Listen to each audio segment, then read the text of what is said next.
Hello everyone, I'm here to help you today.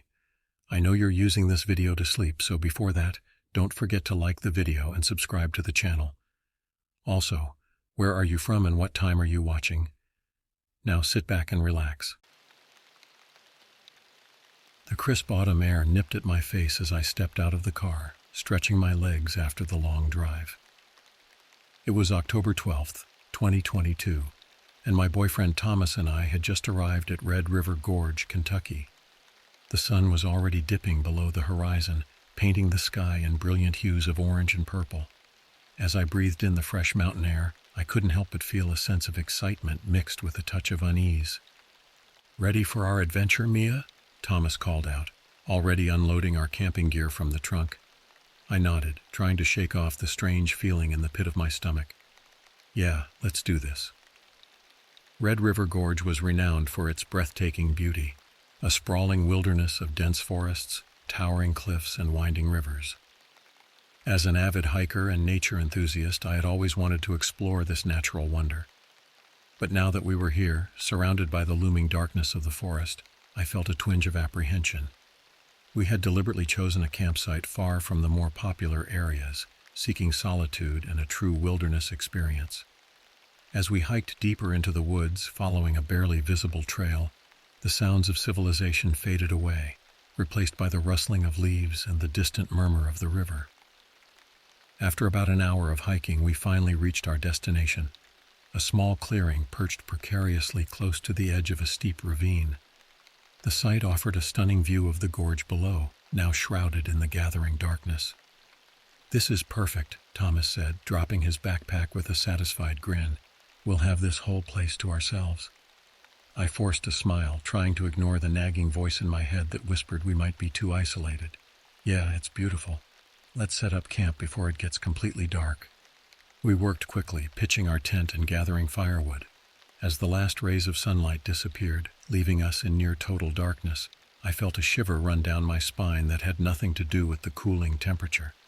Thomas got a fire going, and soon we were sitting side by side, roasting marshmallows and sharing a bottle of wine. The warmth of the fire and Thomas's presence helped ease my nerves, and I started to relax, letting the beauty of our surroundings sink in. "Listen," Thomas whispered, nudging me gently. "Hear that?" I strained my ears, picking up the faint sound of rushing water far below us. "The river?" He nodded. "It's amazing how loud it is, even from up here. Makes you realize how powerful nature can be." As if in response to his words, a gust of wind whipped through our campsite, causing the fire to flicker and dance. Shadows leaped and twisted around us, and for a moment I could have sworn I saw something move just beyond the circle of firelight. "Did you see that?" I asked, my voice barely above a whisper. Thomas looked at me quizzically. "See what?" I shook my head, trying to laugh it off. "Nothing, just my imagination playing tricks on me."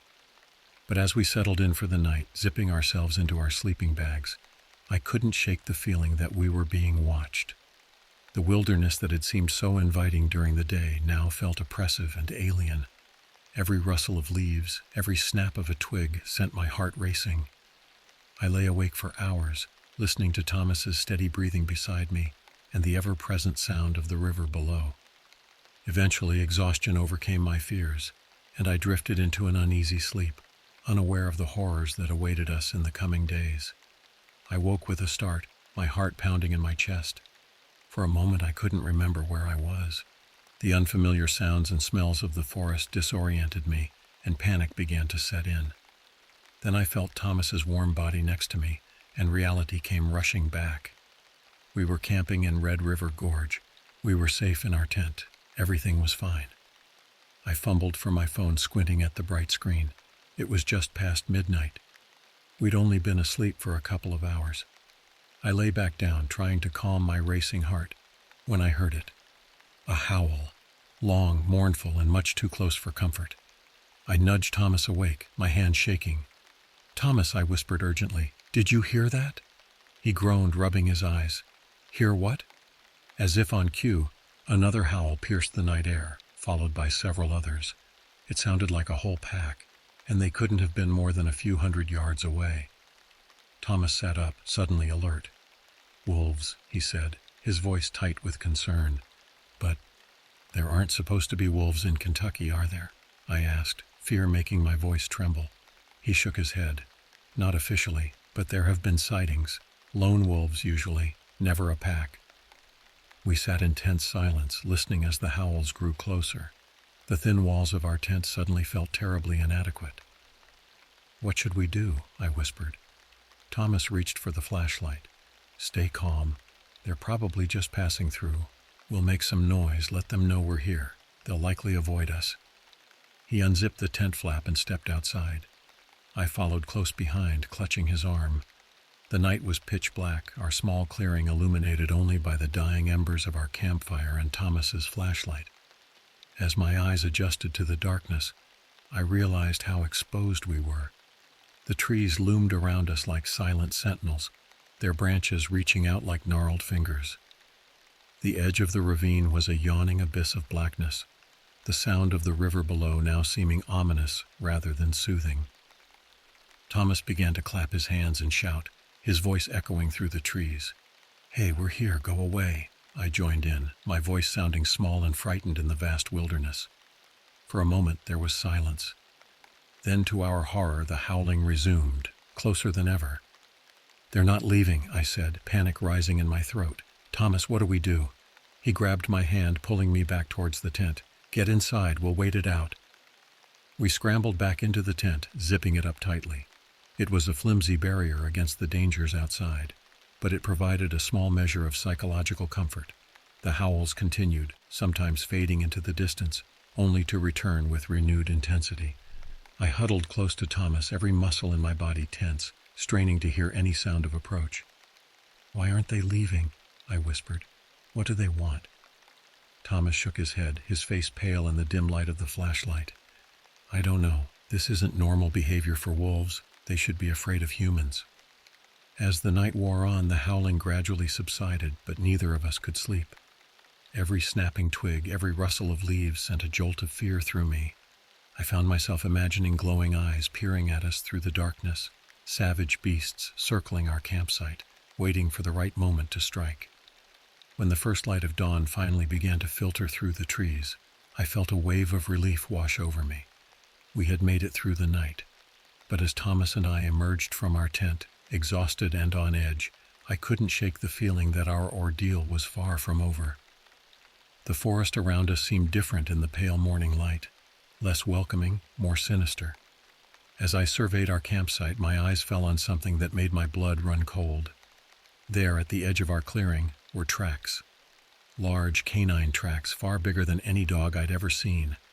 They circled our entire campsite, coming terrifyingly close to our tent at points. "Thomas," I called out, my voice shaking, "you need to see this." He came over, his face grim as he examined the tracks. "We need to leave," he said quietly. "Now." As we hurriedly packed up our campsite, I couldn't help but feel we were being watched. The forest that had seemed so beautiful yesterday now felt oppressive and threatening.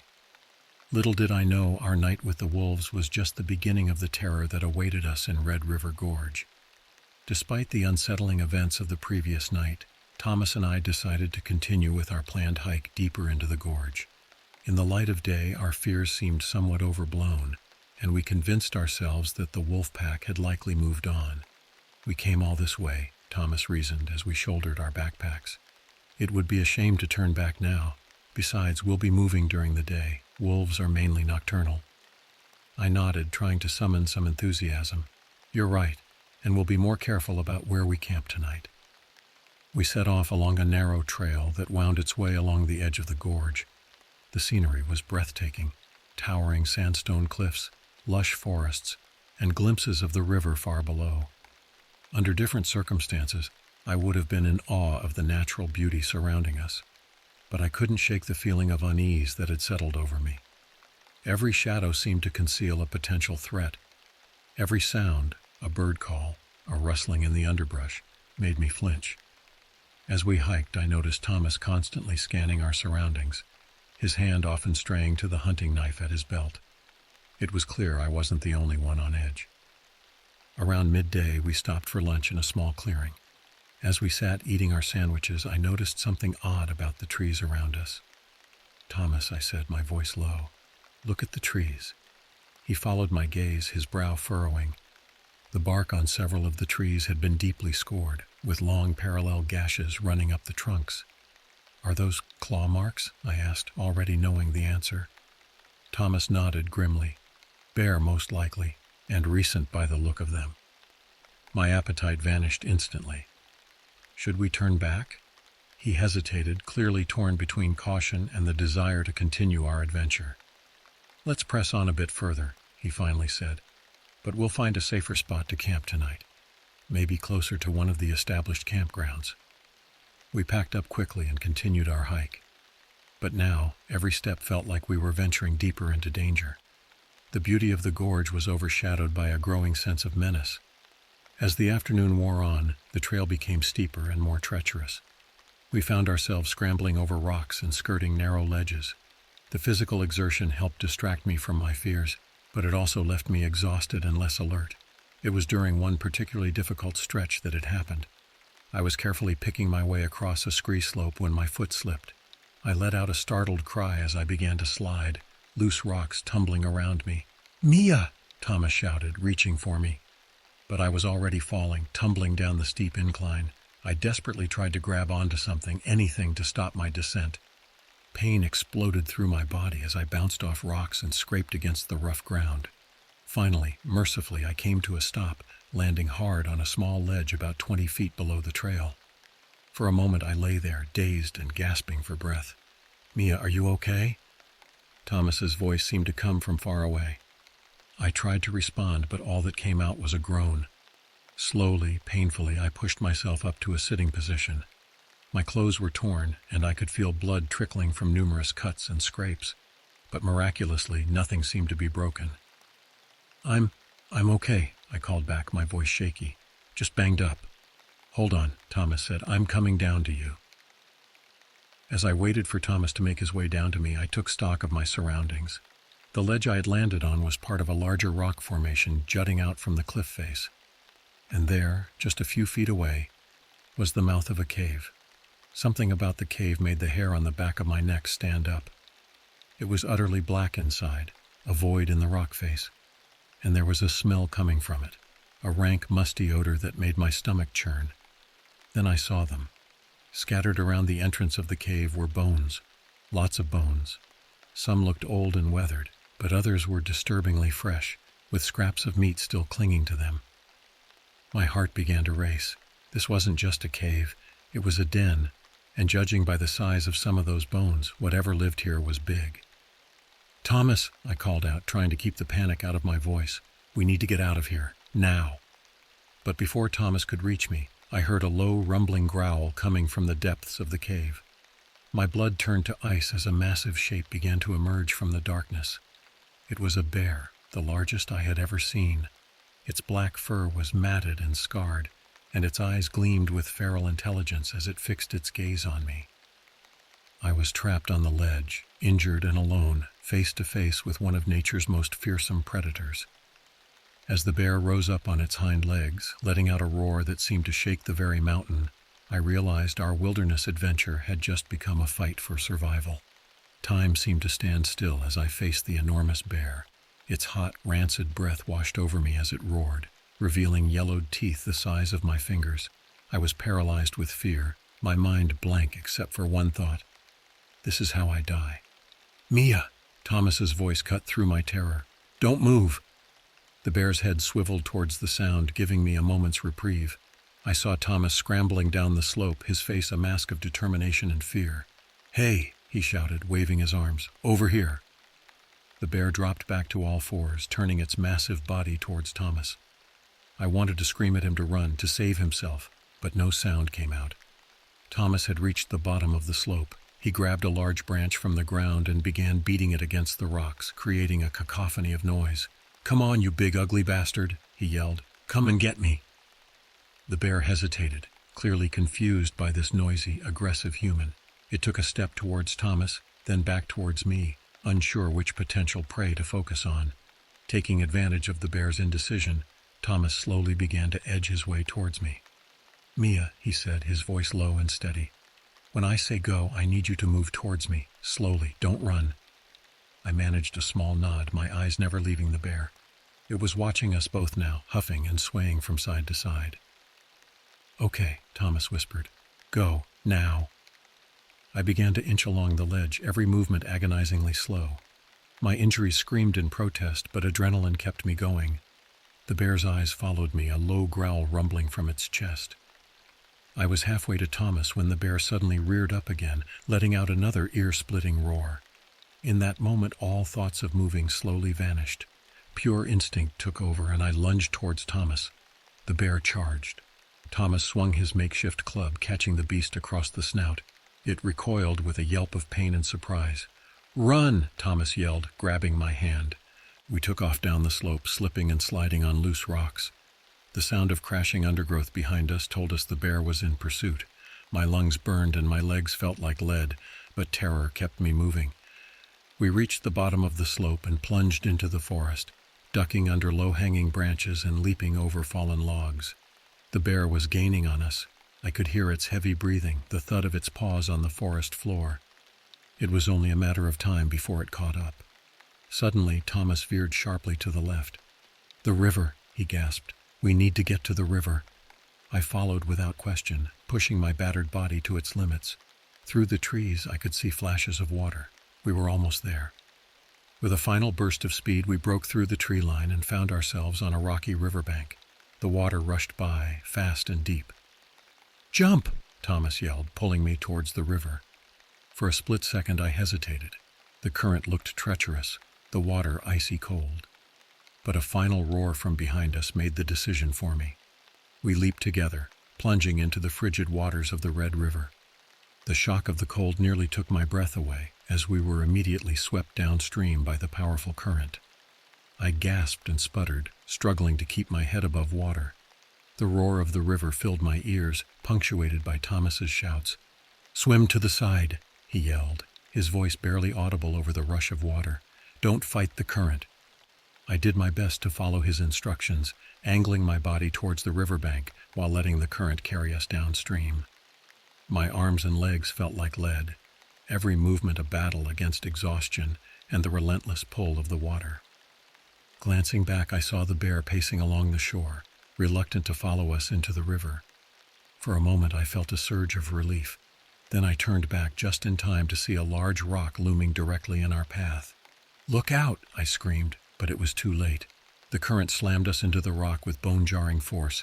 Pain exploded through my already battered body as I was momentarily submerged. When I surfaced, gasping and choking, Thomas was nowhere to be seen. "Thomas!" I cried out, panic rising in my throat. "Thomas, where are you?" There was no response. The river carried me further downstream, each second taking me farther from where I'd last seen him. Desperation gave me strength, and I redoubled my efforts to reach the shore. After what felt like an eternity, my feet finally touched the rocky riverbed. I dragged myself onto the bank, collapsing on the ground, every muscle in my body screaming in protest. For a few moments, all I could do was lie there, coughing up river water and struggling to catch my breath. But the thought of Thomas spurred me back into action. I staggered to my feet, scanning the river frantically. "Thomas!" I shouted, my voice hoarse. "Thomas, can you hear me?" I began to make my way back upstream, stumbling over rocks and fallen branches, my eyes never leaving the rushing water. The bear was nowhere to be seen, but that was the least of my concerns now. As I rounded a bend in the river, I finally spotted him. Thomas was clinging to a partially submerged log about 50 yards downstream, barely keeping his head above water. "Hold on," I yelled. "I'm coming." I rushed back into the river, fighting against the current with every ounce of strength I had left. The cold water numbed my aching body, but fear for Thomas kept me going. As I neared him, I could see that he was barely conscious, his grip on the log weakening. Just as I reached out to grab him, his eyes rolled back and he slipped beneath the surface. Without thinking, I dove after him, my hands searching blindly in the murky water. By some miracle, I managed to grasp his shirt. Using the last reserves of my strength, I pulled him to the surface and dragged us both towards the shore. We collapsed on the riverbank, Thomas unmoving beside me. With trembling hands, I checked for a pulse, relief washing over me when I felt a faint but steady beat. "Thomas," I said, shaking him gently. "Thomas, wake up, please wake up." After a few agonizing moments, he coughed violently, water spewing from his mouth. His eyes fluttered open, unfocused at first, then locking onto my face. "Mia," he croaked. What happened?" I let out a sob of relief, pulling him into a tight embrace. "We made it," I whispered. "We're alive." As we sat there on the riverbank, soaked and shivering, the full weight of what we'd just experienced began to sink in. We had narrowly escaped death twice in the span of an hour, first from the bear, then from the river. But our ordeal was far from over. We were injured, lost, and without any of our gear. Night was falling, and we were deep in a wilderness that had already proven far more dangerous than we could have imagined. As the last light of day faded, casting long shadows across the forest, I couldn't shake the feeling that our battle for survival was only just beginning. The horrors we had faced so far were nothing compared to what awaited us in the gathering darkness of Red River Gorge. Darkness fell quickly in the gorge, the towering cliffs and dense forest canopy blocking out what little remaining daylight there was. Thomas and I huddled together on the riverbank, our wet clothes clinging to our bodies as we tried to come up with a plan. "We need to find shelter," Thomas said, his teeth chattering from the cold, "and build a fire if we can. Hypothermia is a real risk right now." I nodded, trying to stop my own shivering.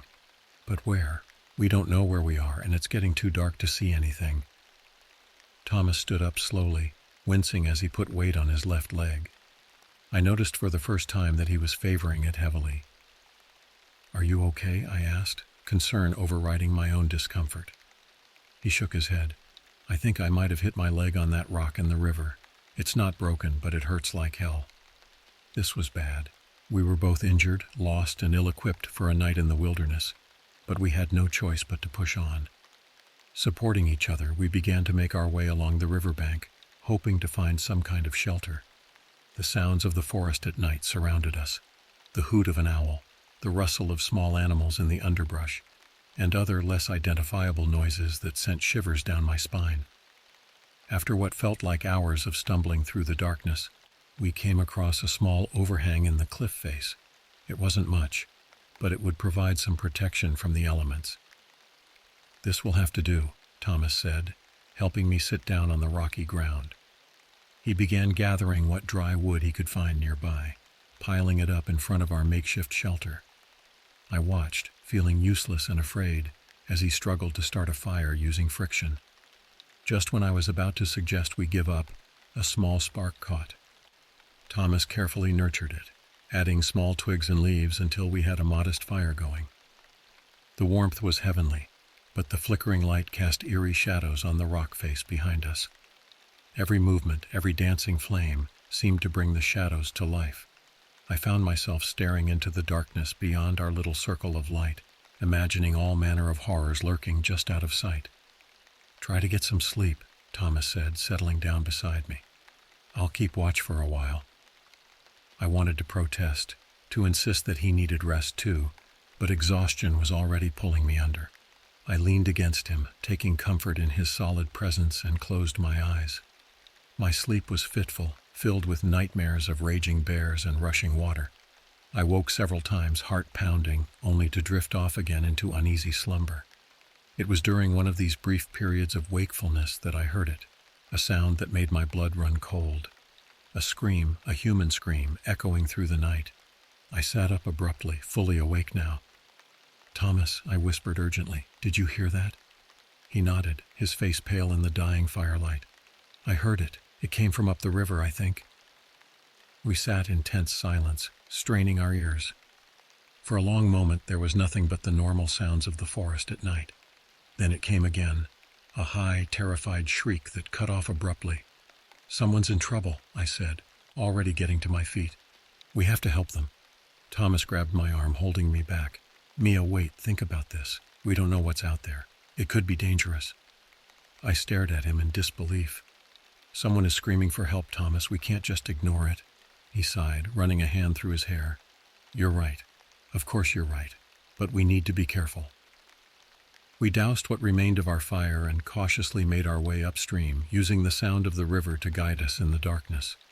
The screams had stopped, but the silence was almost worse. What had happened to the person? Were we already too late? As we rounded a bend in the river, we saw a faint light in the distance. It looked like a campfire flickering among the trees. "Hello?" I called out, my voice sounding small and frightened in the vast darkness. "Is anyone there? Do you need help?" There was no response. The campfire continued to burn steadily, but there was no movement, no sound of human activity. Thomas and I exchanged a worried glance. Something wasn't right here. Every instinct was screaming at me to turn back, to run away as fast as we could. But we had come this far. We had to know what had happened. Slowly, cautiously, we approached the campsite. As we drew closer, I began to make out details in the firelight. A tent, its door flapping open in the breeze. Camping gear scattered around as if someone had left in a hurry. And there, just beyond the circle of light, I let out a strangled gasp, stumbling backward into Thomas. He steadied me, his own breath catching as he saw what had caused my reaction. Blood. A lot of blood glistening wetly in the firelight. It formed a trail leading from the campsite into the dark forest beyond. "Oh God," I whispered, my voice shaking. "What happened here?" Before Thomas could respond, we heard another sound that turned my blood to ice. A low, menacing growl coming from the direction of the blood trail, and it was getting closer. We stood frozen, caught between the approaching threat and the river at our backs. As a massive, shadowy form began to emerge from the trees, I realized with dawning horror that our night of terror was far from over. The growl grew louder as the shadowy figure drew nearer, its outline becoming more defined in the flickering firelight. My heart pounded so hard I thought it might burst from my chest. Beside me, I felt Thomas tense, ready to spring into action. But as the creature stepped into the circle of light, we both let out gasps of surprise.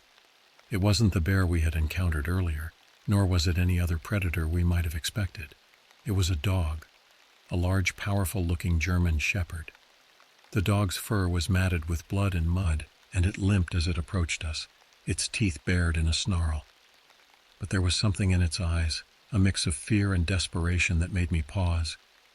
"Easy, boy," Thomas said softly, slowly extending his hand. "We're not going to hurt you." The dog's growl subsided, replaced by a low whine. It took another limping step towards us, then collapsed on the ground, clearly exhausted. I knelt beside it, my fear giving way to concern. "It's injured," I said, gently examining the dog. "Look, there's a collar. This must be someone's pet." Thomas joined me, carefully reading the tag on the collar. "His name is Max," he said. "There's a phone number here, but we have no way to call," I finished for him, the reality of our situation crashing back over me. We were still lost in the wilderness, without any means of communication. As I stroked Max's head, trying to offer what comfort I could, my eyes were drawn back to the blood trail leading into the forest. A chill ran down my spine as I realized what it might mean. "Thomas," I said, my voice barely above a whisper, "if this is someone's dog, then where is its owner?" He followed my gaze, his expression grim. "I don't know, but I think we need to find out." We debated our next move. Part of me wanted to stay put, to wait for daylight or for rescue. But we both knew that if someone was out there, injured and alone, they might not have that long. After giving Max some water and tending to his wounds as best we could with our limited resources, we prepared to follow the blood trail. Thomas found a sturdy branch to use as a makeshift weapon, while I packed a small first aid kit we'd found among the scattered camping gear. "Stay here, Max," Thomas said, patting the dog's head. "We'll be back soon." But as we started to move away, Max struggled to his feet, whining pitifully. Despite his injuries, he seemed determined to follow us. "I think he wants to lead us to his owner," I said. Thomas nodded. "All right, but we need to go slow. He's in no shape for a difficult trek." With Max limping ahead of us, we began to follow the blood trail into the forest. The dog's presence was oddly comforting, a reminder that we weren't entirely alone in this dark, foreboding wilderness. The trail led us deeper into the woods away from the river. The trees grew denser, their branches intertwining overhead to block out what little moonlight there was. We had to rely on our small flashlight, its beam seeming pitifully inadequate in the vast darkness. As we walked, I couldn't shake the feeling that we were being watched. Every shadow seemed to conceal a potential threat. Every rustle in the underbrush made me flinch. The horrors we had already faced in this forest had left their mark, and my imagination ran wild with possibilities of what might be lurking in the darkness. After what felt like hours of tense, careful progress, Max suddenly stopped, his ears perking up. He let out a low whine, looking back at us before limping forward with renewed energy. "I think we're close," Thomas whispered. We emerged into a small clearing, and what we saw there made my blood run cold. In the center of the clearing was a crude structure, a sort of lean-to made of branches and leaves, and sprawled half in, half out of this shelter was a human figure. "Hello?" I called out, my voice shaking. "Are you okay?" There was no response. Max whined again, nudging at the figure with his nose. Steeling ourselves, Thomas and I approached. "Here," I gasped, reaching for Max. "Let me take him for a while." Thomas didn't argue, carefully transferring the dog to my arms as we continued to run. Max was heavy and my muscles screamed in protest, but fear gave me strength I didn't know I possessed. We crashed through the forest, the sound of pursuit never far behind. Our pursuer seemed to know these woods intimately, always managing to stay just out of sight while herding us in the direction they wanted. Suddenly, the trees thinned out, and we found ourselves on the edge of a steep ravine. The drop was at least 50 feet, with jagged rocks at the bottom. We skidded to a stop, nearly losing our balance. "We're trapped," I panted, setting Max down gently. Thomas spun around, brandishing his makeshift club. "Stay behind me," he said, his voice tight with determination. For a moment all was quiet except for our ragged breathing and the soft whimpers of Max. Then a figure emerged from the shadows of the trees. In the dim moonlight I could make out a man, tall and gaunt, with wild, matted hair and clothes that were little more than rags. But it was his eyes that truly terrified me, gleaming with a mix of madness and cruel intelligence. "Well, well," he said, his voice rough and grating. "What do we have here? More lost lambs wandering into my forest?" Thomas stood his ground, keeping himself between the man and me. "We don't want any trouble," he said. "Just let us go and we'll leave. We won't tell anyone what we saw." The man laughed, a chilling sound devoid of any real mirth. "Oh, but you can't leave. You're part of the game now, and the game must go on." He took a step forward, and in his hand I saw the glint of a large hunting knife. Max growled, positioning himself protectively in front of us despite his injuries. "The game?" I couldn't help but ask, my voice shaking. "What game?" The man's eyes lit up with a fervent gleam. "The great game of survival, of course. Man against nature, man against man. It's the purest form of existence, don't you see? And I am its master." He lunged forward suddenly, the knife slashing through the air. Thomas barely managed to deflect the blow with his club, the force of it sending him staggering backward. "Run, Mia!" Thomas yelled, engaging in a desperate struggle with our attacker. But there was nowhere to run. The ravine yawned behind us, a deadly drop waiting to claim us if we took a single step back. I was trapped, forced to watch as Thomas fought for both our lives. The two men grappled, their shapes blurring in the darkness. I heard grunts of pain, the dull thud of fists connecting with flesh. Max barked furiously, limping forward as if to join the fray. Then suddenly there was a cry of pain that I recognized as Thomas's voice. He stumbled backward, clutching his side, and I saw the dark stain of blood spreading across his shirt.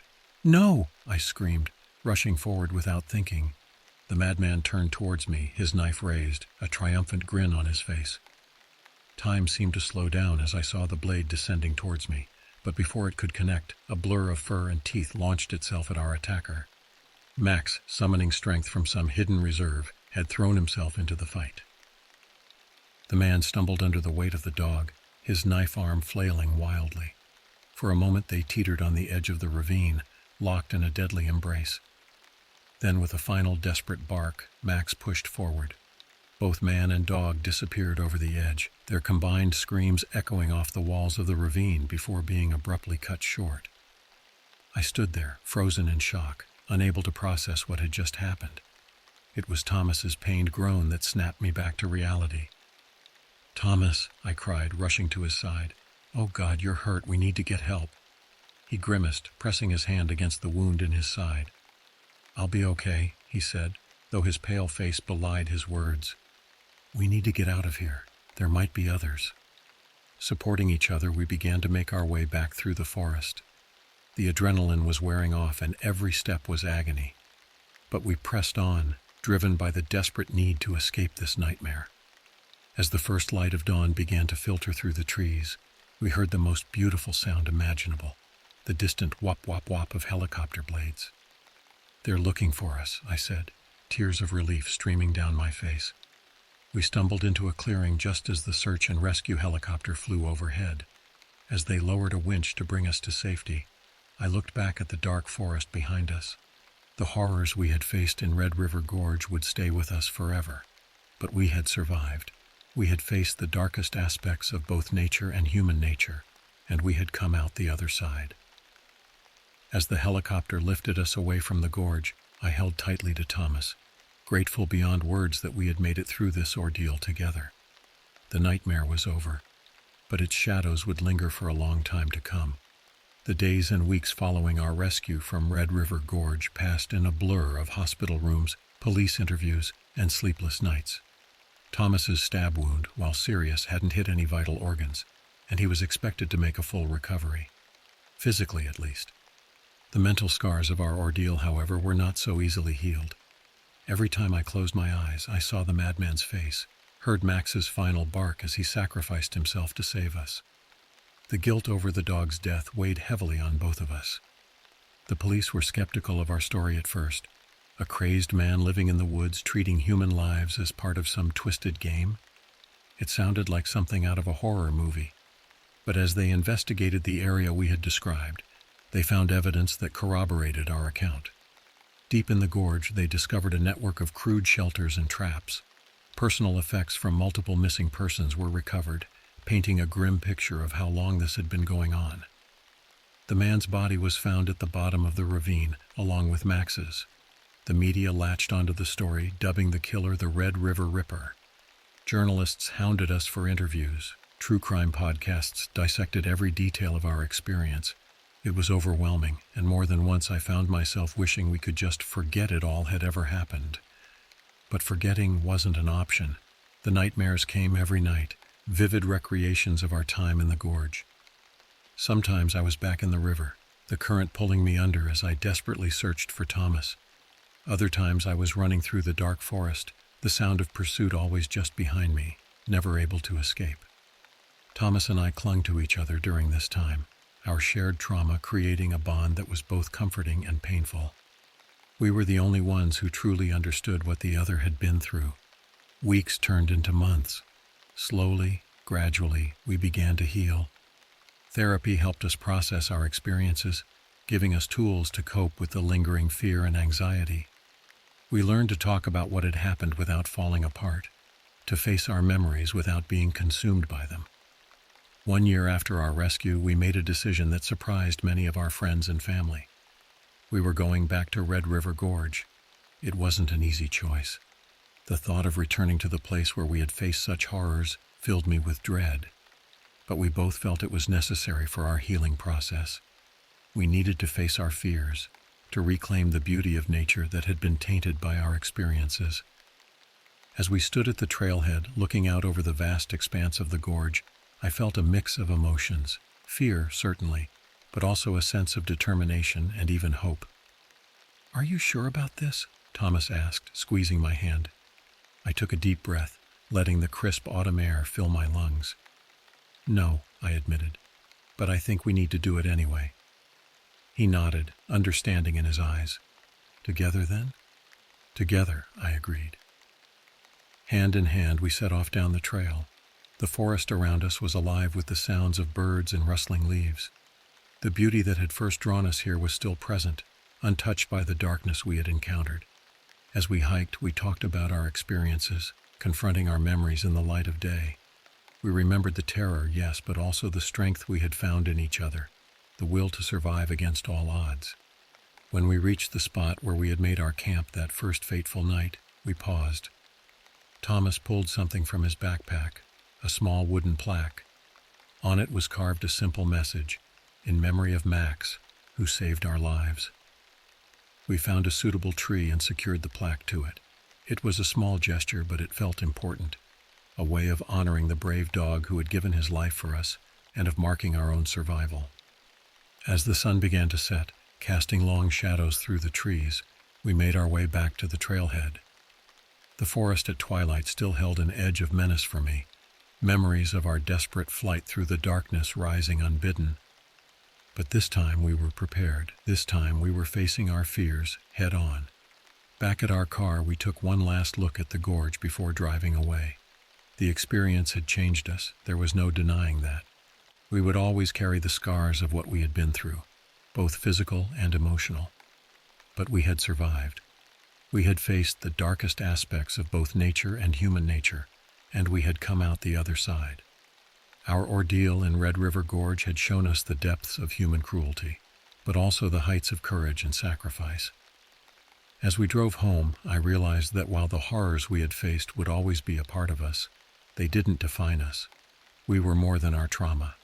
We were survivors, stronger for what we had endured. The road ahead would not be easy. There would be more nightmares, more struggles to overcome. But we would face them together, just as we had faced the terrors of the gorge. And in that knowledge, I found a measure of peace. The Red River Gorge would always hold a place in our memories, a mix of beauty and terror, of despair and triumph. It had nearly broken us, but in the end, it had also shown us what we were capable of.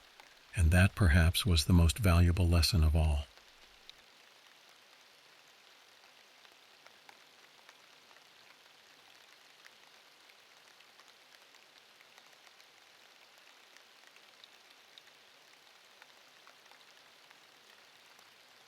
On an unseasonably warm October afternoon in 2019, when I was 23, my best friend William and I made a decision that would haunt us forever.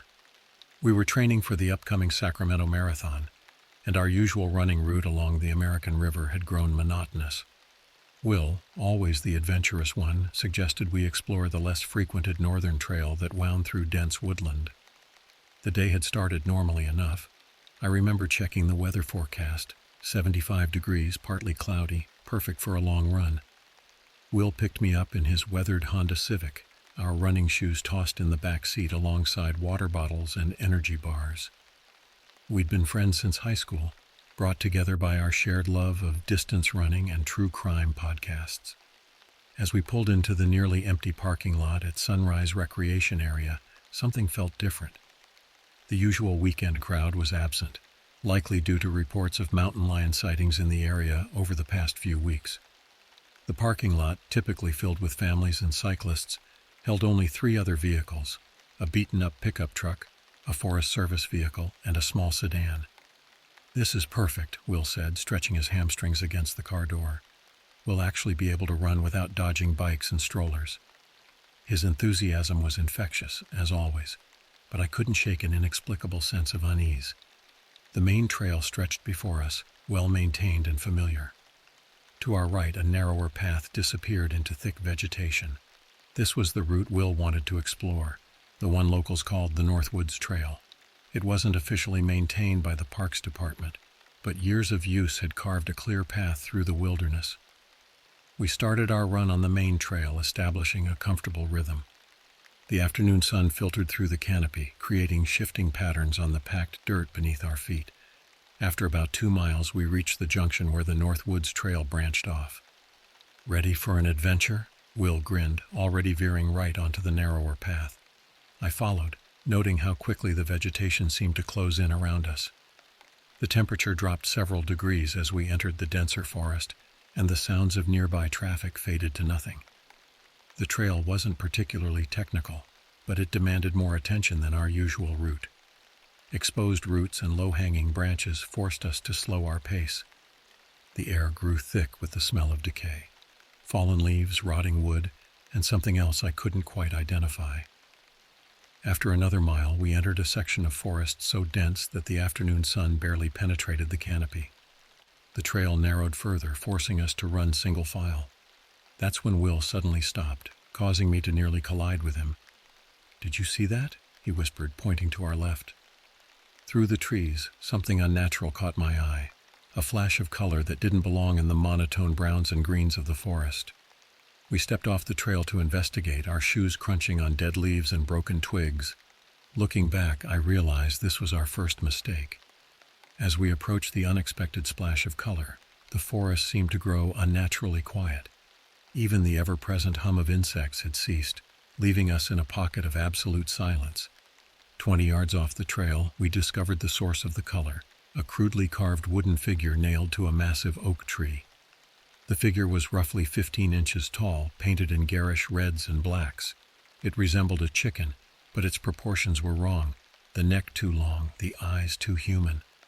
Someone had taken considerable time to create this piece, carving intricate patterns into the wood and painting it with careful detail. But there was something deeply unsettling about it, beyond its obvious strangeness. "This is some Blair Witch stuff," Will muttered, reaching out to touch the figure. I grabbed his wrist before he could make contact. "Don't," I said, though I couldn't explain why. The figure seemed to radiate malevolence, like a warning sign in a language I couldn't quite read. That's when we noticed the structure to our left. Hidden among the trees was what appeared to be a makeshift shelter constructed from various materials: blue tarps, heavy canvas, and what looked like stolen construction netting. The materials were weathered but recently maintained, with fresh ropes securing the corners and relatively clean surfaces. The shelter was large enough to accommodate several people, with a crude doorway covered by a hanging piece of tarp. Various objects surrounded the structure: empty food containers, tools, and several 5-gallon water jugs. What caught my attention was a collection of shoes, at least 6 pairs, lined up neatly outside the shelter's entrance. They were running shoes. Will took a step toward the shelter, but I grabbed his arm. "We need to leave," I whispered. "Now."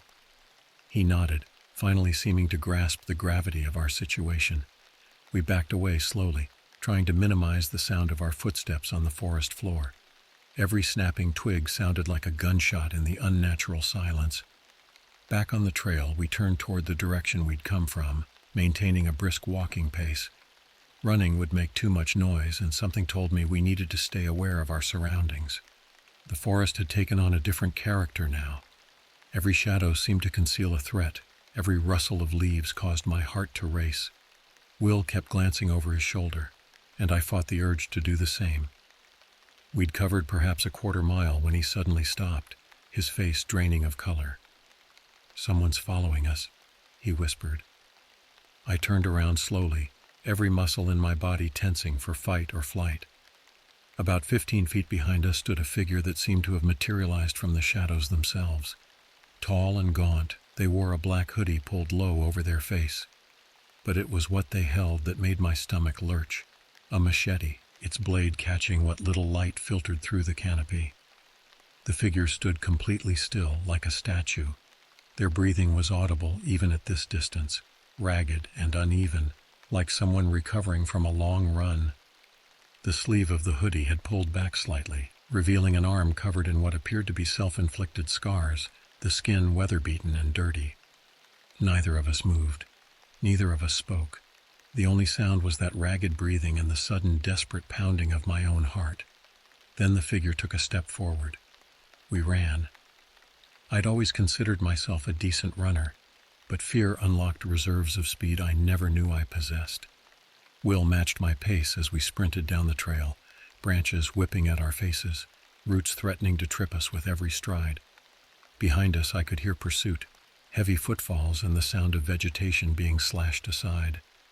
The machete wielder was fast, unnaturally so for someone who appeared so gaunt. They maintained their distance, neither gaining nor losing ground. "The main trail," Will gasped between breaths. "We need to reach the main trail." But the junction seemed impossibly far away. My lungs burned, and my legs began to feel like lead. The sound of pursuit continued, steady and relentless. I realized with growing horror that our pursuer was playing with us. They could probably catch us if they wanted to. We rounded a bend in the trail, and I risked a glance back. The figure was closer now, maybe 12 feet behind us. The machete gleamed as they raised it, and I caught a glimpse of their face under the hood. Skin stretched tight over sharp cheekbones, eyes wild and sunken. Will stumbled on a root, catching himself before he fell. The momentary delay allowed our pursuer to gain several feet. I could hear their breathing more clearly now, not labored at all, despite the chase. The main trail had to be close, had to be. But the forest all looked the same, an endless maze of trees and shadows. My foot caught a root, and I stumbled forward, barely maintaining my balance. Behind us, I heard a sound that might have been laughter. Just when I thought my legs would give out, the forest thinned, and the main trail appeared ahead. We burst out of the tree line, the sudden sunlight almost blinding after the darkness of the forest. I expected our pursuer to break off the chase once we reached the exposed main trail, but the footsteps behind us continued. A mountain biker appeared around a bend ahead of us, and we screamed for help. The cyclist stopped, confused by our panic. When we looked back, our pursuer had vanished, melting back into the forest as suddenly as they had appeared. We didn't stop running until we reached the parking lot, our legs shaking, lungs burning. The 3 vehicles we'd noticed earlier were still there, including the beaten-up pickup truck. As we stumbled toward Will's car, I noticed something that made my skin crawl. Fresh mud on the pickup's tires, matching the soil from the trail we'd just fled. Will fumbled with his keys, dropping them twice before managing to unlock the car. We practically dove inside, locking the doors immediately. As Will started the engine, I pulled out my phone to call the police, but my hands were shaking so badly I could barely dial. The 911 operator listened calmly as I described our encounter, but I could tell she was skeptical. Yes, they would send officers to investigate. Yes, they would take our statements. No, they couldn't guarantee they would find anything. We waited in the parking lot for the police to arrive, neither of us speaking much. The adrenaline crash left us exhausted and jittery. I kept watching the tree line, half expecting to see that black hooded figure emerge. 2 police cruisers arrived about 20 minutes later. The officers took our statements separately, asking detailed questions about the shelter and the figure who chased us. They seemed particularly interested in the running shoes we'd seen outside the shelter. There have been several disappearances along this stretch of the river over the past few years, one officer finally admitted. Mostly runners and hikers. Nothing definitive linking them, but... He let the sentence hang unfinished. The officers headed into the forest with their hands on their weapons, but I knew they wouldn't find anything. Whoever our pursuer was, they knew these woods too well to be caught easily. As we finally drove away, I noticed the pickup truck was gone. The next few weeks passed in a blur of sleepless nights and paranoid days. I couldn't shake the image of that gaunt figure with the machete, or the neatly lined up running shoes outside the shelter. Every unexpected sound made me jump, and my usual running routes felt tainted by fear. Will and I researched the disappearances the officer had mentioned. Over the past 5 years, 7 people had vanished while running or hiking along the American River. The cases remained unsolved, with no bodies ever found. The most recent disappearance had occurred just 2 months before our encounter. I became obsessed with the details of these cases. Most of the disappearances had occurred in late afternoon, just like our encounter. Several witnesses reported seeing a tall, thin figure in dark clothing in the area, but these sightings were dismissed as unreliable. The police searched the area we'd described, but found nothing. No shelter, no wooden figure, no evidence of anyone living in the woods. The officer we spoke with suggested that perhaps our pursuer had multiple camps and moved between them. I couldn't sleep without checking my doors and windows multiple times. When I did sleep, I dreamed of running through endless woods, pursued by a shadow wielding a machete. Sometimes in the dreams I saw what was inside the shelter, but I always woke up before I could remember the details. Will dealt with the trauma differently. He threw himself into researching similar cases across the country, building a wall of connections in his apartment with string and pushpins like a detective in a crime movie. He became convinced that our encounter was part of a larger pattern. "Look at this," he said one evening, spreading newspaper clippings across his coffee table. Similar disappearances in Oregon, Washington, Northern California, all near rivers, all in wooded areas, all runners or hikers. I didn't want to believe him, but the pattern was hard to ignore. The descriptions were too similar to be coincidence. A tall, thin figure in dark clothing. Crude shelters found and then abandoned. Missing people who seemed to vanish into thin air. Then Will found something that made my blood freeze. A photograph from 1989, taken near Mount Shasta. It showed a similar shelter to the one we'd seen, and outside it, lined up in neat rows, were running shoes. The image quality was poor, but there was no mistaking what we were looking at. "This has been going on for decades," Will whispered. and no one's connected the dots. Against my better judgment, I agreed to help Will dig deeper into the mystery. We created a database of similar cases, marking them on a map. A pattern emerged. The disappearances followed major river systems, moving in a rough circuit that repeated every few years. We reached out to families of the missing, conducting informal interviews under the guise of writing a true crime podcast. Their stories were heartbreakingly similar: loved ones who went for a run or hike and never returned, strange figures spotted in the woods, searches that found nothing. One interview particularly stood out. The mother of a missing runner described finding her daughter's running shoes placed neatly on her doorstep 3 months after the disappearance. The police found no fingerprints, no DNA, no evidence of who had returned them. We compiled our findings into a detailed report and sent it to the FBI's Violent Crime Unit. Weeks passed with no response. Will grew increasingly frustrated, convinced that law enforcement was either incompetent or deliberately ignoring the pattern. Then one evening, as I was leaving work, a man in a suit approached me in the parking lot. He showed me an FBI badge but didn't give his name. "Stop looking into the river disappearances," he said without preamble. "You're drawing attention you don't want." Before I could respond, he handed me a manila envelope and walked away. Inside was a single photograph dated 1973.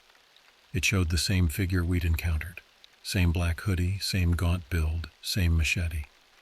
The image was 50 years old, but the figure hadn't aged a day. When I showed Will the photograph, he became even more obsessed. He spent hours comparing it to other images, creating timeline charts and developing theories that grew increasingly outlandish. "What if it's not just one person?" he said one night, his eyes fever bright with lack of sleep. "What if it's some kind of organization, a cult maybe?" I wanted to dismiss his theories, but the evidence was hard to ignore. The geographic pattern, the consistent description of the perpetrator, the decades-long timeline. It all pointed to something organized, something bigger than a single disturbed individual living in the woods. Then Will disappeared.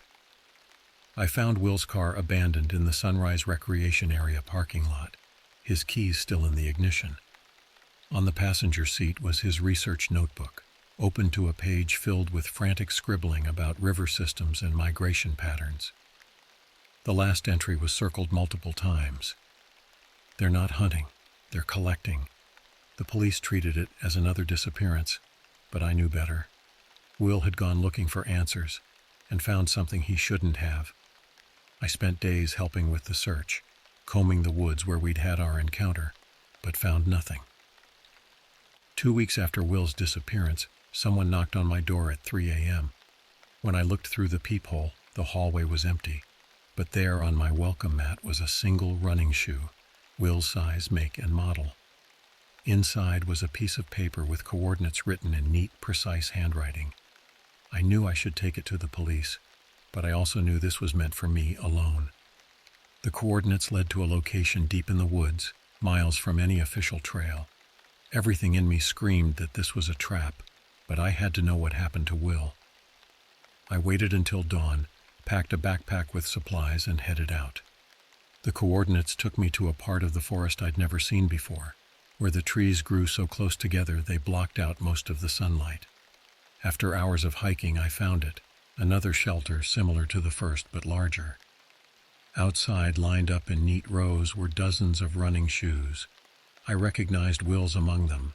The shelter's entrance was open, a dark maw that seemed to swallow what little light reached the forest floor. Every instinct told me to run, to get help, to do anything but enter that darkness, but I had to know. I took out my flashlight and stepped inside. The beam of my flashlight revealed walls covered in maps, detailed topographical surveys of river systems up and down the west coast. String connected various locations, creating a pattern that matched the one Will had discovered. Beneath the maps were photographs, hundreds of them, spanning decades. Each showed runners or hikers, clearly taken without their knowledge.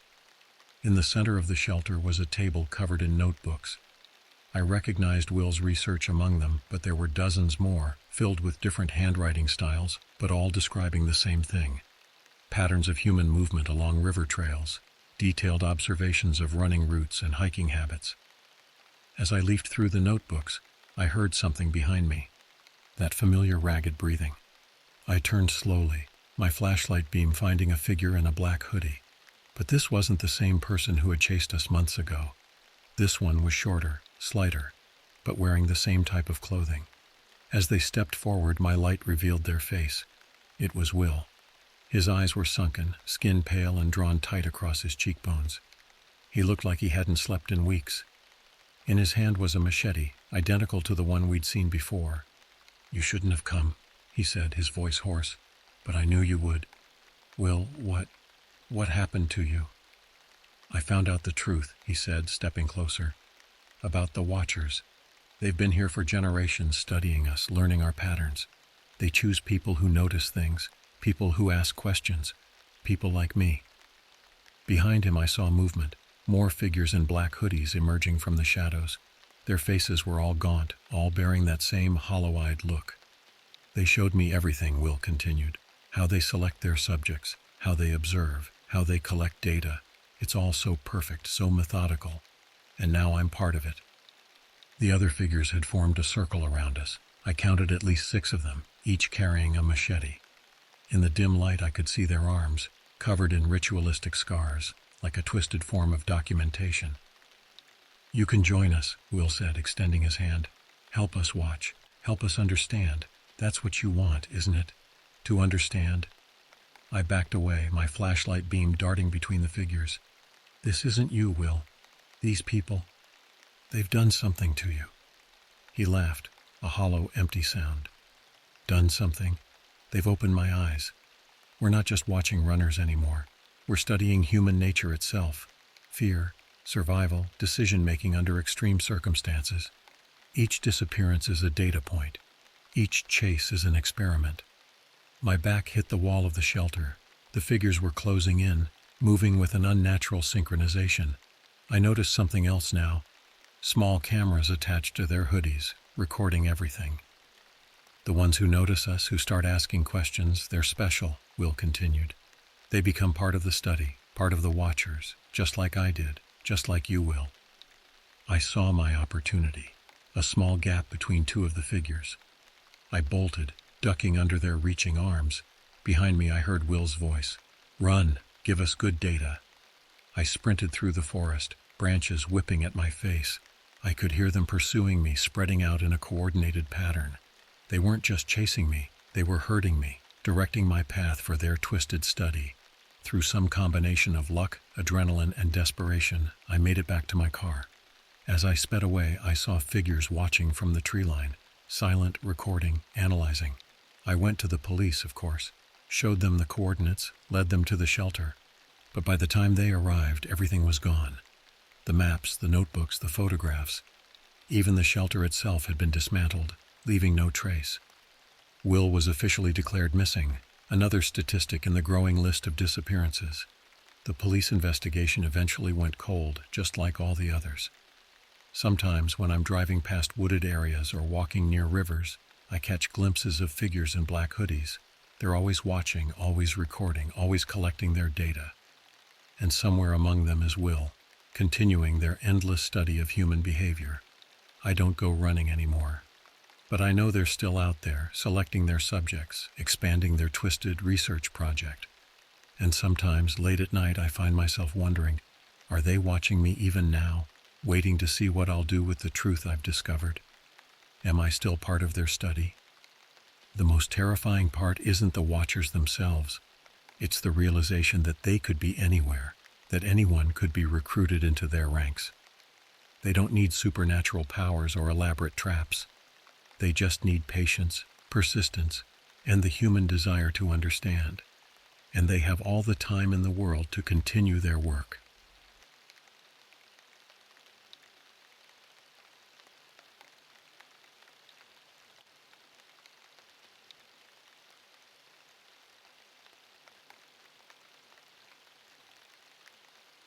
On a bitter January evening in 2022, I found myself driving to Henderson River again. The temperature had dropped well below freezing, turning the usually flowing water into a sheet of ice thick enough for vehicles to cross. This spot had become my sanctuary over the past year, a place where the constant noise in my head would finally quiet down. I'd been struggling with increasing anxiety and depression since losing my job at the architectural firm 6 months prior.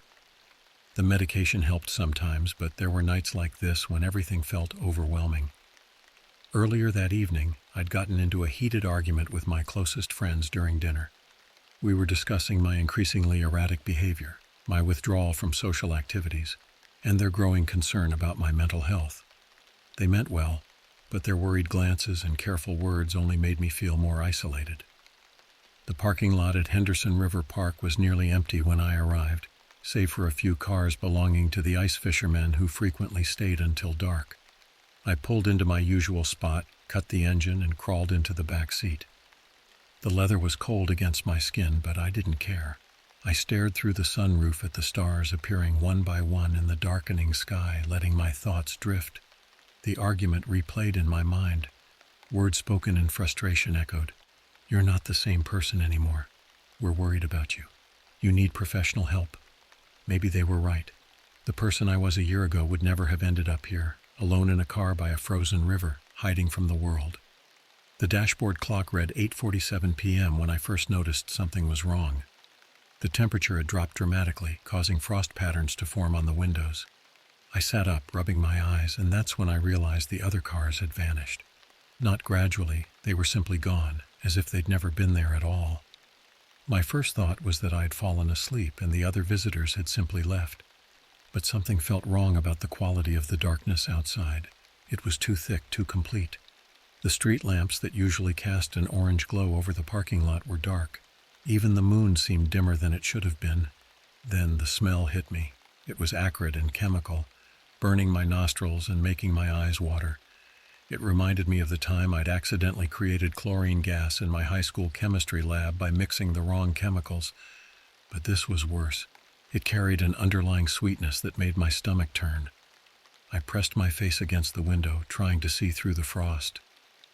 What I saw made me recoil. The river, which had been frozen solid just hours before, now appeared to be flowing with something that wasn't water. Even in the darkness, I could see it had the consistency of oil and the color of rust. It moved sluggishly, like blood flowing from an old wound.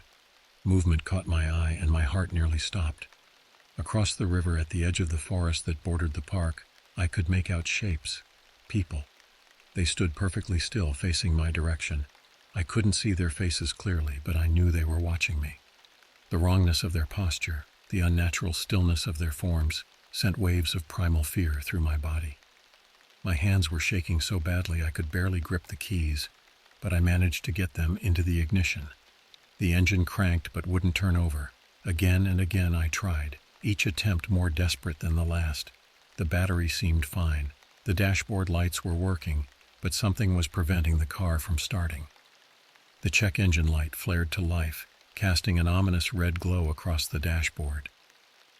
Years of mechanical experience with my father had taught me to always check the basics first. I pulled out the owner's manual from the glove compartment, hands trembling as I flipped through the pages. Everything appeared normal, no warning indicators besides that single red light.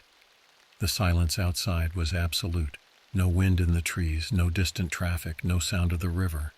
It was as if the world had been wrapped in cotton, muffling every natural sound.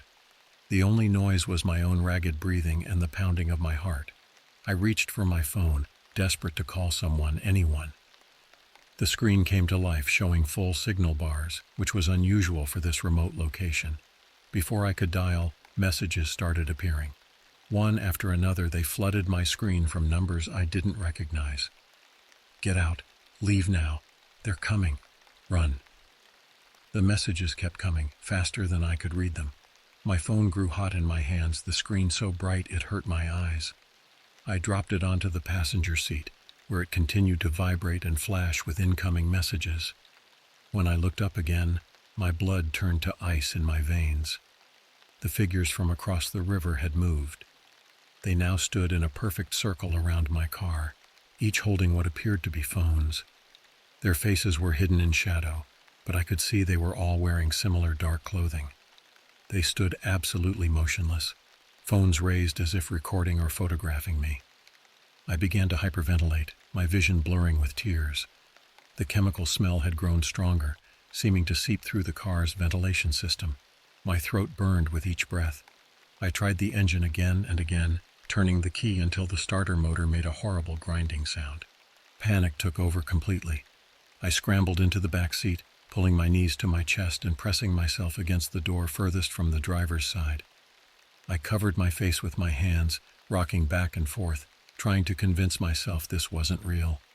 This couldn't be real. Time became meaningless. I don't know how long I stayed in that position, but when I finally lowered my hands, something had changed. The chemical smell was gone, replaced by the familiar, crisp winter air. I could hear voices outside, normal human voices discussing fishing conditions and complaining about the cold. Slowly, cautiously, I raised my head. The parking lot was back to normal. The other cars had returned, or perhaps they'd never left. The river was frozen solid again, its surface reflecting the now functioning streetlights. There were no dark figures, no circle of watchers. My phone lay silent on the passenger seat, showing only the usual notifications from social media and email. I started the car. It turned over immediately, running smoothly as if nothing had ever been wrong. The check engine light was off. I sat there for several minutes, trying to process what had happened. Had any of it been real? The messages on my phone were gone, if they'd ever existed at all. The chemical smell had vanished without a trace. My hands were still shaking as I drove home, taking the long way to avoid the darker streets. I kept checking my rearview mirror, half expecting to see those figures following me. But the roads were normal, populated by the usual late-night traffic of our small town. The next few weeks were difficult. I couldn't shake the feeling that something fundamental had shifted that night by the river. I began researching similar experiences, spending hours reading about mass hallucinations, temporal distortions, and various psychological phenomena. None of it quite matched what I'd experienced. I started seeing a therapist, finally taking my friend's advice. We discussed the incident, along with my increasing anxiety and depression.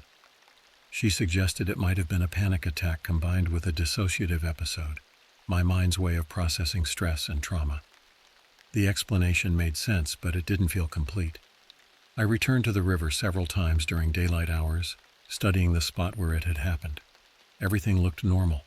The ice fishermen came and went, families walked their dogs along the shore, and teenagers took photos on the bridge.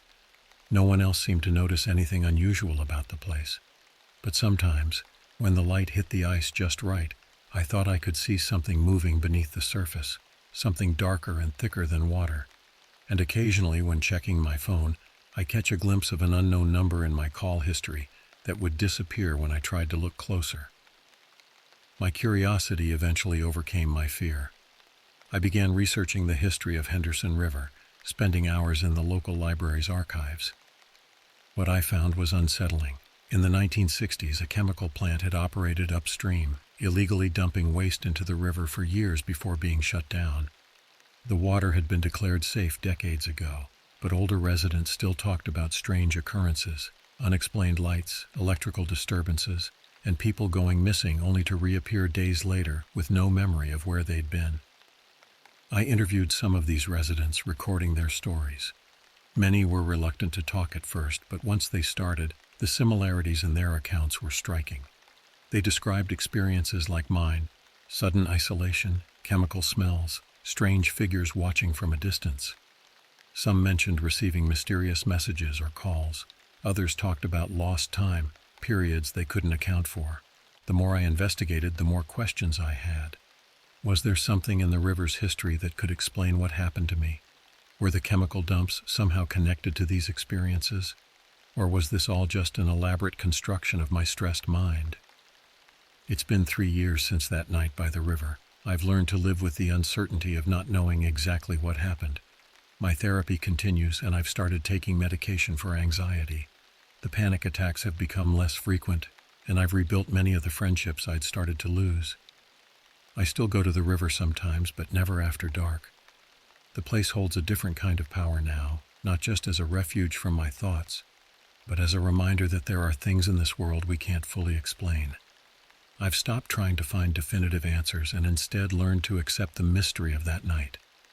Sometimes, usually when I'm alone and the world is quiet, I'll catch a whiff of that chemical smell. It's just for a moment, gone before I can really process it. My phone will occasionally display unknown numbers in its call history, disappearing when I try to investigate.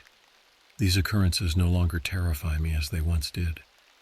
They've become reminders that reality might be more complex than we imagine. I've never shared this story publicly before now. Part of me still fears being judged or dismissed as mentally ill. But I know what I experienced that night was real, at least to me.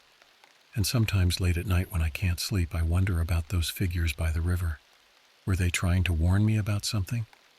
Or were they part of something larger that I'm still trying to understand? The river continues to flow or freeze depending on the season. People still fish there, skate on the ice, and take evening walks along its banks.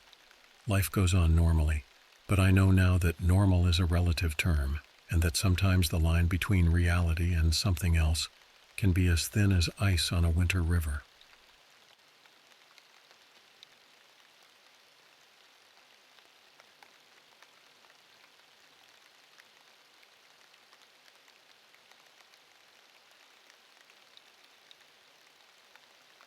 My name is Evelyn, and I was 16 years old when this terrifying series of events took place.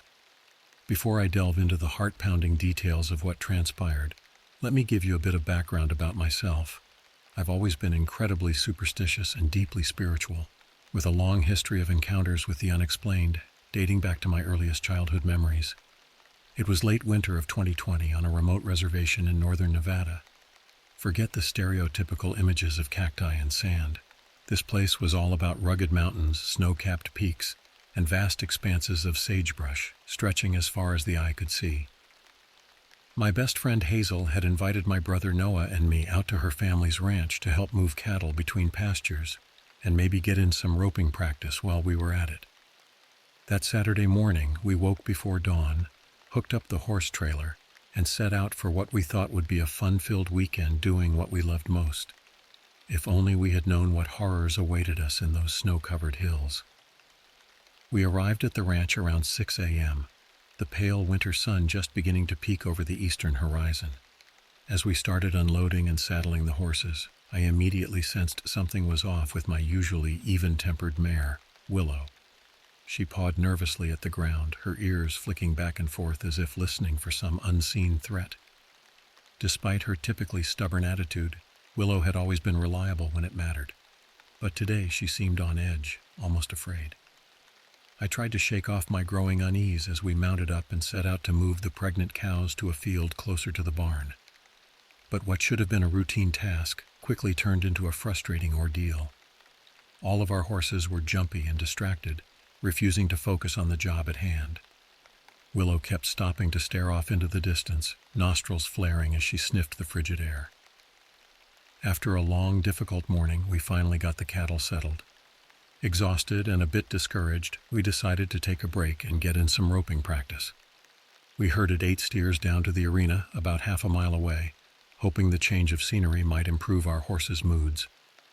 For a few hours, we lost ourselves in the familiar rhythm of throwing loops, our breath forming misty clouds in the cold air. By the time our shoulders ached and we'd had our fill, it was already early afternoon. As we gathered our gear, I found my gaze drawn to the distant river that snaked through the property about half a mile beyond the arena. On the far bank stood an abandoned church, its weathered wood and broken windows a stark reminder of some long-forgotten tragedy. I shivered, not entirely from the cold, as an ominous feeling settled over me. Something about that dilapidated structure filled me with a sense of dread I couldn't quite explain. If only I had listened to that instinct. If only we had packed up right then and headed home. But we were young, naive, and far too curious for our own good. We had no idea of the terror that awaited us in those snow-covered hills. Being the spiritual person I am, I had taken some precautions before our trip. Call it paranoia if you want, but I've spent enough time in remote areas to know that malevolent forces often lurk in the shadows of such isolated places. The night before we left, I had prepared a special blend of herbs for our horses. I steeped rosemary and lavender in hot water, creating a fragrant tea. Into this mixture I soaked long strips of yellow ribbon, letting them absorb the protective properties of the herbs overnight. As a final touch, I set the ribbons out under the full moon, allowing them to soak up its ethereal energy. I also brought along some additional spiritual safeguards: pure salt I had personally gathered from the salt flats of Utah, finely ground charcoal, and crushed eggshells. With these, I planned to draw protective sigils on our horses for an extra layer of defense against any malevolent entities we might encounter. As I braided the yellow ribbons into Willow's mane and tail that morning, I couldn't shake the feeling that we would need every bit of protection we could get. The air felt heavy with an unseen menace, and even the familiar sounds of the ranch seemed muffled and distant. I moved to do the same for Hazel's horse, a spirited red mare named Ember, but my brother Noah adamantly refused to let me near his mount. "There's no way you're putting any of that witchy mumbo-jumbo on Phantom," he declared, his voice tinged with both amusement and mild annoyance. Noah was far more skeptical of such things, preferring to put his faith in more traditional religious beliefs. As I finished drawing the protective symbols on Willow and Ember with my mixture of salt, charcoal, and eggshells, I caught Hazel watching me with a mix of curiosity and apprehension.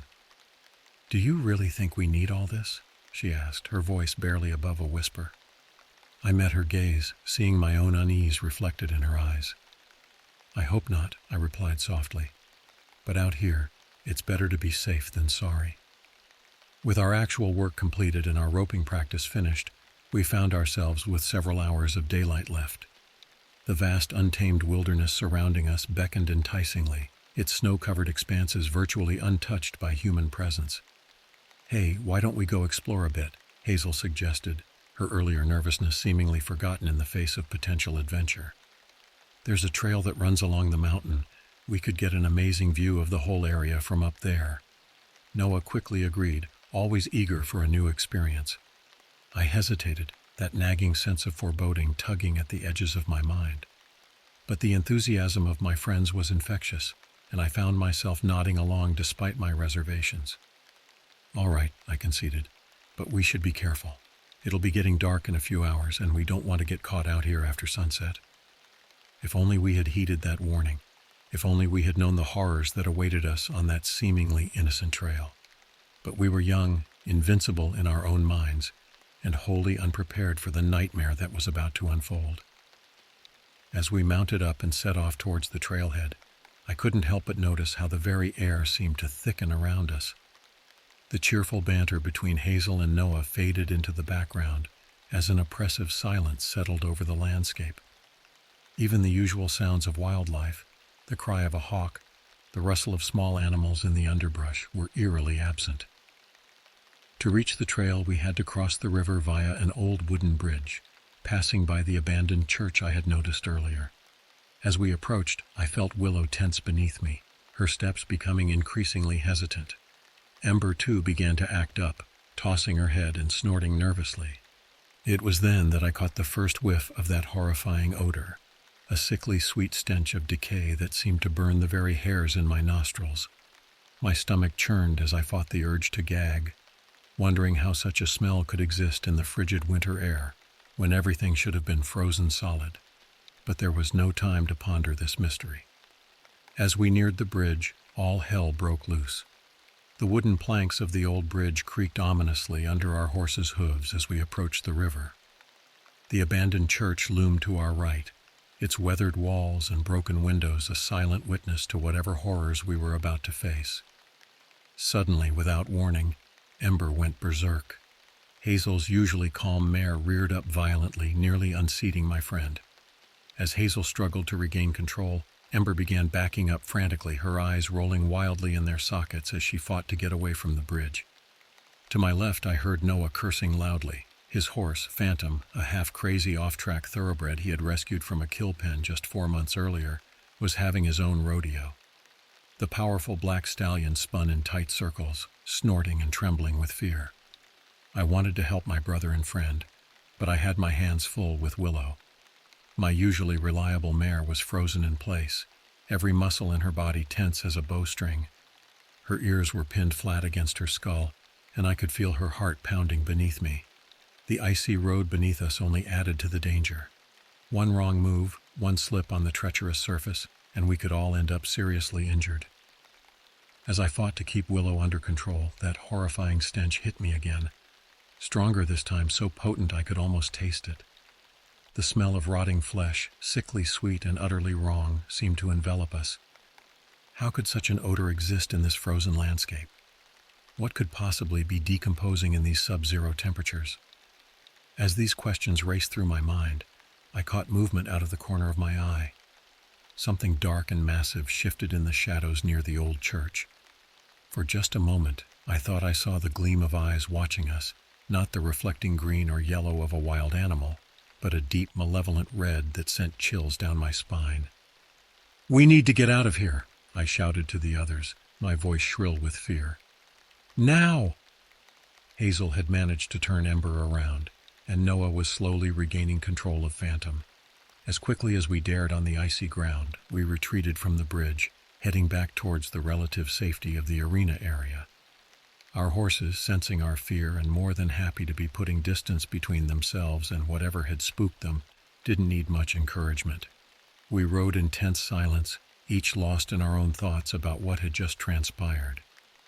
By the time we reached the arena, the sun was sinking low on the horizon, painting the sky in ominous shades of red and purple. We were all shaken, our earlier excitement replaced by a growing sense of dread. What was that?" Hazel asked, her voice trembling slightly as we dismounted. "I've never seen Ember act like that before." Noah, always the skeptic, tried to rationalize the situation. "Probably just some wild animal near the bridge, a mountain lion maybe, or a bear. The horses caught its scent and panicked." But I knew better. The thing I had glimpsed, the eyes I had seen, they belonged to no natural creature. And that smell, I shuddered at the memory. "Whatever it was," I said quietly, "I don't think we should stick around to find out. We need to get these horses somewhere safe for the night and get ourselves out of here." As we debated our next move, the oppressive silence that had fallen over the area was suddenly shattered by a sound that made my blood run cold. From the direction of the river came a cry, high-pitched and inhuman, a mixture of a woman's scream, a goat's bleat, and the shriek of a wounded bird. It echoed across the landscape, seeming to reverberate in our very bones. Our horses, already on edge, began to panic anew. We spent the next frantic minutes trying to calm them down, all while casting terrified glances towards the darkening woods. Finally, we managed to get the horses settled in their corrals for the night. I made sure to padlock the gate to Willow's enclosure, a habit born of my inherent distrust of, well, everything. As an extra precaution, I hung one of my protective sachets on each of the corral gates, whispering a quick prayer over them. Hazel's father arrived shortly after to pick us up. The plan was for the horses to stay at the ranch overnight while we spent the night at Hazel's house, returning for them in the morning. As we piled into his truck, I couldn't shake the feeling that we were making a terrible mistake leaving our mounts behind. If only I had insisted we take them with us. If only I had known the horrors that would unfold under the cover of darkness. But hindsight, as they say, is 20/20ths, and we were about to learn a brutal lesson in the dangers that lurk in the shadows of this world. Rather than heading straight to Hazel's house, her father informed us that we had been invited to dinner at Ellis's place. Ellis was an old family friend, known for his excellent cooking and his vast knowledge of local history and folklore. As we pulled up to Ellis's cozy cabin, the savory aroma of a home-cooked meal momentarily distracted us from the unsettling events of the day. Ellis greeted us warmly, ushering us inside to escape the biting cold of the winter evening. Over a hearty meal of venison stew and freshly baked bread, we recounted the day's events.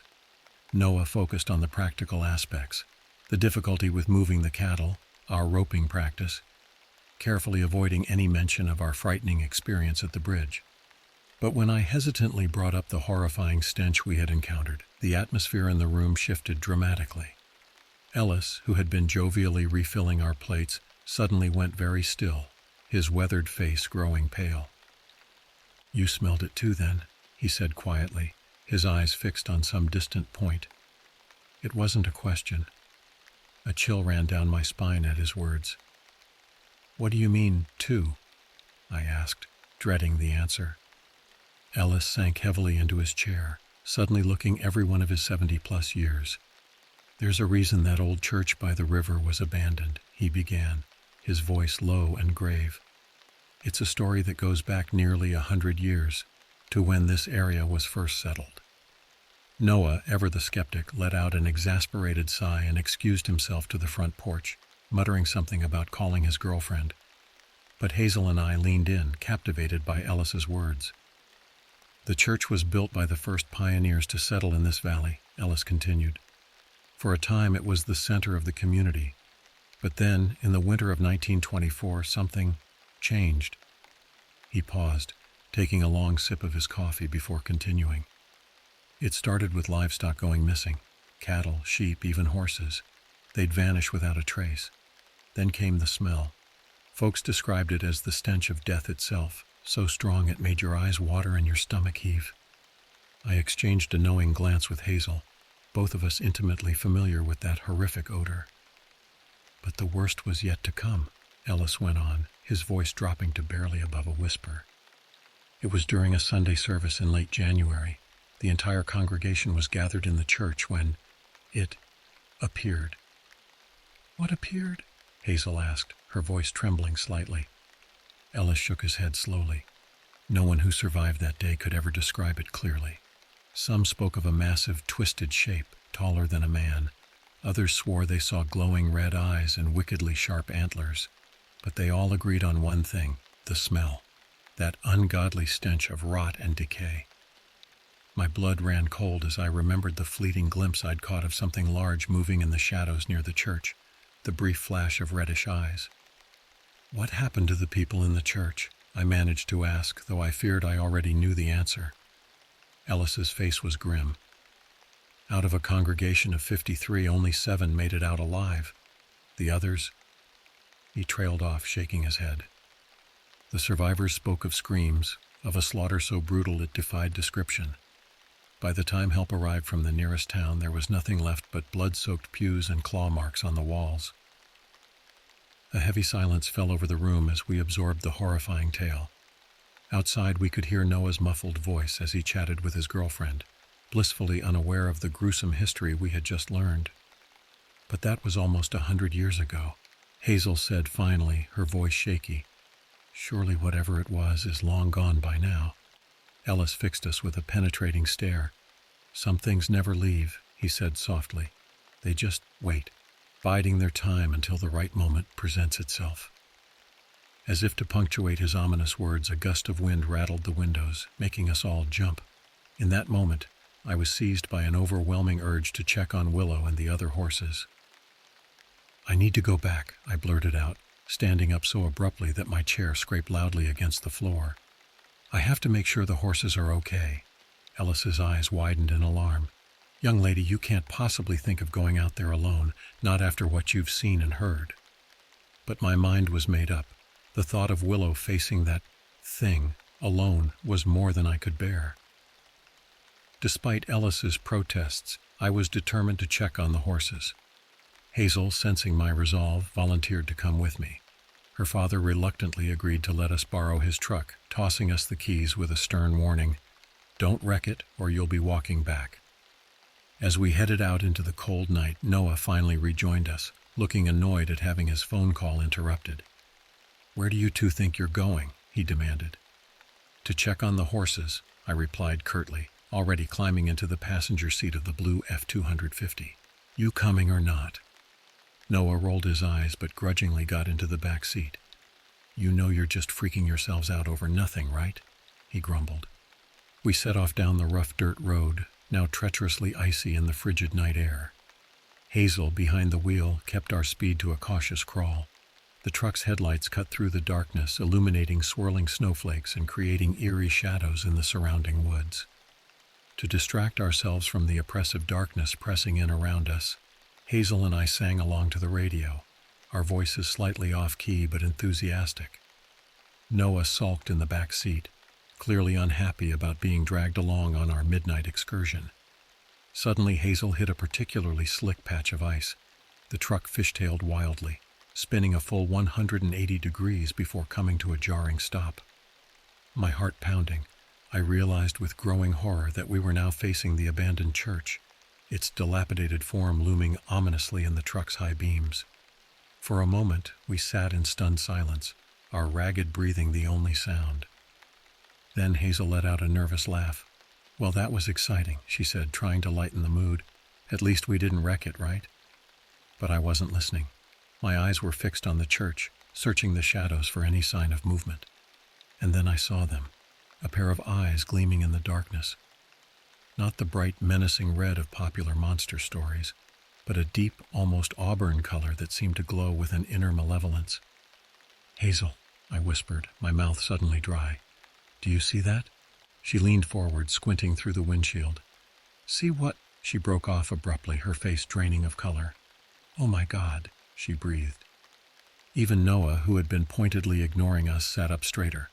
"What? What is it?" But before either of us could answer, that horrific smell hit us like a physical force. Even through the sealed truck, the stench of rotting flesh was overwhelming, burning our nostrils and making our eyes water. "Go," I croaked, fighting the urge to vomit. "Hazel, go now." She didn't need to be told twice. With shaking hands, she threw the truck into drive and stomped on the gas pedal. For a heart-stopping moment, nothing happened. The wheels spun uselessly on the ice. Then, with a lurch that slammed my forehead against the dashboard, we shot forward. As we sped away, I could have sworn I heard something.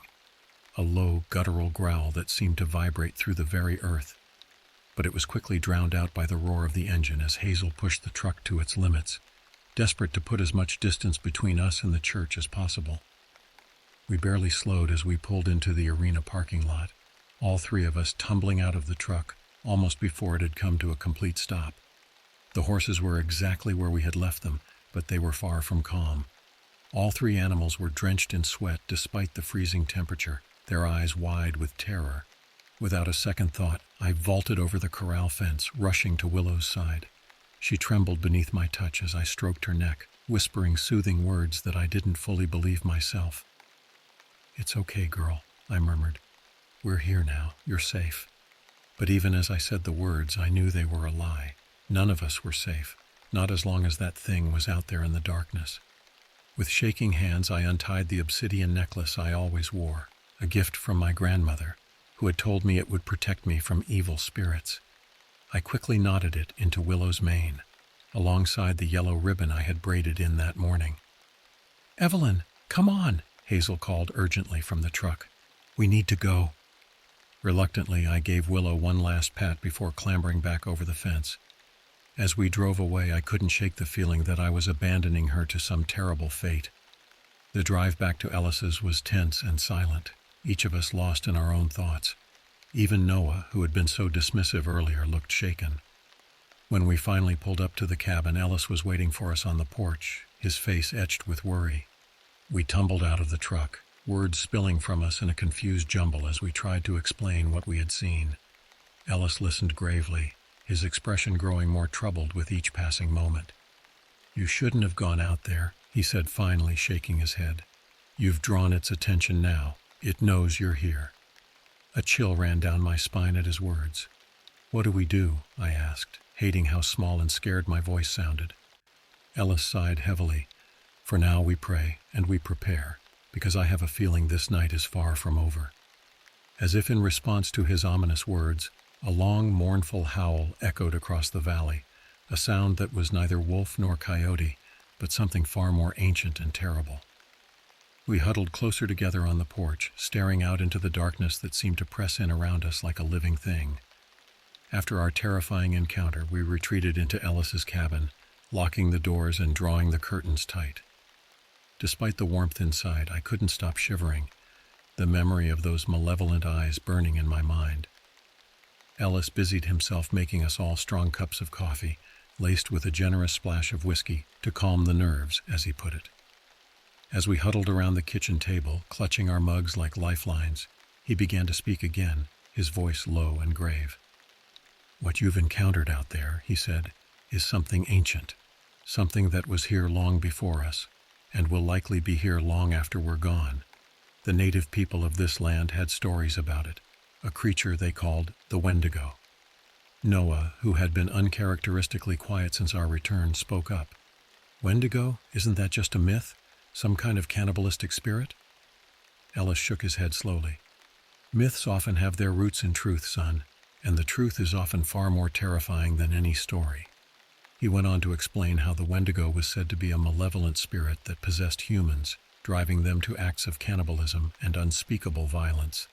But some believed it was a physical creature as well, a monstrous, ever-hungry beast that stalked the wilderness, preying on the unwary. But why now? Hazel asked, her voice trembling slightly. Why is it active after all these years? Ellis's face grew grim. Hard to say. Maybe it's been slowly gaining strength all this time, or maybe... He trailed off, his eyes flickering to me. Maybe what? I pressed, a knot of dread forming in my stomach. He sighed heavily. Maybe it was drawn to something, or someone. The implication hung heavy in the air. I thought of the protective measures I had taken, the herbs and ribbons and sigils. Had I inadvertently attracted the creature's attention with my attempts to ward it off? Before I could voice these fears, a sharp crack echoed through the night, making us all jump. It sounded like a tree branch snapping, but far too close to the house for comfort. We all froze, hardly daring to breathe as we strained our ears for any further sounds. For a long moment there was nothing but silence. Then, faintly at first but growing louder, we heard it. A rhythmic tapping sound, like long nails drumming against wood. Tap, tap, tap. It seemed to be coming from everywhere at once. The windows, the walls, even the roof above our heads. Along with the tapping came that horrific smell again, seeping through every crack and crevice of the cabin. It's here, Ellis whispered, his face ashen. God help us, it's here. Hazel let out a choked sob, burying her face in her hands. Noah, his earlier skepticism completely evaporated, looked around wildly as if searching for a weapon or an escape route. I found myself frozen in place, my heart pounding so hard I thought it might burst from my chest. The tapping grew louder, more insistent, until it was a deafening cacophony that seemed to shake the very foundations of the cabin. And then, as suddenly as it had begun, it stopped. The silence that followed was almost worse than the noise had been. We all held our breath, waiting for whatever was to come next. A long, agonizing minute passed, then another. Just as we began to think that maybe, just maybe, it had gone away, we heard it. A sound so horrifying, so utterly wrong, that it seemed to bypass our ears entirely and claw directly into our brains. It was a scream, but unlike any scream I had ever heard before. It was the wail of a woman in unimaginable agony, the bleat of a terrified goat, and the shriek of a dying bird all rolled into one unholy sound. It went on, rising and falling in pitch, until I thought I would go mad from hearing it, and underneath it all, barely audible but unmistakable, was a low, guttural growling, the sound of a predator that knows its prey is cornered. "We need to leave," I gasped out, finally finding my voice. "Now!" But Ellis shook his head grimly. "We can't go out there. That's exactly what it wants." "So what, we just sit here and wait for it to break in?" Noah demanded, his voice cracking with fear. "No," Ellis said, a steely determination entering his voice. "We fight." He hurried to a locked cabinet in the corner of the room, pulling out an old but well-maintained shotgun.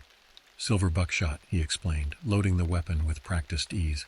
"Might not kill it, but it'll sure as hell slow it down." As Ellis prepared the gun, I found myself moving on autopilot, gathering items from around the cabin, salt from the kitchen, iron fireplace pokers, anything that folklore said might be effective against evil spirits. Hazel, snapping out of her fear-induced paralysis, began helping me create a protective circle of salt around us. Noah, following Ellis's instructions, started boarding up the windows with whatever he could find. As we worked, the creature outside continued its assault on our senses and sanity. The smell grew stronger, the unearthly screams more frequent, and underneath it all, that constant maddening tapping. Tap, tap, tap. We huddled together in our makeshift fortress, armed with nothing but an old shotgun, some improvised weapons, and our own determination to survive. As the night wore on, the attacks grew more intense, more frenzied. Windows rattled in their frames. Shadows seemed to writhe and twist in the corners of the room. And always that horrible stench and that bone-chilling sound. None of us slept that night. We took turns watching, jumping at every creak and groan of the old cabin. By the time the first pale light of dawn began to seep through the boarded-up windows, we were exhausted, terrified, and pushed to the very limits of our endurance. But we had survived. Somehow, against all odds, we had made it through the night. As the sun rose higher in the sky, the oppressive atmosphere that had gripped us all night slowly began to lift. The smell faded, the sounds ceased. By mid-morning, it was as if nothing had happened at all, except for the haunted looks in our eyes and the hastily boarded-up windows of Ellis's cabin. We emerged cautiously into the crisp winter air, blinking in the bright sunlight. The world seemed almost offensively normal after the horrors of the night, but our ordeal was far from over.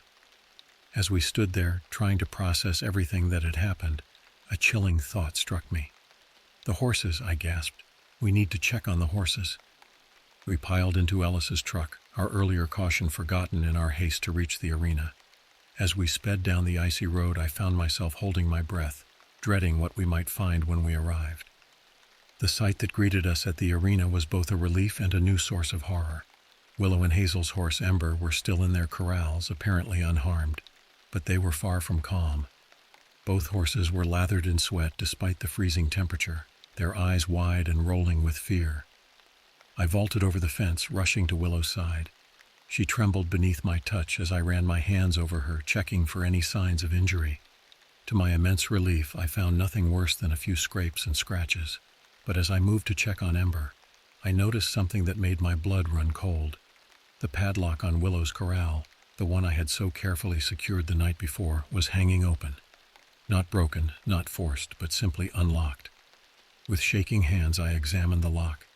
There were no signs of tampering, no scratches or dents to indicate it had been picked. It was as if it had simply opened on its own. "Guys," I called out, my voice trembling, "you need to see this." As the others gathered around, I pointed out the open lock and the strange tracks in the snow around the corral. They looked almost like deer prints, but larger and oddly elongated, as if whatever had made them had been walking on 2 legs instead of 4. Noah, who had gone to check on his horse Phantom, called out to us, his voice tight with barely controlled panic. "You guys better come see this." We hurried over to Phantom's corral, and I had to stifle a gasp at what I saw. The sturdy thoroughbred was covered in small cuts and scratches, none of them deep, but all of them fresh. The metal panels of his corral were dented and twisted, as if something impossibly strong had been trying to force its way in. What could have done this?" Hazel whispered, her face pale with shock. Ellis, who had been examining the tracks with a grim expression, spoke up. "Something that shouldn't exist," he said quietly. "Something that defies all natural laws." As we stood there, trying to process the implications of what we were seeing, I noticed something else. A glint of black in the snow near Willow's corral. With a jolt of recognition, I realized it was my obsidian necklace, the one I had tied into Willow's mane the night before. I picked it up with trembling fingers, noting how the protective ribbon I had braided into Willow's mane was significantly shorter than it had been. It was as if something had carefully, deliberately removed my attempts at spiritual protection. "We need to get out of here," I said, my voice sounding strange and distant to my own ears. "Now." No one argued. We quickly loaded the horses into the trailer, not bothering with our usual careful preparations. Every shadow seemed to hide a potential threat, every rustle of wind through the trees a harbinger of some unspeakable horror. As we pulled away from the arena, I couldn't shake the feeling that we were being watched. I turned in my seat, looking back at the abandoned church in the distance. For just a moment, I thought I saw something move in one of the broken windows, a flash of deep auburn red that might have been eyes. Then we rounded a bend in the road, and the church disappeared from view. The drive back to town was tense and silent, each of us lost in our own thoughts. What had we encountered out there in the wilderness? What dark forces had we unwittingly awakened? As we passed the "Welcome to Millbrook" sign, I felt some of the tension leave my body. We were back in civilization, away from the ancient primal evil that lurked in those snow-covered hills. But even as we unloaded the horses at the local stables and made our way to our respective homes, I couldn't shake the feeling that our ordeal wasn't truly over. That whatever had stalked us in the night wasn't content to remain in its wilderness domain. That night, as I lay in my bed trying unsuccessfully to sleep, I found myself straining my ears for that familiar, terrifying sound. Tap, tap, tap. In the days and weeks that followed our harrowing experience at the ranch, life in Millbrook slowly returned to a semblance of normalcy. On the surface, everything seemed fine.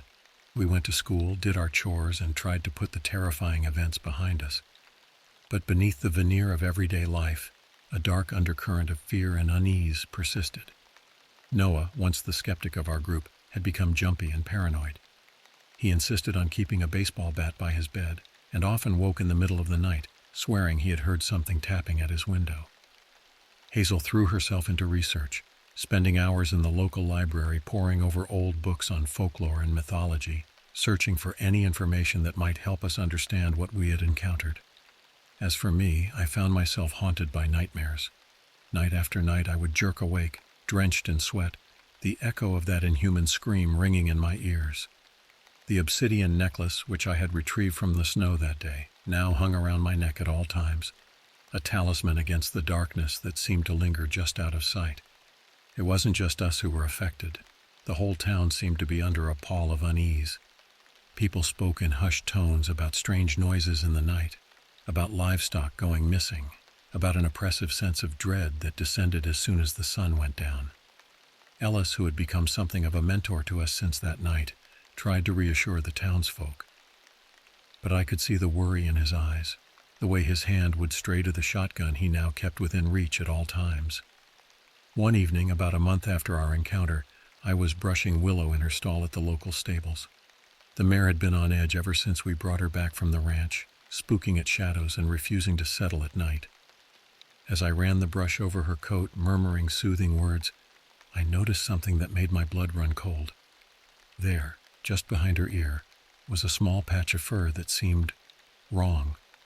It was coarser than the rest of her coat, almost bristle-like, and a deep reddish-brown color that reminded me all too vividly of those eyes I had seen in the church window. With trembling hands, I parted the fur to get a better look. What I saw nearly made me drop the brush in shock. The skin beneath the strange fur was mottled and discolored, almost as if it were rotting. And as I watched, horrified, I could have sworn I saw it pulsate slightly, as if something were moving beneath the surface. I stumbled back, my heart pounding. This couldn't be happening.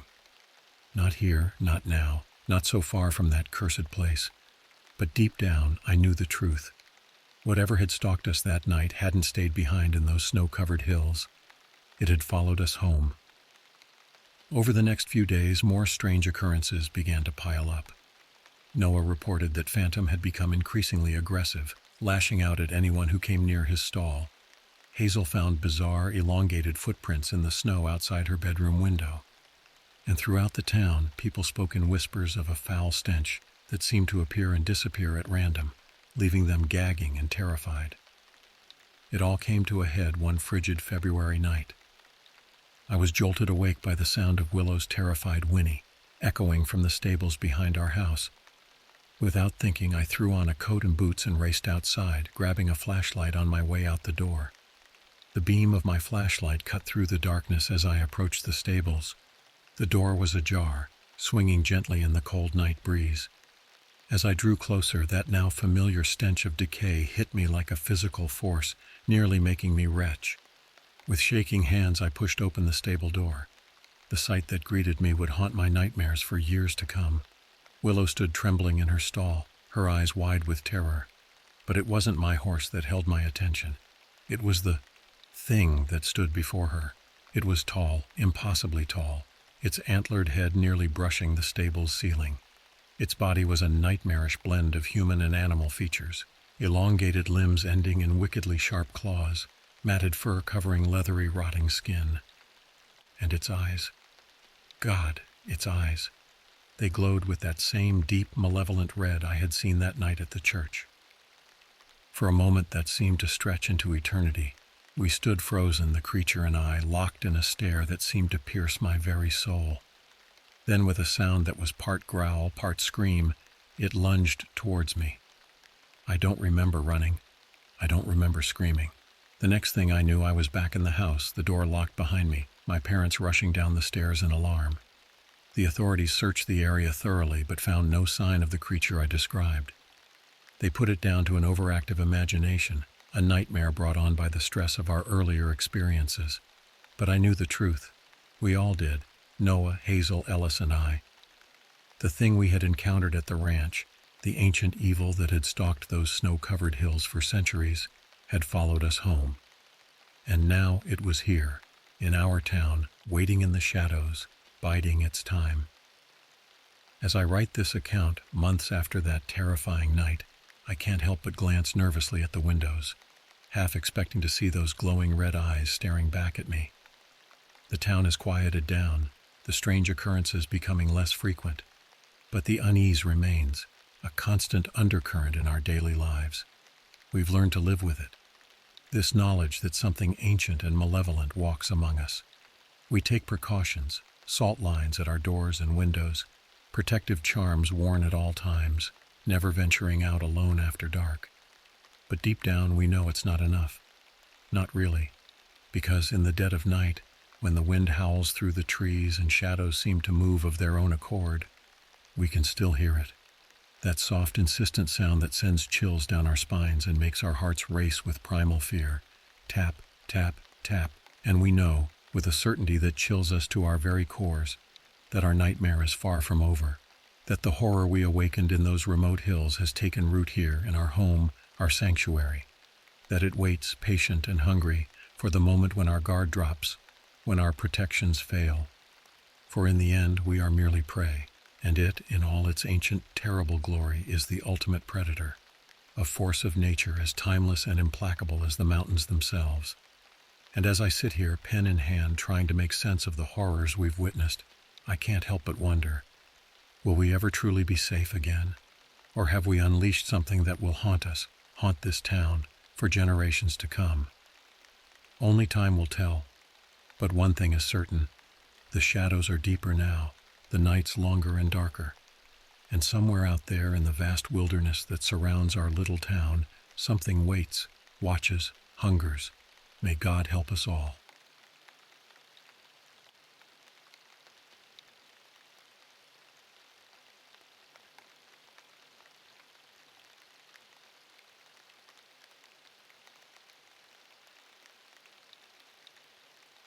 I'm in my mid-20s now, but this terrifying encounter happened when I was just 12 years old. It was a warm day in early June 2013, shortly after the school year had ended. My two best friends, Mike and Tyler, and I decided to go on a bike ride to explore the outskirts of our small town. We pedaled along the quiet country roads, enjoying the warm breeze and the smell of wildflowers in the air. After about 20 minutes, we came across an abandoned house that still looked strangely new, despite clearly being unoccupied. Curious, we stopped our bikes to take a closer look. The front yard was overgrown with weeds and the windows were dark, but the structure itself appeared to be in excellent condition. We debated whether it was truly abandoned. It seemed unlikely given how pristine it looked. But after circling the property and peering in the windows, we confirmed that it was indeed empty. Being adventurous 12-year-old boys, we couldn't resist the temptation to explore further. We leaned our bikes against an old oak tree and cautiously approached the front door. Mike tried the handle, and to our surprise, it was unlocked. With a mixture of excitement and trepidation, we stepped inside. The interior was barren, no furniture, decorations, or any signs that anyone had lived there recently. Yet strangely, it wasn't coated in a thick layer of dust and cobwebs like you'd expect from a long-abandoned house. The walls were a crisp white, and the hardwood floors still had a polished sheen. As we made our way further inside, we noticed some disturbing details that contrasted with the tidiness. Scorch marks marred one of the walls in the living room, forming odd circular patterns. Scattered on the floor nearby were DVD cases for movies inappropriate for our age. Tyler and Mike became absorbed in examining these puzzling clues, but I was overcome by an unsettling feeling. Something about this place seemed very wrong. Needing to get some air, I told the guys I was going to take a short walk in the woods behind the house. They barely acknowledged me, too engrossed in their strange treasure hunt. I made my way out the back door, feeling a wave of relief as I stepped out into the sunny yard. That relief was short-lived. Parked right outside was an old Airstream trailer, the iconic silver bullet style from decades past. What was it doing here in the backyard of an abandoned house? With mounting trepidation, I pushed open the trailer door and peeked inside. To my shock, it was crammed full of items you'd find in a lived-in house. Stacks of dishes, folded linens, a rack of coats, even children's toys. They were all coated in a thin layer of dust, but not years' worth. It seemed as if the occupants had packed up the trailer for a trip, intending to return, but never did. Thoroughly creeped out, I shut the trailer door and turned toward the woods, desperate to be surrounded by the calming presence of nature. I walked briskly between the trees, barely registering my surroundings, just wanting to put some distance between myself and the eerie scene by the house. The forest felt unnaturally still and silent. After a minute or two, a wave of dizziness suddenly overcame me. My vision blurred and my surroundings started spinning.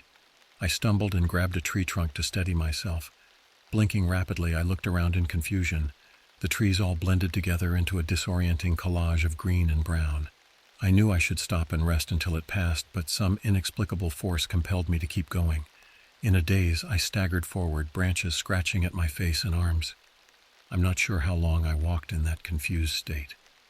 My next lucid memory is the dizzy fog abruptly clearing. I found myself standing at the edge of a small clearing, face to face with a weathered red barn. It looked to be in good condition, almost freshly built. One perplexing detail jumped out at me.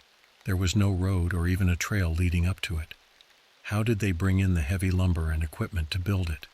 The only access seemed to be the narrow footpath I had emerged from. Driven by an ominous curiosity, I walked across the clearing to the barn door, which was slightly ajar. I hesitated briefly, feeling the hairs on the back of my neck stand up. Then, with a deep breath, I pushed it open and stepped inside the shadowy interior. Nothing could have prepared me for the horrific sight that greeted me. In the center of the barn floor was a full-grown horse lying motionless on its side. Hunched over it was a monstrous creature that defied explanation. It had the general shape of a human, but stood well over 7 feet tall, with tree-trunk legs ending in stump feet like an elephant's. Its skin was a sickly light gray, hairless and deeply wrinkled. But most disturbingly, its face was utterly blank, no nose, mouth, or ears, just 2 beady black eyes staring out from the featureless expanse of flesh. I stood paralyzed, trying to comprehend what I was seeing. The creature didn't seem to be attacking the horse, as there was no blood that I could see. But it was clearly doing something to the animal. After what felt like an eternity, but was probably only seconds, it noticed my presence. Its black pinprick eyes locked onto me, and it rose to its full towering height. Adrenaline finally unfroze my muscles and I turned and ran, a scream lodged in my throat. I sprinted through the woods in blind panic, branches whipping at my face and legs. My lungs burned and my heart pounded in my ears. The same inexplicable dizziness from before washed over me, blurring my surroundings. But pure terror propelled me forward. I had to get away from that creature. After an interminable period of clumsy running, the house came into view through the trees. I burst out of the forest and up to the back door, screaming for Mike and Tyler at the top of my lungs. They came rushing from inside, alarmed by my hysterics. "We have to go now," I panted, gasping for breath. "There's a thing in the woods. A monster. We need to leave." They exchanged skeptical glances, then looked back at my wild-eyed expression and dirt-smeared face. "Whoa, slow down," Tyler said. "What are you talking about? What monster?" "I'm serious," I pleaded. "I saw it in a barn in the woods. It was huge and not human. I think it killed a horse. We're not safe here." Mike shook his head. "Dude, did you hit your head or something? You're not making any sense." I didn't have time to convince them. I could feel in my bones that the creature was coming. "Listen, I'm getting out of here with or without you, but I'm telling you that thing is coming. Just watch the tree line." I turned to run for my bike, but before I could take a step, a movement at the edge of the trees caught my eye. My blood turned to ice in my veins. It was here. Mike and Tyler turned to look, and the color drained from their faces. The creature emerged from the forest, its lumbering form even more terrifying in the stark daylight. One glimpse of it erased all doubts that this was some elaborate prank. They screamed in unison and we all scrambled for our bikes. We jumped on and pedaled harder than we ever had in our lives, hearts in our throats. I didn't dare look back until we had put at least a mile between us and that awful place. When our town came into view, we slowed, gasping for air. We rode in stunned silence for a while, trying to process what we had just experienced. It felt more like a vivid nightmare than reality. As we reached the first neighborhood streets, Tyler finally spoke, his voice shaking. What do we do? Should we tell someone? I considered it for a moment, but quickly shook my head. They'll think we're crazy, or lying. I don't even know how to describe what we just saw. Mike nodded grimly. Yeah, I don't want to end up in therapy or juvie. Let's just keep this between us. No one would believe it anyway. We swore a pact of secrecy and went our separate ways, but the weight of that terrible knowledge haunted me. I knew none of us would ever be the same. For years we didn't speak about the creature, even to each other. The trauma of that day forged an unspoken understanding between Mike, Tyler, and I. The less we acknowledged it, the easier it was to pretend it had never happened. But the encounter left indelible scars on our psyches. I think in each of our own ways, we were trying to distance ourselves from the reality of what we experienced.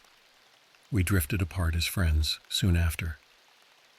Tyler moved away with his family the following year, and we lost touch. Mike remained in town, but our relationship became strained. Though we never talked about the reason, I knew it was because being around each other was a constant reminder of the horror we witnessed together. Even indirect references to that day would send Mike into a state of agitated panic. His eyes would dart around frantically, and he'd start taking rapid, shallow breaths, classic signs of a fight-or-flight response. I learned quickly not to bring it up, for his sake and mine. Any reminder felt like prodding an infected wound. I wasn't faring much better. Though I tried to rationalize what I had seen, the memory of the creature never faded. It would invade my dreams, jolting me awake in a cold sweat night after night.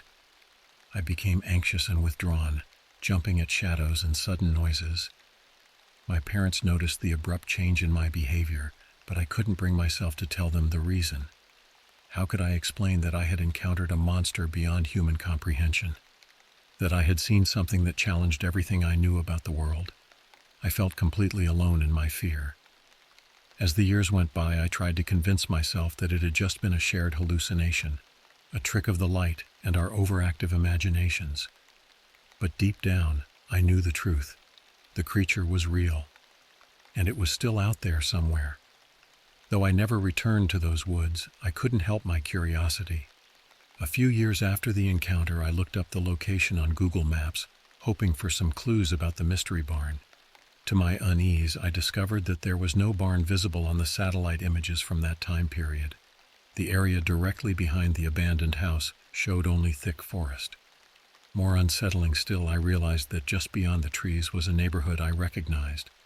I had ridden my bike through those streets many times before that fateful day.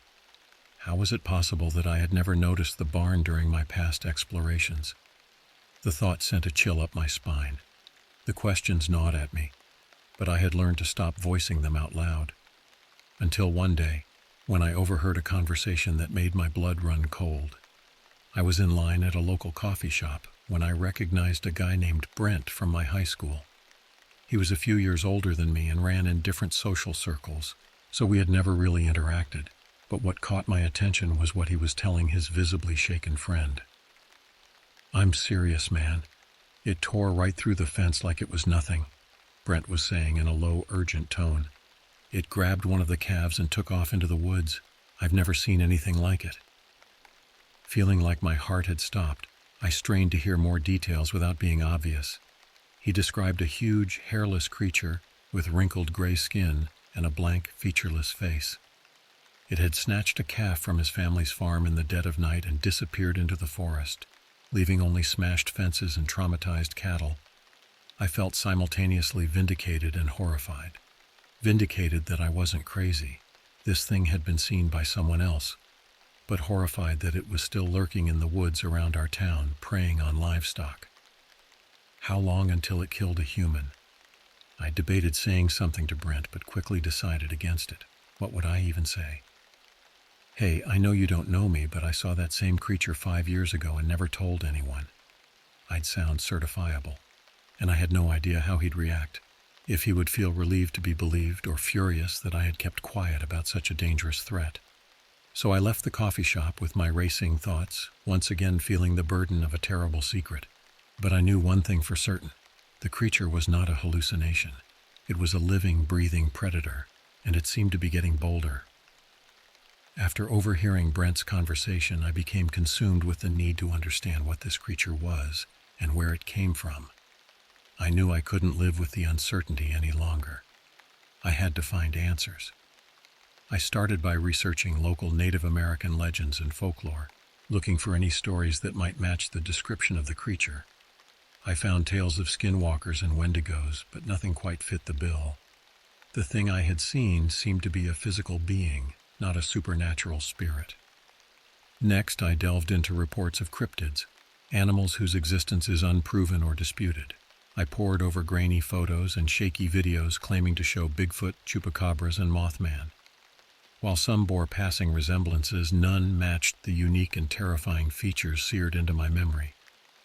As I fell further down the rabbit hole of paranormal investigations and conspiracy theories, I began to wonder if I was losing my grip on reality. How could something like that creature exist without the world knowing about it? Surely there would be clear documentation, scientific analysis, government involvement. The lack of solid information was maddening, but I couldn't stop searching. It became an obsession that started to affect my daily life. I was distracted at school, missing assignments and letting my grades slip. I withdrew even further from friends and family, spending hours online chasing leads and connecting dots that weren't there. Finally, my parents had enough. They sat me down for a serious talk, expressing their concern for my well-being. They demanded to know what was going on with me. I could see the worry etched on their faces. I broke down and told them everything. The abandoned house, the barn in the woods, the indescribable creature, the constant nightmares and crushing fear.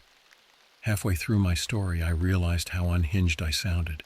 I braced myself for them to react with disbelief or anger. But to my surprise, they listened intently, not once interrupting. When I finished, my dad let out a heavy sigh and exchanged a loaded glance with my mom. The look sent a chill through me. They knew something. "We should have told you sooner," my mom said softly, taking my hand. "But we hoped, we prayed it wouldn't find you." I stared at her, uncomprehending. "What? What are you talking about?" My parents proceeded to tell me a story that shook the foundation of everything I thought I knew. The creature had been seen before, many years ago when they were young. In fact, it was the reason they had moved to this town in the first place, to get away from it. They described their own encounter in shaking voices. They had been camping in a remote part of the state park when they were college students. In the middle of the night, they were awakened by a blood-curdling scream. They emerged from their tent to see a large, shadowy form dragging something heavy into the woods. In the moonlight, they caught a glimpse of its pale, wrinkled skin and dark, empty eye sockets. They were frozen in fear until it disappeared into the trees. The next morning, they discovered a park ranger's vehicle with the door ripped off the hinges, blood smeared on the seats. The ranger was never found. Shaken to their core, my parents reported what they had seen to the police, but they were met with skepticism and thinly veiled accusations that they were either lying or intoxicated. Fearing for their safety and their reputations, they decided not to press the issue, but they never forgot what they had seen that night. "We thought it was an isolated incident," my dad said, his face lined with guilt. "That maybe it had moved on or died. We never dreamed." He trailed off, unable to finish. I sat in stunned silence, trying to absorb this new reality. My parents' revelation didn't bring me comfort. Instead, it magnified my dread. This thing had been terrorizing the area for decades. How many other victims had it claimed? What dark purpose drove its actions? Armed with the knowledge that I wasn't alone in my experience, I threw myself into research with renewed intensity. If this creature had been seen by multiple people over the years, there had to be some record of it somewhere. I just needed to find the right thread to pull. I scoured local newspaper archives for any stories that might be related. Missing persons reports, unusual animal attacks, sightings of strange creatures. Most of what I found were dead ends, the ordinary tragedies and tall tales that populate small-town newspapers. But a few articles stood out. A series of unsolved disappearances in the state park dating back to the 1960s. sporadic reports of livestock mutilations on farms bordering the woods, and a grainy photo from the 1970s claiming to show a monster lurking in the tree line, which had been dismissed as a hoax. I plotted out the incidents on a map and found they all centered around a specific area, the dense, uninhabited forest that included the abandoned house and the barn. A chill ran through me as I realized that this creature seemed to have a defined territory, a hunting ground it had prowled for half a century or more. The more I uncovered, the more questions arose. If this thing was real, what was it? Some undiscovered species, a genetic aberration, the result of some ungodly experiment? And how was it so adept at evading detection and capture? It defied the natural order in a way my analytical mind struggled to accept. I knew I was out of my depth. I needed help, the insight of an expert. But who could I turn to? What field of study even encompasses something like this? I had visions of men in black suits showing up at my door if I revealed what I knew to the wrong person. In the end, I reached out to a professor of cryptozoology at a university a few hours away. I had found his name in my online forays, and his academic credentials seemed legitimate, if a bit obscure. Heart-pounding, I composed an email detailing my experience and my findings, hoping I didn't come across as a crackpot. To my surprise and relief, Dr. Werner responded within a day. His email was short but earnest. He believed my story and felt it warranted further investigation. He agreed to meet with me in person to discuss the case in more depth. I made the drive to his university with a mixture of anticipation and trepidation. I had never spoken about this with anyone outside my parents, and a part of me feared I was walking into a trap, that this was all an elaborate ruse to lock me away as a lunatic. But Dr. Werner greeted me with warm sincerity, inviting me into his cluttered office overstuffed with books and strange artifacts. He listened patiently as I recounted my story, occasionally jotting notes or pulling out a relevant text. When I had finished, he sat back in his chair and steepled his fingers, his expression pensive. "What you've described is unlike anything I've encountered in my years of research," he said finally. "But I don't doubt the veracity of your account. There are more things in heaven and earth than are dreamt of in our philosophy, as the saying goes." He proceeded to explain his theory about the creature. Based on its physical features and behavior, he believed it could be a relict hominid, an evolutionary offshoot of the human family tree that had somehow survived in isolation in the deep woods. "It's not without precedent," Dr. Werner said, pulling a hefty tome from his bookshelf. "There have been documented cases of small, insular populations of archaic humans persisting into the present day, the Flores hobbit, for example." He flipped through the pages until he found what he was looking for, an artist's rendering of a diminutive, primitive-looking humanoid. It sent a shiver through me. "But those hominids were much smaller than modern humans," I pointed out. "The thing I saw was massive, and its features, I've never seen anything like that in the fossil record." Dr. Werner nodded grimly. "Indeed, which suggests that this specimen, if it is a relict hominid, represents an entirely unknown species, one that evolved in isolation for an unfathomable span of time, adapting to its environment in ways we can scarcely imagine." The magnitude of this idea left me reeling. A new member of the human family living in the woods of my hometown. It seemed too incredible to be real. The professor went on to outline a plan for gathering evidence of the creature's existence. Camera traps, soil samples, audio recordings, a systematic survey of its apparent territory. With solid documentation, he believed we could make a case for further scientific investigation, perhaps even protection of the habitat under the Endangered Species Act. I left his office with a binder full of notes and a head full of spinning thoughts. I had a plan of action for the first time since that awful day. But I also had a growing sense of dread, a feeling that I was wading into dark waters whose depths I could not fathom.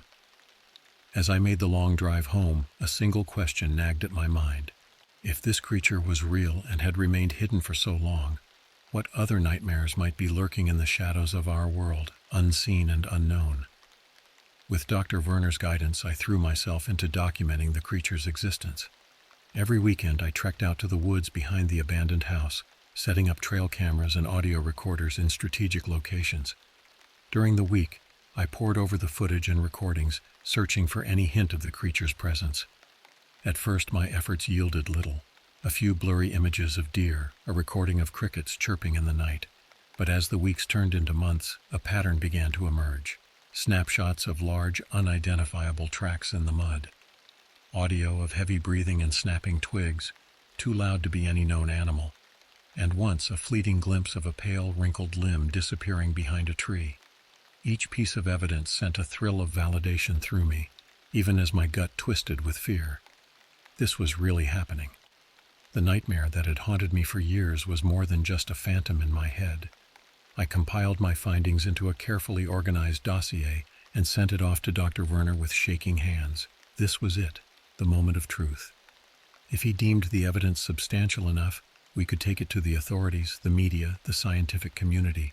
The world would know the truth. Days passed without a response from the professor. I refreshed my email obsessively, jumping every time my phone buzzed. The suspense was agonizing, but I tried to channel my nervous energy into planning the next stages of investigation. Then, a week to the day after I sent the dossier, I received a terse email from Dr. Werner. It contained only a date, a time, and GPS coordinates, followed by 2 ominous words: "Come alone." My mind raced with possibilities as I pulled up the location on a map. It appeared to be a remote cabin deep in the state park, miles from any maintained trail or road. What did the professor want to meet about that he couldn't say over email or phone? Had he uncovered something about the creature that required the utmost secrecy? Against my better judgment, I decided to follow his instructions.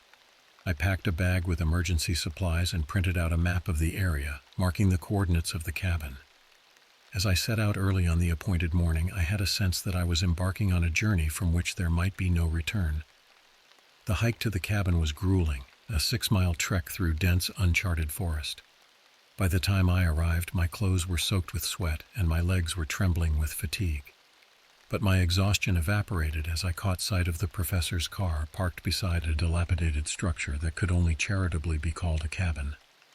I approached the door with my heart in my throat, hand poised to knock. But before my knuckles made contact, the door swung open, revealing a haggard-looking Dr. Werner. His eyes were bloodshot, and his normally neat hair and beard were unkempt. He gestured for me to come inside without a word. The interior of the cabin was dimly lit by a few flickering lanterns. Papers and books were strewn haphazardly across every surface, along with strange artifacts I couldn't identify. The professor sat down heavily at a cluttered desk and motioned for me to take a seat across from him. "I apologize for the cryptic summons," he began, his voice hoarse, "but I've made some discoveries in the past week that I dare not put in writing, discoveries that change everything."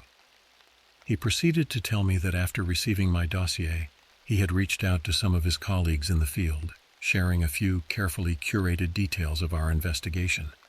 One of them, an anthropologist specializing in indigenous cultures of the Pacific Northwest, had responded with a stunning revelation. The creature I had seen bore a striking resemblance to a being described in the oral traditions of several local tribes. A tall, pale-skinned, noseless spirit, said to inhabit the deep forests and prey on any humans who ventured into its domain.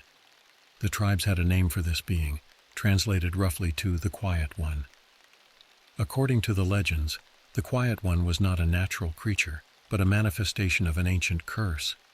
The details varied between tribes, but the core story was always the same.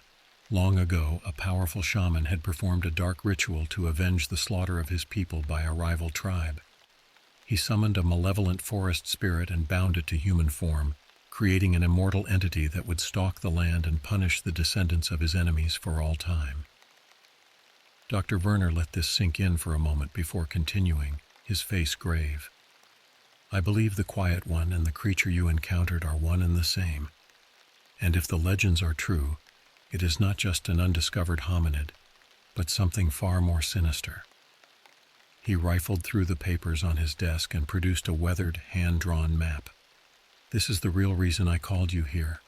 I've triangulated a location based on the tribal stories and the evidence you gathered. I believe it may be the lair of the creature, and the key to stopping its reign of terror once and for all." The map Dr. Werner laid before me depicted a jagged X deep in the heart of the forest, at least a day's hike from our current location. Scrawled beside it in spidery handwriting was a chilling phrase, "In the shadow of the whispering spire." The professor explained that several of the legends mentioned a towering rock formation where the Quiet One was said to dwell. Tribal elders described it as a place of immense dark power, shunned by animals and humans alike. If the creature had a lair, a physical space it considered its own, this was likely it. I studied the map with a mixture of fear and grim determination. The idea of willingly seeking out the creature that had haunted my nightmares was terrifying, but if there was even a chance of ending its violent existence, of preventing it from endangering more lives, I knew I had to try. Dr. Werner and I spent the next few hours poring over the tribal records and historical accounts, searching for any scrap of information that might aid us in a confrontation. We debated strategies, assembled makeshift weapons from the cabin's meager supplies. But in the end, we both knew we were grasping at straws. How does one fight a cursed being that has stalked the land for centuries? As dusk fell, we set out into the darkening woods, our path illuminated by the wavering beams of our flashlights. The forest seemed to close in around us, the usual nighttime sounds conspicuously absent. An unnatural hush draped the landscape, broken only by the occasional crack of a branch beneath our feet. It felt as if the land itself was holding its breath, waiting. We hiked through the night, adrenaline and fear keeping the exhaustion at bay. As the first light of dawn began to filter through the trees, we came upon a sight that stopped us dead in our tracks. Rising before us was a towering spire of black stone, its surface tortured and pitted as if it had been blasted by eons of unimaginable force. It seemed to drink in the light around it, exuding an aura of palpable malevolence. This was the place, the whispering spire, the lair of the creature. Exchanging a look of quiet dread, Dr. Werner and I approached the base of the spire. Up close, I could see that the rock was covered in tally marks, each one a small, deliberate gouge.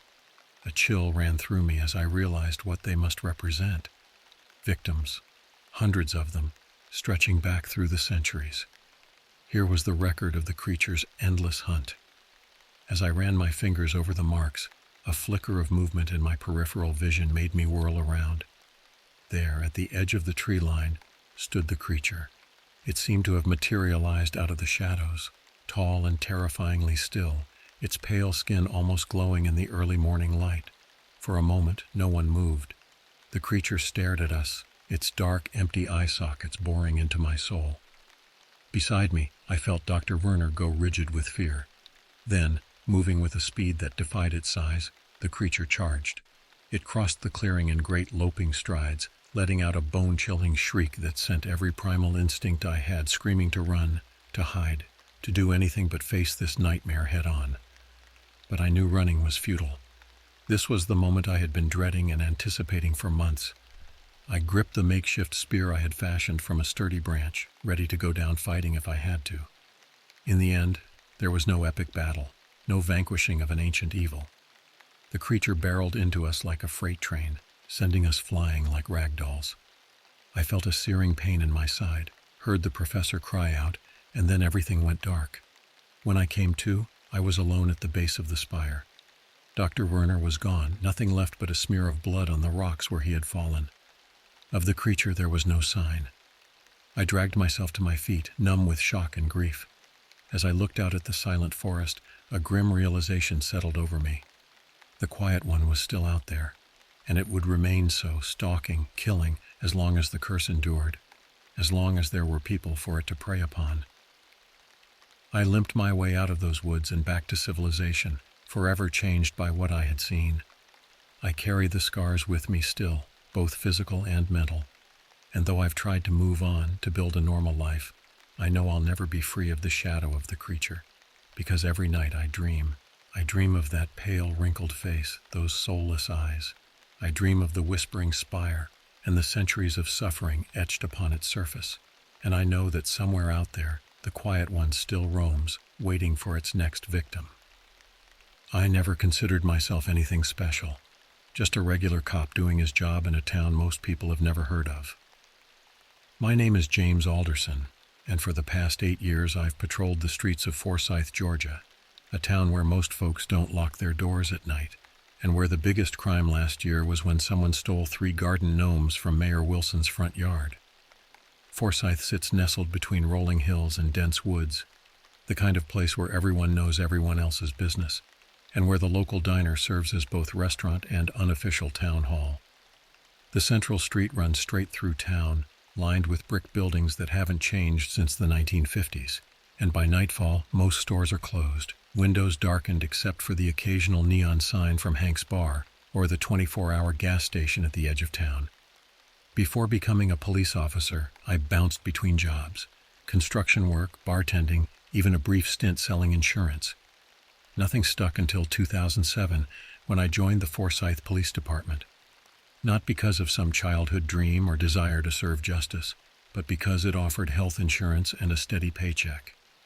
Sheriff Walters hired me despite my lack of experience, saying he preferred someone local who understood the town's rhythms. My partner, Adam Reynolds, had been on the force for 15 years.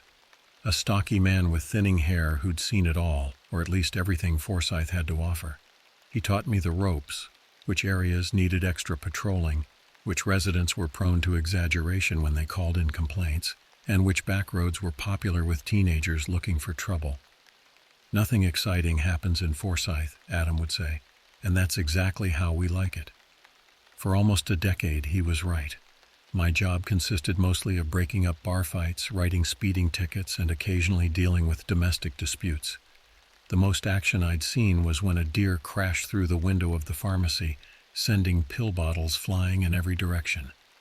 The station itself was modest, just 6 full-time officers, including Sheriff Walters, a dispatcher named Karen who'd been there longer than anyone could remember, and a small cell block that rarely housed more than the occasional drunk sleeping it off.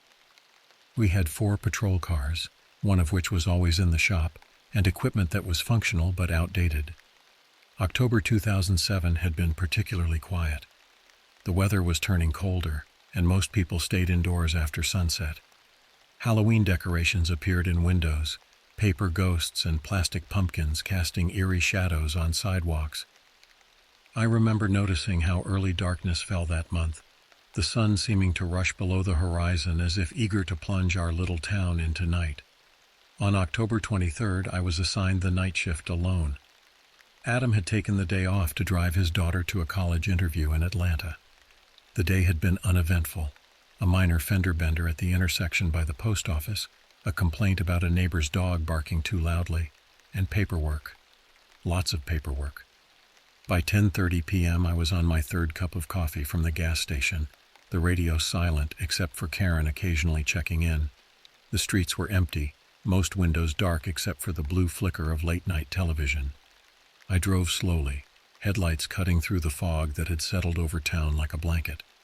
My patrol route took me through the center of Forsyth, past the shuttered storefronts and the park where mothers would bring their children during daylight hours. I continued toward the outskirts where houses grew further apart and the woods crept closer to the road. My headlights illuminated the "Welcome to Forsyth" sign, faded and peeling as I turned onto Route 16, which wound its way around the eastern edge of town. It was close to 11 p.m. when I approached the entrance to Oakwood Trail, a hiking path that cut through several miles of dense forest. During summer, locals used it for hiking and picnics, but by late October, with the temperature dropping and leaves carpeting the ground, few ventured there, especially after dark. I'd driven past this spot hundreds of times, my headlights briefly sweeping across the small gravel parking area, before continuing on. Tonight should have been no different. My thoughts were already drifting to the end of my shift, a microwave dinner and a rerun of some crime show where detectives solved impossible cases in under an hour. But as my cruiser approached the trailhead, something caught my attention. A vehicle was parked in the small lot, a blue sedan, its paint job faded and peeling in spots. At first glance, nothing unusual, probably hikers who lost track of time or teenagers looking for privacy. Yet something felt wrong. An uneasiness settled in my stomach as I slowed the cruiser. Nobody went hiking at this hour, especially not in Oakwood. Not because of any ghost stories or urban legends, Forsyth wasn't that kind of town, but because it was simply too dark, too isolated. The trails weren't maintained well enough for nighttime use, and the area had no lighting. I pulled into the lot, positioning my cruiser behind the sedan. The car's license plate was partially obscured by mud, but I could make out the Georgia tag. I ran it through the system. Nothing came up. The vehicle wasn't reported stolen, and there were no flags associated with it. Sitting in my car, I debated calling it in. It wasn't unusual for cars to be parked here, though typically during daylight hours. Karen would probably tell me to note it and move on unless there was clear evidence of trouble. Still, something didn't sit right. I switched off the engine but left the headlights on, illuminating the trailhead entrance. The woods beyond seemed to absorb the light, the trees standing like sentinels against the night sky. The moon was nearly full, casting silvery light that did little to penetrate the dense canopy. Taking my flashlight from the glove compartment, I stepped out of the cruiser. The night air was cool against my face, carrying the scent of pine and damp earth. I approached the sedan cautiously, sweeping my light across the interior. Empty fast food containers on the passenger seat, a leather jacket in the back, nothing obviously suspicious. I checked the trunk, locked. Circling back to the driver's side, I noticed the keys were still in the ignition. Now that was odd. Nobody leaves their keys in the car in a deserted parking lot, no matter how safe the town. The silence struck me then. No chirping crickets, no rustling leaves, despite the slight breeze. Just complete, oppressive silence, as if the woods themselves were holding their breath. I clicked on my radio. "Dispatch, this is Officer Alderson." Karen's voice crackled back, tinny and distant. "Go ahead, James. I'm at Oakwood Trailhead. There's an abandoned vehicle, blue Buick sedan, going to check the immediate area." "Copy that. Need backup?" I hesitated, looking toward the dark mouth of the trail. "Negative, just a quick check. We'll report back in 15. 10-4, be careful out there." As I clipped the radio back to my belt, I couldn't help but think how routine Karen made it sound. Just another abandoned car. Just another night in Forsyth. Nothing to worry about. How wrong I was. The entrance to Oakwood Trail was marked by a weathered wooden sign, its paint faded after years of exposure to the elements. During daylight hours, this was where families would begin their hikes, children racing ahead while parents consulted the simple map that outlined the looping path through the forest. Now, at night, the trail looked like the entrance to another world entirely. My flashlight beam cut through the darkness, revealing the dirt path that disappeared between towering pines and thick undergrowth. Their shadows stretched and shifted with each movement of my light, creating the unnerving impression that something was moving just beyond my vision. "Hello?" I called out, my voice sounding surprisingly loud in the stillness. "Forsyth Police, anyone there?" No response came back except the faint echo of my own voice. I took a few tentative steps forward, my hand resting on my holstered gun. 8 years on the force, and I'd drawn my weapon exactly twice. Once during training and once when responding to what turned out to be a raccoon that had gotten trapped in Mrs. Henderson's attic. The path was damp beneath my boots, evidence of the rain we'd had earlier in the week. I noted fresh footprints in the mud, multiple sets heading into the woods but none coming back out. 3, maybe 4 people had walked this way recently. I paused, debating whether to continue or wait for backup. Protocol said I should return to my vehicle and call for assistance, but assistance meant waking Sheriff Walters and probably Rick Stevens, both of whom would take at least 20 minutes to arrive. If there were hikers lost or injured in these woods, 20 minutes could make all the difference. About 50 yards in, the trail forked. The main path continued straight, eventually creating a 5-mile loop back to the parking lot. The smaller path branched off to the right, leading to what locals called Shelter Rock, a popular spot for teenagers to drink beer away from prying eyes. I was about to continue down the main path when I heard it, a sound that stopped me cold, a whimper distinctly human coming from somewhere ahead, then silence again. "Hello?" I called, louder this time. "Is someone there? I'm with the police. I can help you." The forest seemed to swallow my words. I swept my flashlight in a wide arc, trying to penetrate the darkness beyond the immediate trail. The beam caught something reflective about 30 yards ahead, a watch perhaps, or a piece of metal. Moving carefully, I approached the spot, my senses heightened. The air felt different somehow, heavier, and carried a strange metallic smell that reminded me of the time I'd witnessed a bad car accident on Highway 41. Then I saw him, a man lying half hidden in the underbrush to the side of the trail. He was on his back, one arm raised as if frozen in the act of shielding himself from something. Even from several feet away, I could see he was badly injured. I rushed forward, kneeling beside him. "Sir, can you hear me?" The man's eyes flickered open, unfocused at first, then widening with recognition, not of me specifically, but of what I represented. Safety. Help. "Thank God," he gasped, his voice barely audible. You have to. His clothing was torn and soaked with blood. Deep lacerations crossed his chest and arms, the kind of wounds that come from something with claws, not a knife or human assault. "Sir, I need you to stay still," I said, already reaching for my radio. "I'm calling for an ambulance." His hand shot out with surprising strength, gripping my wrist. "No time," he said, his eyes suddenly clear and focused. "It's still out there. My friends, Scott and Megan, we were just taking photos." "What happened?" I asked, pressing 2 fingers against his neck to check his pulse. It was rapid and thready. "We heard something, following us. Thought it was a bear maybe, or I don't know. Then it came at us, so fast, not like anything I've ever seen." He coughed, a wet sound that brought fresh blood to his lips. I keyed my radio, trying to keep my voice calm. "Dispatch, this is Officer Alderson. I need immediate medical assistance at Oakwood Trail. I have an injured male, approximately 30 years old, with severe lacerations. Possible animal attack. Also requesting backup. Over." Karen's response was immediate, professional. "Copy that, James. Sending ambulance and backup now. ETA 15 minutes. Can you describe the victim's condition?" The man's grip on my wrist tightened. "Don't let them come. Not without weapons. Big weapons.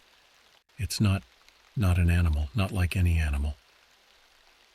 I described the man's injuries to Karen, adding that there might be more victims in the woods.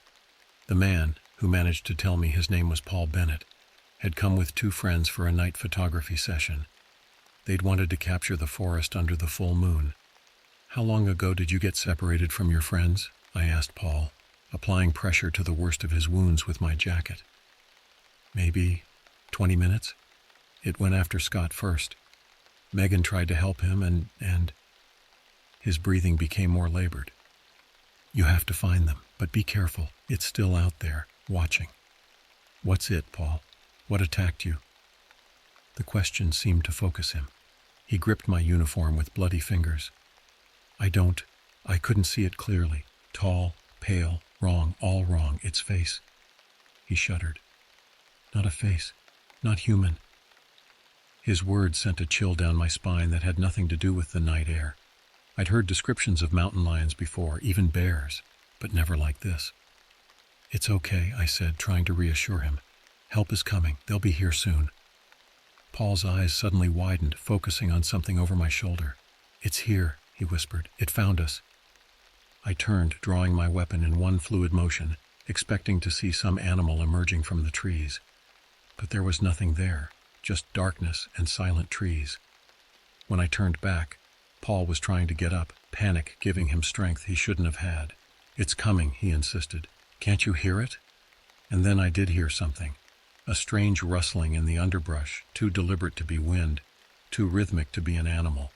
It seemed to be coming from all directions at once, circling us. "Stay down," I told Paul firmly, standing to get a better view of our surroundings. I swept my flashlight in a complete circle, the beam catching only trees and shadows. Yet the sound continued, growing louder. Then Paul screamed, a sound of pure terror that cut off abruptly. I spun around to find him staring fixedly at a point just beyond the reach of my flashlight. His mouth worked soundlessly, all color draining from his face. "What is it?" I demanded, following his gaze. "What do you see?" Paul never got the chance to answer. Something moved at the edge of my vision, a pale shape darting between trees with impossible speed. Then silence fell again, heavy and absolute. "Paul?" I turned back to him only to find him motionless, eyes still open but vacant now. I checked for a pulse, already knowing what I would find. Nothing. He had died of his injuries, or perhaps from shock. It was impossible to tell. But the expression frozen on his face was one I'd never seen before, and hoped never to see again. Pure, unadulterated horror. I keyed my radio again, my voice shaking slightly. Dispatch, victim is now deceased. I repeat, victim is deceased. I need that backup here ASAP. Possible additional victims in the woods. Karen's voice came back steady and reassuring. Backup is en route, James. Sheriff Walters and Officer Stevens are 5 minutes out. Ambulance right behind them. Are you in immediate danger? I looked around at the dark woods, remembering the pale shape I'd glimpsed, the rustling that seemed to come from everywhere at once. Unclear at this time, I replied carefully. Advise backup to approach with caution. Possible dangerous animal in the area. Copy that. Do you want to return to your vehicle to wait? The question gave me pause. The smart move would be to retreat, wait for backup with more resources, more manpower. But somewhere in these woods were 2 more people. Scott and Megan, possibly injured, possibly alive. Every minute counted. Negative, I said finally. I'm going to continue searching for the other 2 individuals. Have backup follow the main trail when they arrive. James. Karen's voice held a note of concern now. Be careful. I signed off and stood, shining my flashlight once more at Paul's body. In death, his face looked younger, vulnerable. I couldn't leave him like this, exposed. I covered him with my jacket, a small gesture that felt inadequate but necessary. Then, with a deep breath, I continued down the trail, my flashlight leading the way, my service weapon held ready. Whatever had attacked Paul and his friends was still out there, and I was about to go looking for it. The deeper I ventured into Oakwood, the more the forest seemed to close in around me. What had been a clearly defined trail gradually became narrower, the overhead branches forming a canopy that blocked out most of the moonlight. My flashlight beam provided the only illumination, creating more shadows than it dispelled. I moved cautiously, alert to every sound. The stillness that had been so unsettling near the trailhead had given way to occasional rustling in the underbrush. Small animals, I told myself, disturbed by my presence. Yet each noise made me tense, my finger hovering near the trigger of my gun. The trail began to slope downward, leading into a shallow valley where the trees grew even more densely packed. Water dripped from leaves, creating a soft, persistent patter that masked other sounds. I paused frequently, listening, calling out for Scott and Megan. My voice echoed briefly before being swallowed by the vastness of the forest. After about 10 minutes of walking, I found the first sign that I was on the right track, a digital camera lying in the dirt, its lens cracked. Next to it was a tripod, one leg bent at an unnatural angle. I picked up the camera, pressing the power button. Surprisingly, it still worked, the screen illuminating with the last image taken. It showed 2 people, a young man with a beard and glasses, presumably Scott, and a woman with long hair pulled back in a ponytail, likely Megan. They were standing together near a distinctive rock formation, smiling at the camera. The timestamp showed the photo had been taken just over an hour ago. I scrolled through the previous images, shots of the moon through tree branches, the trail at sunset, close-ups of interesting fungi growing on fallen logs. Normal tourist photos, nothing to suggest what might have happened to them. Continuing on, I began to notice disturbing signs along the path. Deep gouges in tree trunks, too high and too deep to be from any normal animal. Patches of disturbed earth where it looked like something, or someone, had been dragged. And most concerning, dark stains on leaves and rocks that my flashlight revealed to be blood. The trail forked again, and I hesitated. One path continued downward, toward a small stream that ran through the property. The other climbed back up the ridge, eventually leading to an overlook. Both showed signs of recent passage, broken twigs, disturbed ground. I was debating which way to go when I heard it, a sound that made the hair on the back of my neck stand up. A low, rumbling sound, almost like a growl, but deeper, more resonant. It seemed to emanate from somewhere ahead on the downward path. Logic dictated that I should wait for backup. Sheriff Walters and Officer Stevens would be arriving at the trailhead by now, making their way toward my position. The smart move would be to hold my ground, maybe even retreat to meet them. But then another sound reached me, a human sound. A whimper, quickly stifled, coming from the same direction as the growl. Someone was alive down there. I keyed my radio. Dispatch, this is Officer Alderson. I'm approximately 1 mile in on the main trail at the second fork. I'm hearing what sounds like a survivor. Going to investigate. Karen's response was immediate. Backup is on the trail now, James. They should reach your position in approximately 7 minutes. Recommend you wait. Negative, I replied, already moving down the path. Sounds like someone's in immediate danger. I'm proceeding with caution. I moved as quietly as possible, placing each foot carefully to avoid making noise. The path descended sharply, forcing me to use tree trunks for balance. My flashlight beam bounced with each step, creating a disorienting strobe effect across the landscape. The growling sound had stopped, but I could still hear faint human noises, breathing, perhaps crying. They seemed to be coming from a small clearing just ahead, where the path opened up near the stream. I reached the edge of the clearing and paused, taking in the scene. The stream gurgled softly, reflecting the moonlight that managed to penetrate the canopy here. On the far side of the clearing, barely visible in the dim light, was a small cave opening in the rocky hillside, little more than a dark fissure in the stone. And in front of that opening, hunched over something on the ground, was a figure. My first thought was that I'd found one of the missing hikers. But as I raised my flashlight, the beam illuminating the scene fully, that hope vanished instantly. The figure was humanoid in only the loosest sense of the word. It crouched on all fours, its limbs too long, too jointed in the wrong places. Its skin was pale, almost translucent, stretched tight over a frame that seemed wrong, bones protruding at odd angles. What I had taken for clothing was actually a pattern of darker patches on its skin, like bruises or lesions, and it was feeding. The body beneath it was unrecognizable as human at first glance, torn open, organs exposed. A watch on the victim's wrist caught the light of my flashlight, glinting. The same watch I'd seen in the photograph on the camera. Scott. I must have made some sound, a gasp perhaps, or simply the crunch of leaves beneath my feet, because the creature's head snapped up, turning toward me with unnatural speed. Its face, God, its face. The memory still haunts me. No eyes that I could see, just dark recesses where eyes should be. No nose either. But its mouth, that's what I remember most clearly. A gaping maw that split its head nearly in half, lined with rows of needle-like teeth. For a moment we both froze, locked in a tableau of mutual shock. Then my training kicked in. I raised my weapon and shouted, "Police, don't move!" The absurdity of issuing a standard police command to this thing struck me even as the words left my mouth. But it was instinct, automatic. The creature's reaction was anything but standard. It reared up on its hind legs, now towering at least 7 feet tall, and let out that same rumbling growl I'd heard earlier, except now it reverberated through the clearing, seemingly coming from everywhere at once. I fired 3 shots in rapid succession, the sound explosively loud in the confined space. All 3 hit the creature's center mass. I saw its body jerk with the impact. Dark fluid, almost black in the dim light, oozed from the wounds. But it didn't fall. It didn't even stagger. Instead, it screamed, a high-pitched, keening sound that pierced through my head like a physical pain. My flashlight flickered, then dimmed, as if its batteries were suddenly drained by the creature's cry. Then it charged. I've been in dangerous situations before. I've faced down drunk men with knives, intervened in domestic disputes where tensions were at the breaking point. But nothing had prepared me for the speed with which this thing moved. One moment it was across the clearing, the next it was almost upon me.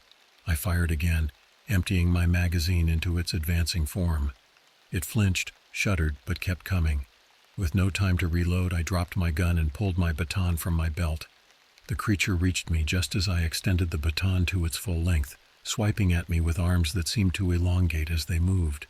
I swung the baton with all my strength, connecting with what might have been its shoulder. The impact jarred up my arm, almost making me drop my weapon. The creature staggered slightly but recovered instantly, one clawed hand raking across my chest. Pain exploded where its claws connected, tearing through my uniform and the flesh beneath. I stumbled backward, tripped over an exposed root, and fell hard. My flashlight flew from my hand, landing several feet away where it illuminated nothing useful. The creature loomed over me, its mouth opening wider than should have been physically possible. In the dim light I could see more teeth than I could count, dripping with what I desperately hoped wasn't Scott's blood. This was it. This was how I was going to die, alone in the woods, killed by something that shouldn't exist. I thought briefly of my sister in Ohio, Who would get the news from Sheriff Walters? Of my empty apartment with bills still on the counter waiting to be paid. Then, just as the creature bent toward me, a piercing whistle cut through the air, followed by a bright flash of light from the direction of the trail. The creature jerked its head toward the sound, its body tensing. "James," Sheriff Walters' voice boomed through the clearing.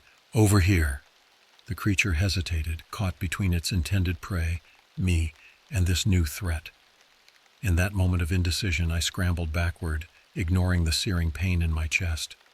My hand found a rock, and I hurled it at the creature's head with as much force as I could muster. The rock connected with a wet thud.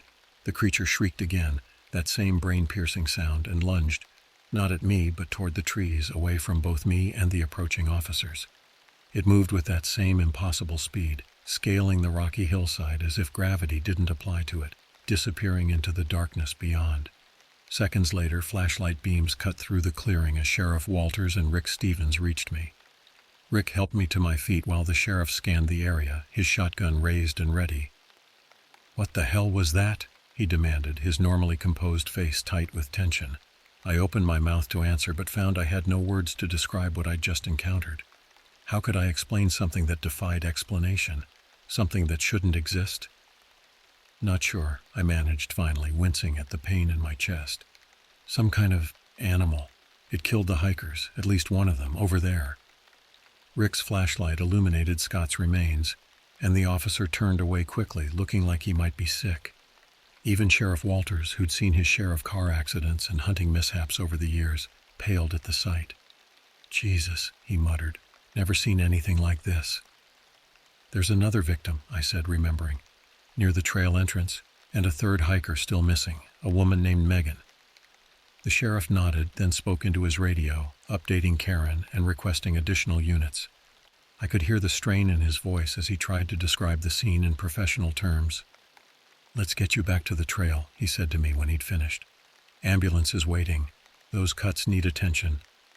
I nodded, suddenly aware of how lightheaded I felt. Blood had soaked through my uniform shirt, dripping down to my belt. The adrenaline that had kept me going was starting to wear off, leaving me shaky and weak.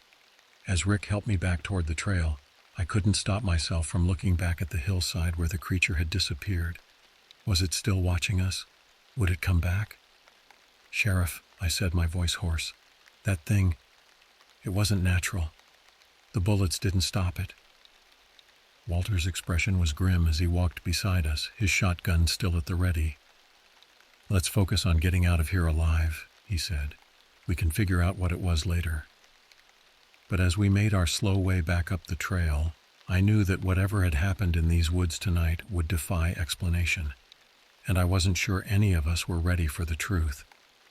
The ambulance lights cast alternating red and blue flashes across the Oakwood Trailhead parking lot, now crowded with emergency vehicles. Paramedics had cleaned and bandaged the wounds on my chest, 4 deep parallel gashes that would leave scars but hadn't hit anything vital. I'd refused a trip to the hospital, insisting I needed to stay at the scene, though the medics had made their disapproval clear. I sat on the open tailgate of the ambulance, a shock blanket draped around my shoulders despite the mild night. The blanket was unnecessary physically, but it gave me something to grip as I tried to make sense of what had happened in those woods. Sheriff Walters stood a few yards away, speaking with the state police officers who had arrived 30 minutes after our emergency call. I could see from his gestures and their expressions that they were struggling to believe his account. I didn't blame them. I'd been there, had seen the creature with my own eyes, had felt its claws tear through my flesh, and even I was starting to doubt my memory. "How are you holding up?" Rick Stevens approached, offering me a cup of coffee from the station's thermos. I accepted it gratefully, the warmth seeping through the paper cup into my hands. "Been better," I admitted. "Any sign of the missing woman, Megan?" Rick shook his head grimly. "Search team is still out there, but..." He left the sentence unfinished. We both knew what they were likely to find. "What's the official story going to be?" I asked, nodding toward the sheriff and the state police. Rick sighed, running a hand through his thinning hair. "Animal attack, most likely. Mountain lion, maybe a bear. Something that makes sense." "That thing wasn't any kind of animal I've ever seen," I said, lowering my voice. "You saw it too, right? Just for a second?" Rick's expression tightened. I saw something, he admitted reluctantly, but it was dark. We were all amped up. Could have been anything. But his eyes told a different story. He'd seen it, the unnatural movement, the impossible speed, the wrongness of its form. He just wasn't ready to acknowledge it. Karen appeared from around the ambulance, her dispatcher's headset still around her neck despite being on scene. In her 15 years at the station, she'd never left her post during an active emergency until tonight. "James," she said, her voice gentler than I'd ever heard it. "Sheriff wants your preliminary statement while it's still fresh." I nodded, setting aside the coffee and standing carefully to avoid pulling at my bandages. "Any word on identifications for the victims?" Paul Bennett, 28, local substitute teacher. Scott Weinberg, 27, worked at the bank in Millerville, Karen recited, professional despite the emotion in her eyes. Megan Chen, 26, graphic designer, all from Millerville, about 30 miles north of here. Just weekend photographers in the wrong place at the wrong time. The unfairness of it hit me suddenly, making my knees weak. Karen steadied me with a hand on my arm. "One step at a time," she said firmly. "Statement first, then we get you home." The statement took nearly an hour. I sat in the back of Sheriff Walters' SUV, the interior light illuminating my notepad as I tried to put into words what had happened. I included everything except the most unbelievable details. The creature's face, the way bullets seemed to have no effect, the unnatural speed with which it moved. Instead, I described a large animal, possibly a bear, but moving very quickly, and poor visibility conditions that made identification difficult. It wasn't the truth, not entirely, but it was a version of events that wouldn't get me placed on administrative leave pending a psychological evaluation. When I handed the statement to Sheriff Walters, he read it slowly, his expression unreadable. Then he looked at me over the top of his reading glasses. "Is this everything, James?" There was something in his tone, not accusation exactly, but an opening, a chance to say more. I hesitated. "It's what I can clearly recall," I said carefully. "Everything happened so fast." He studied me for a long moment, then nodded slightly. "All right, we'll have a more formal debriefing tomorrow. For now, Rick's going to drive you home. I want you to take 2 days off, paid leave, doctor's orders." "But the investigation?" "Will continue without you for 48 hours, he interrupted firmly. "You've been through a traumatic experience. You need rest." I wanted to argue but lacked the energy. Besides, he was right. I was running on fumes, my body aching, my mind replaying the night's events in fragmented, nightmarish flashes. As Rick drove me back to my apartment on the west side of town, neither of us spoke much. The streets of Forsyth were deserted at this hour, the town sleeping peacefully, unaware of what lurked in the darkness beyond its borders. "You going to be okay alone?" Rick asked as he pulled up to my building. I nodded. "Just need some sleep."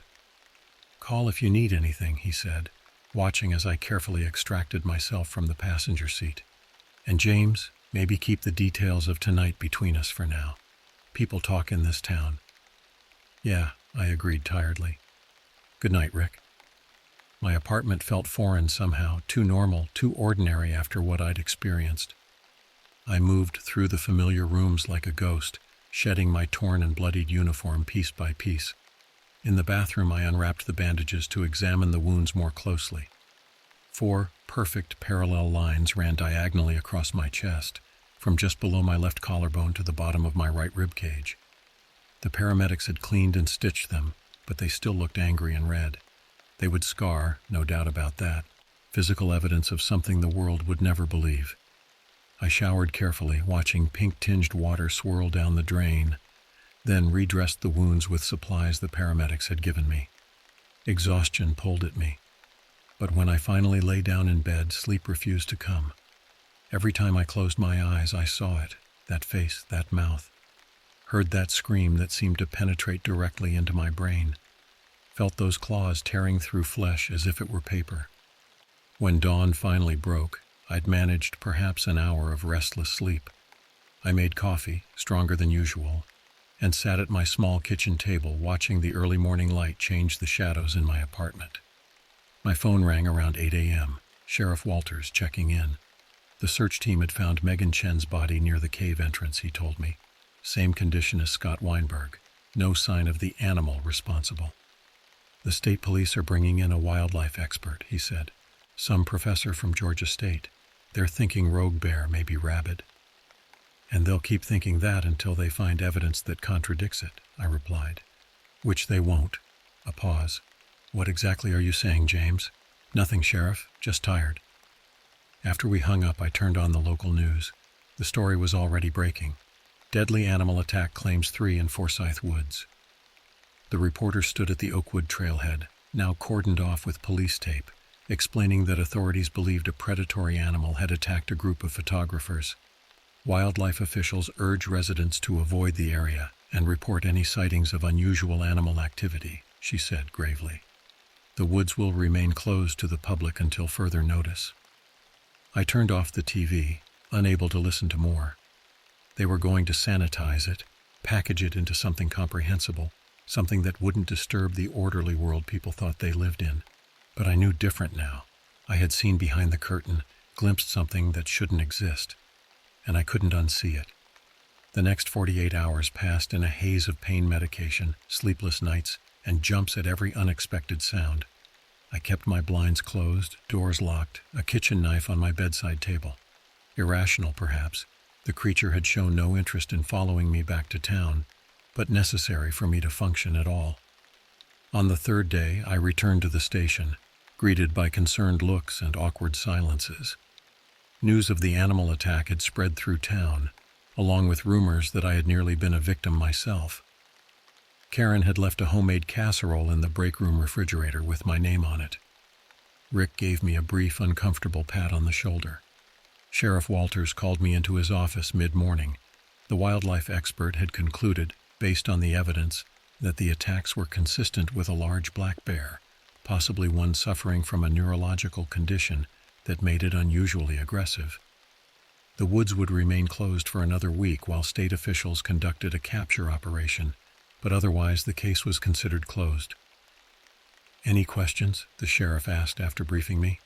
I had many, but none he could answer. "No, sir." He studied me for a moment, then reached into his desk drawer and pulled out a business card. "This is Dr. Helen Rivera," he said, sliding the card across the desk. "She's a psychologist who specializes in post-traumatic stress among law enforcement. I've worked with her before. She's good." I stared at the card, not reaching for it. "You think I need a shrink?" "I think you experienced something horrific," he replied carefully. "And I think talking about it might help. Off the record, of course." I took the card, not making any promises. "Thank you, sir."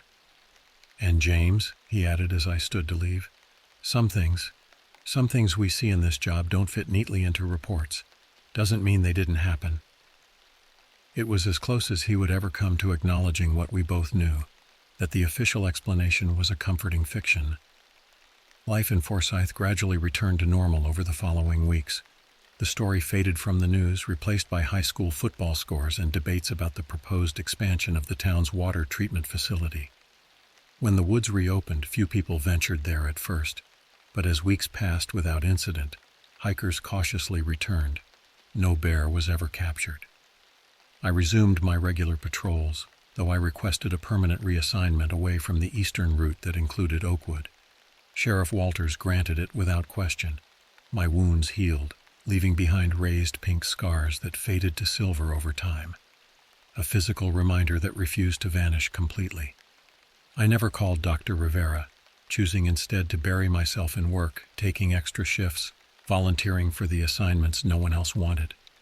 If I kept busy enough, I could sometimes go hours without thinking about that night, but never a full day. Never that. And every October since, when the leaves turn and the nights grow longer, I find myself unable to sleep, staring at my ceiling, listening for a sound I hope never to hear again, that low, rumbling growl that is both everywhere and nowhere at once. 3 years passed. I remained with the Forsyth Police Department, eventually being promoted to sergeant after Sheriff Walters retired and Rick Stevens took over his position. Life continued in its predictable small-town rhythm.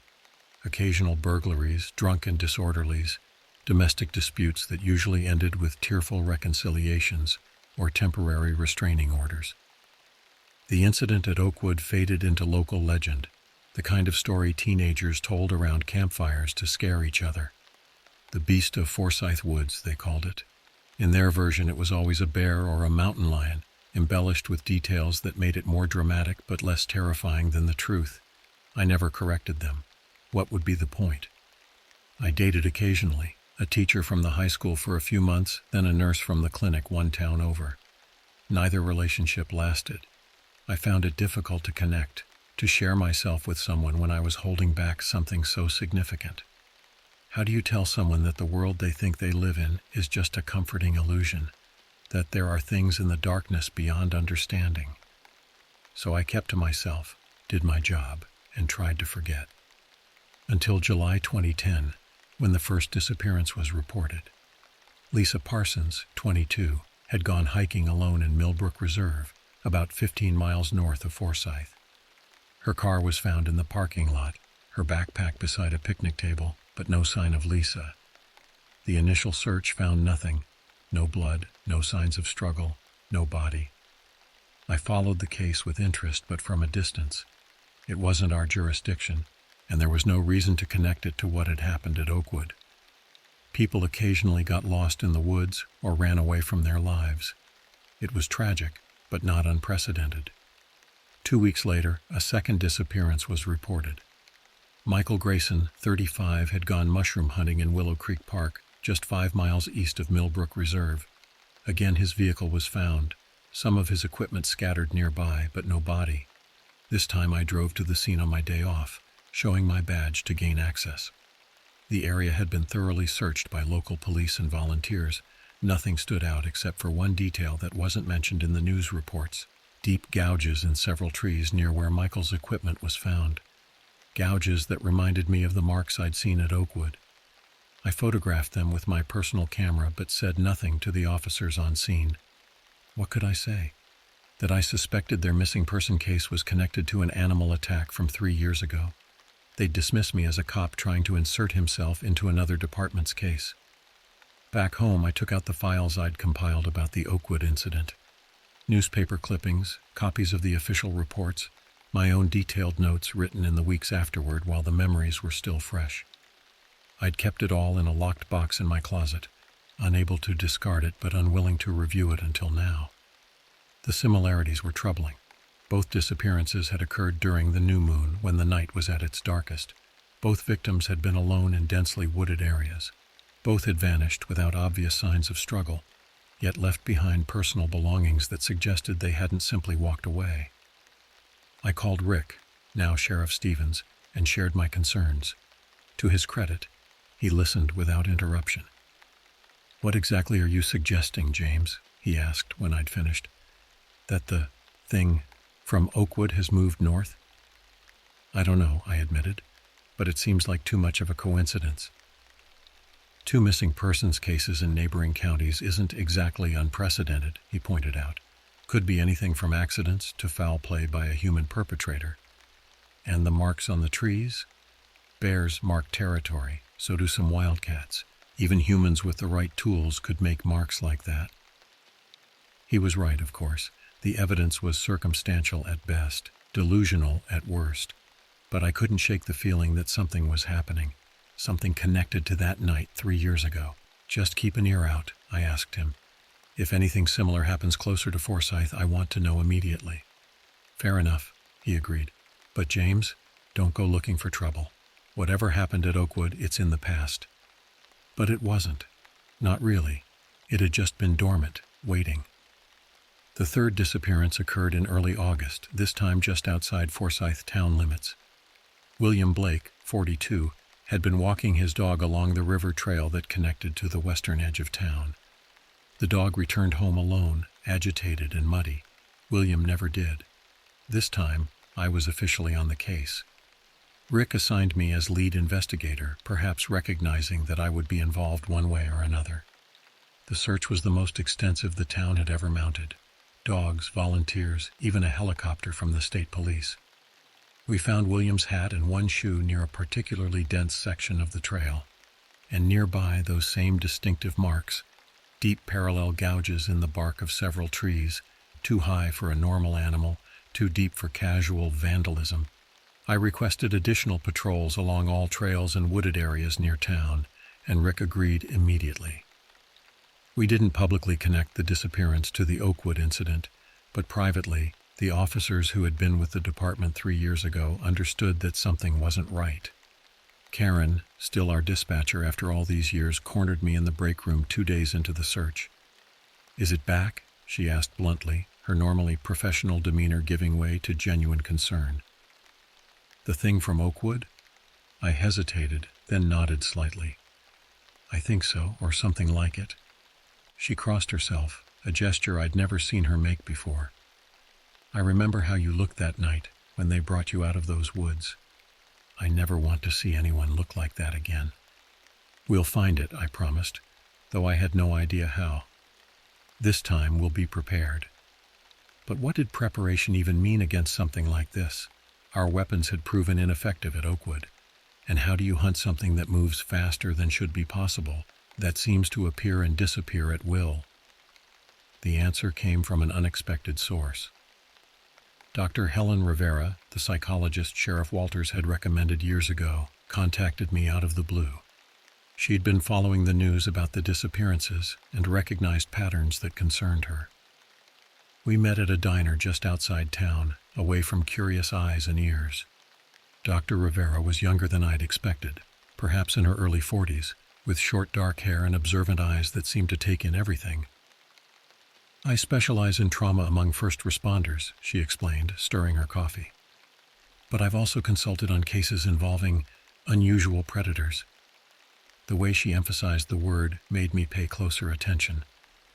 "What kind of unusual?" "The kind that don't fit neatly into scientific classification," she replied. "The kind that people don't talk about in official reports." I studied her, trying to determine if she was serious or if this was some kind of psychological technique. "And what do you know about the Oakwood incident?" "Officially, animal attack, 3 casualties, 1 officer injured." She leaned forward slightly. "Unofficially, I've heard rumors, descriptions that don't match any known animal, wounds that couldn't be explained by conventional predators." "Why are you here, Dr. Rivera?" "Because what you encountered at Oakwood isn't unique," she said quietly. "There have been similar incidents across the country, unexplained disappearances, unusual animal sightings, marks like the ones you've been finding on trees near the recent disappearances." "How do you know about those?" I demanded. They hadn't been mentioned in any press releases. "I have contacts in law enforcement," she said simply. "People who trust me with information that doesn't fit the official narrative." I should have been skeptical, should have dismissed her as some kind of conspiracy theorist or attention seeker. But something in her manner, the calm certainty with which she spoke, resonated with my own experiences. "What is it?" I asked, my voice low. "What was in those woods?" Dr. Rivera sighed. "I don't have a name for it. Some indigenous cultures have words that might apply, but no modern classification exists. What I do know is that it's old, it's intelligent, and it's territorial." "It left after Oakwood," I pointed out. "Why come back now?" "Resources, most likely. These creatures, and yes, there's evidence there's more than one, seem to cycle through territories. They feed in one area until prey becomes scarce or aware, then move to another region, eventually returning when memories have faded and new prey has moved in." It made a terrible kind of sense. The pattern of disappearances moving gradually closer to Forsyth, the timing 3 years after the original incident. "How do we stop it?" I asked. "Bullets didn't work at Oakwood." "No, they wouldn't," she agreed. "These entities, for lack of a better term, aren't entirely physical in the way we understand physics. They exist partially in what some cultures would call the spirit realm, which is why conventional weapons have limited effect. Under normal circumstances, I would have ended the conversation there. Talk of spirit realms wasn't exactly compatible with police work, but I had seen this thing with my own eyes, had felt its claws tear into my flesh. I was beyond skepticism. "Then what does work?" Dr. Rivera reached into her bag and removed a small wooden box. Inside was what looked like a crude knife made from some kind of dark stone, its handle wrapped in leather straps that had darkened with age. "Obsidian," she explained.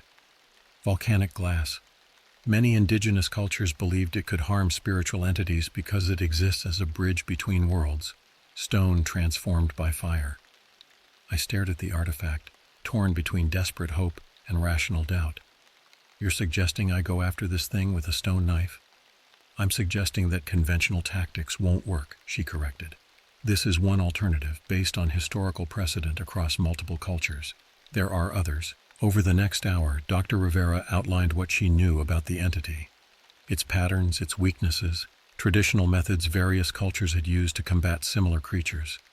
Some seemed like superstition, others had a logic I could grasp. Fire, apparently, was particularly effective, as was copper in some cases. Why help me, I asked finally. Why get involved in this at all?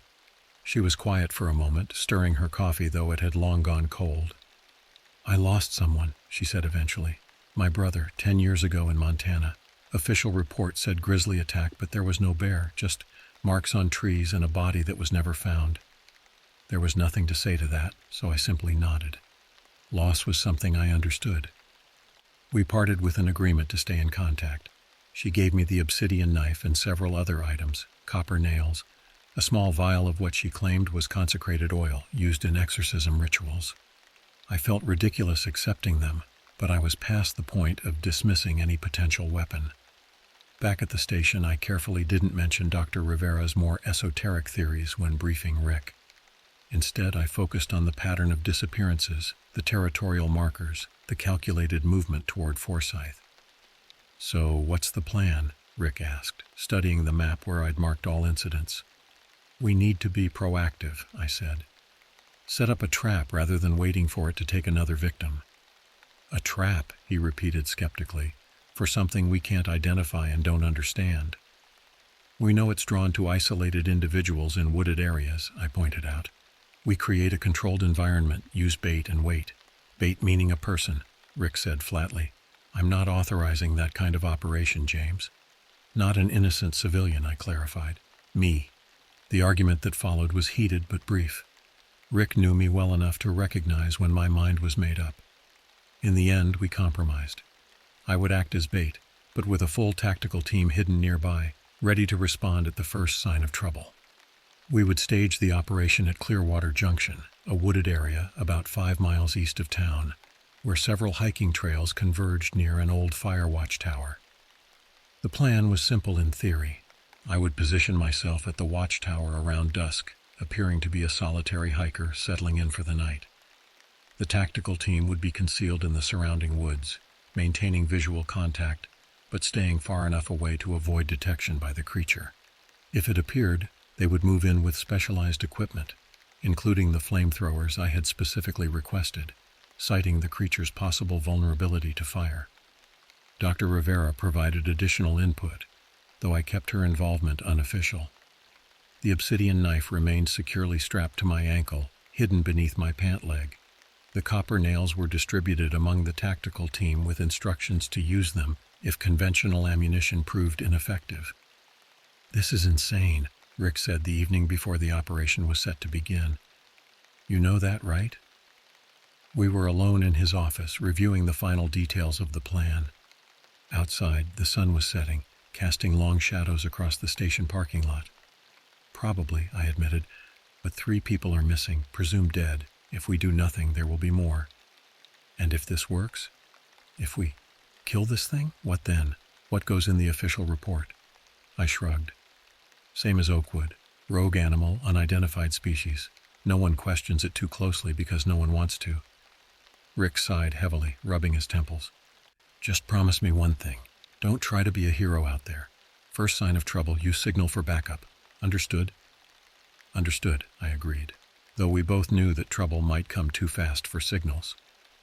The next evening found me sitting on the wooden platform of the old watchtower, a small campfire burning in the designated fire pit. My backpack and camping gear arranged to suggest I was planning to spend the night. The radio earpiece hidden beneath my cap allowed me to communicate with the tactical team positioned in the surrounding woods. As darkness fell, the forest grew quiet, except for the occasional call of a nightbird or rustle of small animals in the underbrush. The fire crackled, sending sparks spiraling upward into the night sky. I checked my watch, almost 10 p.m. The previous disappearances had all occurred between 10 p.m. and 2 a.m., according to best estimates. "All positions report," I said quietly into my mic. One by one, the team checked in, confirming they had visual on the watchtower and were in position. 6 officers in total, each armed with conventional weapons plus the special equipment we had prepared. Hours passed. The fire burned down to embers, which I occasionally fed with small branches to maintain a low light. Midnight came and went, then 1 a.m. My back ached from sitting on the hard wooden platform, but I didn't dare move around too much for fear of missing something. At 1:37 a.m. I noticed the silence. It wasn't gradual. One moment the normal sounds of the forest surrounded me, the next absolute stillness. No insects chirping, no leaves rustling, nothing. "Something's changed," I whispered into my mic.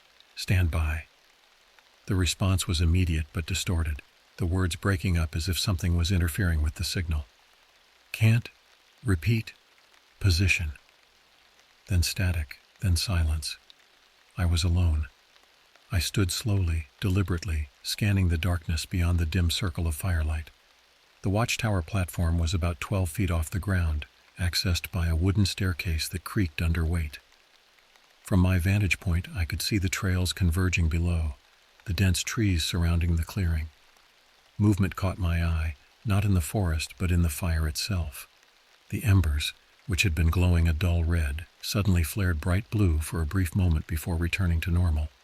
In that flash of unnatural light, I saw it. The creature stood at the tree line, partially obscured by the trunk of a massive oak. It was as I remembered from Oakwood, unnaturally tall and thin, its pale skin almost luminous in the darkness. But seeing it clearly, without the panicked tunnel vision of 3 years ago, I noticed details I had missed before. Its limbs bent at odd angles as if it had too many joints. The dark patches I had taken for lesions or bruises were actually a pattern, almost like writing in some alien script. And its face, that terrible inhuman face, seemed to shift and change as I watched, features rearranging themselves like liquid. I reached slowly for the flare gun concealed beneath my jacket, the signal for the tactical team to move in. But before my fingers could close around it, the creature moved. One moment it was at the tree line, perhaps 40 feet away. The next it was on the staircase leading up to the platform, moving with that impossible speed I remembered. I drew my service weapon and fired without hesitation, emptying the magazine into its ascending form. As at Oakwood, the bullets seemed to strike but had minimal effect. Like shooting into thick mud, the impacts absorbed rather than causing damage. The creature paused, not from injury, but seeming almost curious about the weapon in my hand. Then it continued up the stairs, each step making the wood groan beneath its weight. Where was the tactical team? Had the creature somehow disabled their communications or worse? No time to wonder. I reached for my ankle, drawing the obsidian knife Dr. Rivera had given me. The black stone blade gleamed in the firelight, its edge impossibly sharp. "Come on then," I said, my voice steadier than I felt. "Let's finish what we started at Oakwood." The creature reached the platform and rose to its full height, easily 7 feet tall, possibly more. This close I could smell it, an odor like ozone and rotting vegetation combined, unnatural and overpowering. Its mouth opened, revealing those rows of needle-like teeth. But instead of attacking immediately, it made a sound, not the scream from before, but something almost like speech. A series of clicks and rumbles that seemed to have pattern and purpose. It was communicating, or trying to. That realization froze me for a crucial second. This thing wasn't just a predator acting on instinct. It had intelligence, purpose, which meant it could potentially be reasoned with or understood. That hesitation nearly cost me my life. The creature lunged forward, one elongated arm sweeping toward me with claws extended. I ducked and rolled, the claw catching the shoulder of my jacket and tearing through the fabric as if it were paper. The momentum carried me dangerously close to the edge of the platform. I scrambled to my feet, knife held defensively in front of me. "Now would be a good time, guys," I muttered, hoping against hope that the tactical team was on the way. The creature circled me slowly, its movements more deliberate now. It was studying me, I realized, learning. It remembered our encounter at Oakwood, recognized the threat I represented. I feinted to the left, then lunged right, striking with the obsidian blade. To my astonishment, The knife cut into the creature's arm, drawing a viscous black fluid that might have been blood. The creature recoiled, making that high-pitched screaming sound that pierced directly into my brain. It was working. The obsidian actually heard it. Encouraged, I pressed the advantage, slashing again and again, forcing the creature back toward the staircase. Each successful strike drew more of the black fluid, which sizzled and smoked where it hit the wooden platform. But the creature was adapting, learning my movements, staying just out of reach. And I was tiring, the adrenal rush giving way to fatigue. A failed lunge left me off balance, and the creature capitalized immediately, one clawed hand catching me across the back, tearing through jacket and shirt to the flesh beneath. Pain exploded along my spine, hot and immediate. I staggered, nearly dropping the knife, and the creature pressed its advantage, forcing me back toward the fire pit. Heat scorched my legs as I found myself pinned against the embers. In desperation, I reached back with my free hand, grabbed a burning brand from the fire, and thrust it toward the creature's face. The effect was immediate and dramatic. The creature recoiled violently, that piercing scream rising to an unbearable pitch. Where the flame had touched its skin, the pale surface blackened and cracked like paper in a fire. Fire. Dr. Rivera had been right. I dropped the knife and grabbed the flare gun, firing it directly into the creature's torso. The magnesium flare ignited on impact, burning with an intense white light that seemed to burn through the creature's semi-transparent flesh. Its scream reached a pitch that made my ears feel like they were bleeding. It thrashed wildly, trying to extinguish the burning flare, claws raking at its own body in desperation. Then finally, I heard human voices. The tactical team burst into the clearing below, shouting commands, weapons raised. One carried a flamethrower, already ignited and ready. "Up here," I shouted. "Fire! Use the fire!" The officer with the flamethrower didn't hesitate. A stream of burning fuel arced up toward the platform, engulfing the creature in flames. Its scream became something beyond sound, a pressure in my head that made my vision blur and my knees buckle. Through the pain and confusion, I saw the creature make one final, desperate lunge, not at me or the officers below, but toward the edge of the platform opposite the staircase. It crashed through the wooden railing and fell, its body already consumed by flames, landing with a sickening thud on the ground below. The tactical team surrounded it immediately, more flames engulfing the thrashing form. I collapsed onto the platform, the pain from my back wound finally overwhelming me. The last thing I remember before losing consciousness was the smell, not just burning, but something else. Something ancient and alien being consumed by fire. I woke in the hospital 2 days later. Rick was there, looking like he hadn't slept since the operation. Dr. Rivera stood in the corner of the room, her expression solemn but satisfied. "Did we get it?" I asked, my voice hoarse. Rick nodded grimly. "It's done. Whatever it was, it's gone." "The body?" "Burned," Dr. Rivera said, stepping forward. "Almost completely. What remained has been secured." "Secured where?" She exchanged a glance with Rick. "Somewhere safe. Somewhere it can be studied by people who understand what they're dealing with." I wanted to ask more, but exhaustion pulled at me. The doctors had me on strong pain medication for the wounds on my back, 4 deep lacerations that would join the scars on my chest, paired reminders of encounters that defied explanation. In the days that followed, as I recovered in the hospital, the official story took shape. A disturbed individual responsible for the recent disappearances had been tracked to Clearwater Junction and killed in a confrontation with police. No body was recovered due to the fire. Case closed. The missing persons were declared dead, though their bodies were never found. Memorial services were held. Forsyth mourned, then moved on, as small towns do. Dr. Rivera visited me once more before leaving town. She brought me a small wooden box containing a fragment of obsidian, not the knife I had used, which had been lost in the confrontation, but similar. "Keep it with you," she advised, "always. These entities rarely travel alone." "You think there are more?" The thought made my newly healing wounds ache. "I know there are," she said simply. "But they're territorial, remember? What you killed claimed this area. Others won't approach for some time. But eventually?" She met my gaze steadily. "Eventually, yes. Someone will need to be ready." After she left, I opened the box again, studying the obsidian fragment. It reminded me of the creature in a way. Dark, mysterious, not entirely of this world. A reminder that reality was bigger and stranger than most people ever realized. I still carry that fragment with me, even now, years later. I've returned to active duty, resumed my patrols around Forsyth, lived the life of a small-town police officer. To all outward appearances, life has returned to normal. But I know different. I know what lurks beyond the comfortable boundaries of our understanding. I know that the darkness holds secrets most people couldn't comprehend. And I watch. I listen. I prepare. Because Dr. Rivera was right about one thing: these entities rarely travel alone, and someday eventually I'll be needed again. The first time I realized something was off, I was driving a load of industrial pipes through the back roads of West Virginia.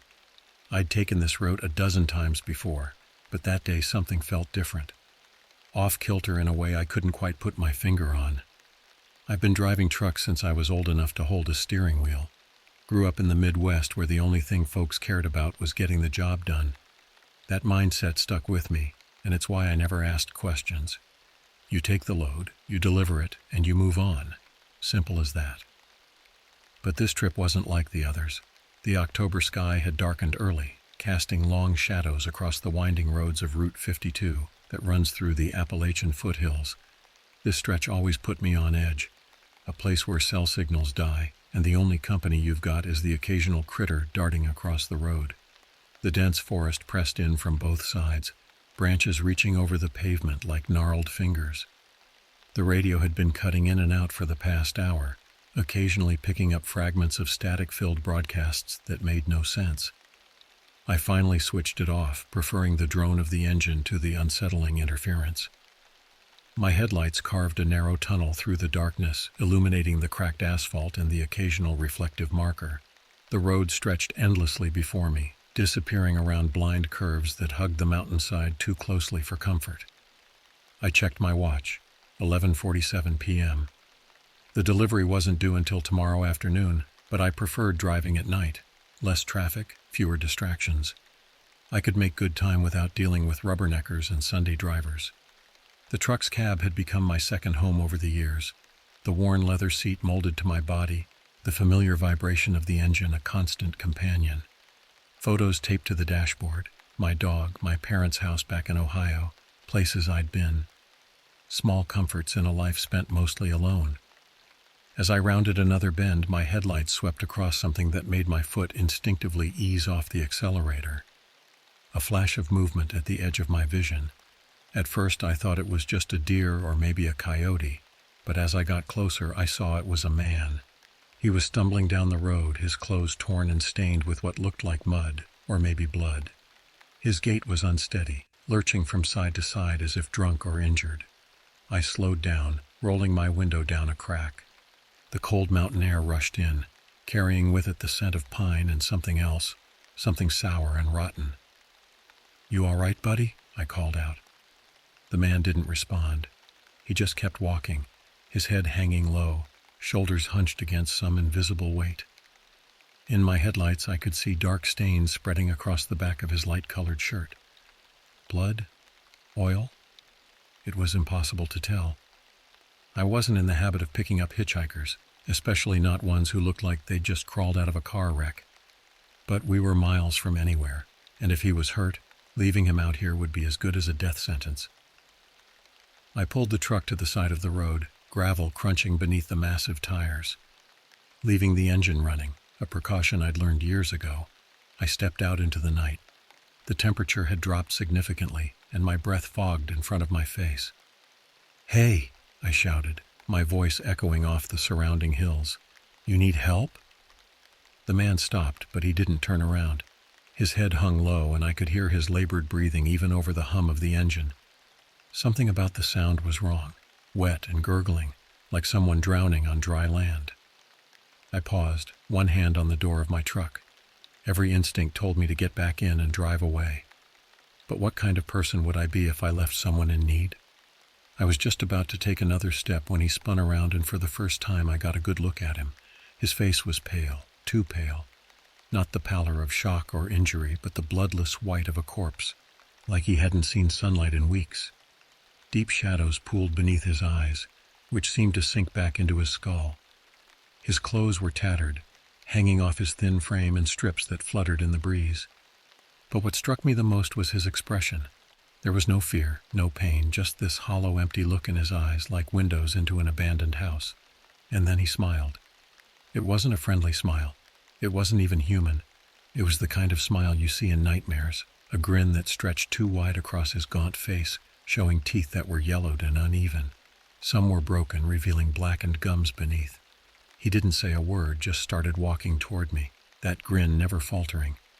Each step was more steady than his previous stumbling, as if my attention had somehow strengthened him. I backed up, instincts screaming danger. "Look, man, I don't know what's going on, but you stay back." He didn't listen. His pace quickened, and so did mine. The distance between us closed with alarming speed. His arms hung at his sides, fingers curled into claws, nails blackened and thick. In the harsh glare of the headlights, I noticed something else. The stains on his clothes weren't just mud or blood. There were dark patches of what looked like mold growing on the fabric, spreading before my eyes like fast-motion decay. I scrambled back into the cab, slamming the door shut and locking it. My heart hammered against my ribs as I threw the truck into gear, ready to get the hell out of there. But as I glanced back, I saw him now running full tilt after the truck, his limbs flailing wildly, moving in ways that defied normal joint function. That grotesque smile still plastered on his face, stretching wider with each passing second. Panic surged through me and I floored it, tires screeching as I peeled away. The speedometer climbed rapidly, 40, 50, 60 miles per hour. In the rearview mirror, I saw him chasing me impossibly fast, his figure shrinking in the distance but never stopping. It didn't make sense. There was no way a man could keep up with a truck going 60 miles per hour. But he was doing it, closing the gap faster than I could comprehend. I cursed under my breath, pushing the truck to its limits, the engine roaring as I sped down the narrow road. The steering wheel vibrated in my white-knuckled grip as the speedometer crept toward 70. The road ahead curved sharply, hugging the mountainside. I took the turn too fast, nearly missing the curve as the truck swayed on its wheels. The trailer fishtailed behind me, the load of pipes shifting with a metallic groan that sent a wave of terror through me. If I lost control here, there was nothing but a sheer drop waiting on the other side of the guardrail. When I looked back after navigating the curve, he was gone. I let out a shaky breath, slowing down just enough to regain control. My hands were trembling and I could feel sweat beading on my forehead despite the cold air coming through the vents. That's when the radio crackled to life, static at first, then a voice, distorted, barely audible through the white noise. "Coming for you." I grabbed the radio, my grip tight enough to turn my knuckles white. "Who is this? What do you want?" The response came through the static, the voice seeming to rise from the depths of the interference itself. "Can't escape." The voice was low, almost a whisper, and it sent a chill crawling up my spine. I threw the radio down, not wanting to hear more. The plastic casing cracked against the dashboard, but the static continued, now punctuated by what sounded like labored breathing. I needed to focus on getting the hell out of there. The road stretched ahead, a narrow ribbon of asphalt cutting through the dense forest. The trees pressed closer to the road here, their branches forming a tunnel that swallowed my headlights. Shadows danced at the periphery of my vision, tricks of the light that seemed to take human form before dissolving back into darkness. I checked my mirrors compulsively, expecting to see that grinning face materialize behind me at any moment. But there was only darkness, broken occasionally by the red glow of my taillights reflecting off the white line. The cabin of the truck had always been my sanctuary, a safe space where I was in control. Now it felt like a trap. The familiar hum of the engine, the creak of the suspension, the rattle of loose change in the cup holder, all sounds I normally found comforting, now set my nerves on edge. I drove for what felt like hours, though my watch showed only 20 minutes had passed. The forest gave way to rolling hills, moonlight bathing the landscape in a pale, ghostly glow. The openness should have been reassuring, but it only made me feel more exposed, more vulnerable. Then I saw something in the road ahead. 2 pinpricks of light in the distance, growing larger as I approached. Headlights, another truck. Relief washed over me. Another driver meant I wasn't alone in this nightmare. I flashed my high beams, signaling them to stop. The road was wide enough here for 2 vehicles to pass safely, with a small shoulder that could accommodate a brief conversation between drivers. As I got closer, I could make out the truck, a rig much like mine, parked on the side of the road. But something was off. The cab was dark, no signs of movement inside. The headlights were on, but they flickered erratically, casting strange, shifting patterns across the pavement. I slowed as I approached, caution overriding my desire for human contact. The truck appeared to be a standard semi, not unlike my own, a Peterbilt with a faded blue cab and a white trailer. But as I drew alongside it, the details became clearer, and my skin began to crawl. The other truck's door was open, hanging by a hinge, and the inside was completely dark. The dashboard lights that should have been illuminated were dead. The only light came from the headlights, which flickered like candles in a draft. I pulled up alongside it, rolling down my window to get a better look. Papers were scattered across the seat, fluttering in the breeze that came through the open door. A half-eaten sandwich sat on the dashboard, the bread curling at the edges, as if it had been there for days. A thermos lay on its side in the footwell, dark liquid pooled around it, but there was no sign of the driver. "Hello?" I called out, my voice sounding small and insignificant in the vastness of the night. "Anybody there?" No response, just the eerie silence of the night and the steady hum of my engine. I glanced around, expecting that man to come charging out of the woods at any second, but there was nothing. No movement, no sound. Just an empty truck on an empty road. Something wasn't right. I needed to keep moving. I shifted back into gear, but as I did, I noticed something on the ground beneath the other truck. Dark stains, almost black in the moonlight, spreading out from under the driver's side door. They glistened wetly, too fresh to be oil. My mouth went dry. I didn't need to get closer to know what I was looking at. I pressed the accelerator, eager to put distance between myself and the abandoned vehicle. But as the truck began to move forward, I felt a sudden resistance, as if something had grabbed hold of the trailer. The engine strained, RPMs climbing as the truck struggled to move. I checked my mirrors, but could see nothing behind me that might be causing the problem. And then, without warning, the resistance disappeared. The truck lurched forward with such sudden force that my head snapped back against the seat. I gripped the wheel tightly, trying to maintain control as I accelerated away from the scene. Something had held me back, something I couldn't see. The thought made my skin crawl. I drove faster now, no longer concerned about speed limits or fuel efficiency. All I wanted was to put as much distance as possible between myself and whatever was happening back there. The road began to climb, winding its way up the side of a mountain. Switchbacks and sharp curves made it impossible to maintain high speed, forcing me to slow down and navigate carefully. Each turn obscured what lay ahead, creating blind spots that played on my already frayed nerves.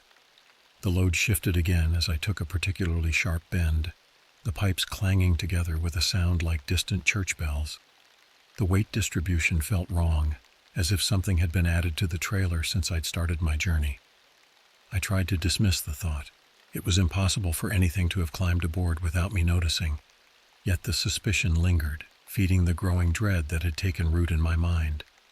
At the top of the pass, the road leveled out, providing a brief respite from the challenging terrain. A scenic overlook appeared on my right, a small paved area where tourists could stop and admire the view. Under normal circumstances, I would never have stopped my rig in such a spot, but my nerves were shot, and I needed a moment to collect myself. I pulled into the overlook, positioning the truck so that my headlights illuminated the area in front of me.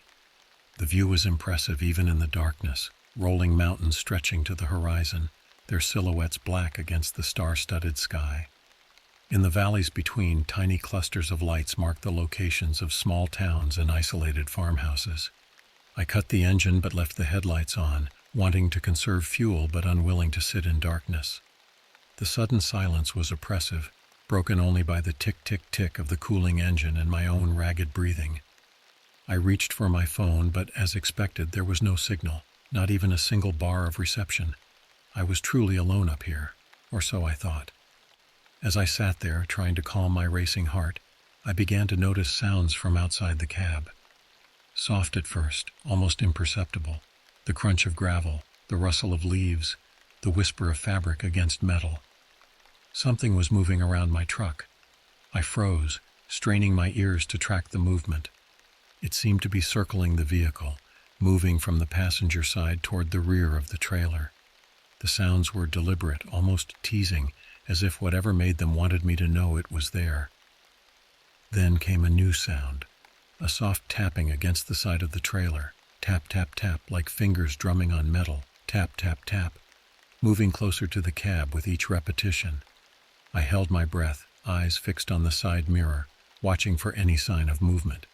The tapping continued, growing louder as it approached. Tap, tap, tap. Now at the fuel tank. Tap, tap, tap. Now at the steps leading up to the door. My hand moved to the door lock, confirming it was secured. A futile gesture, perhaps, against something that had already demonstrated supernatural abilities. But it was all I could do. The tapping stopped. A moment of silence stretched out, unbearable in its tension. Then came a knock on my window. 3 sharp raps that made me jump in my seat.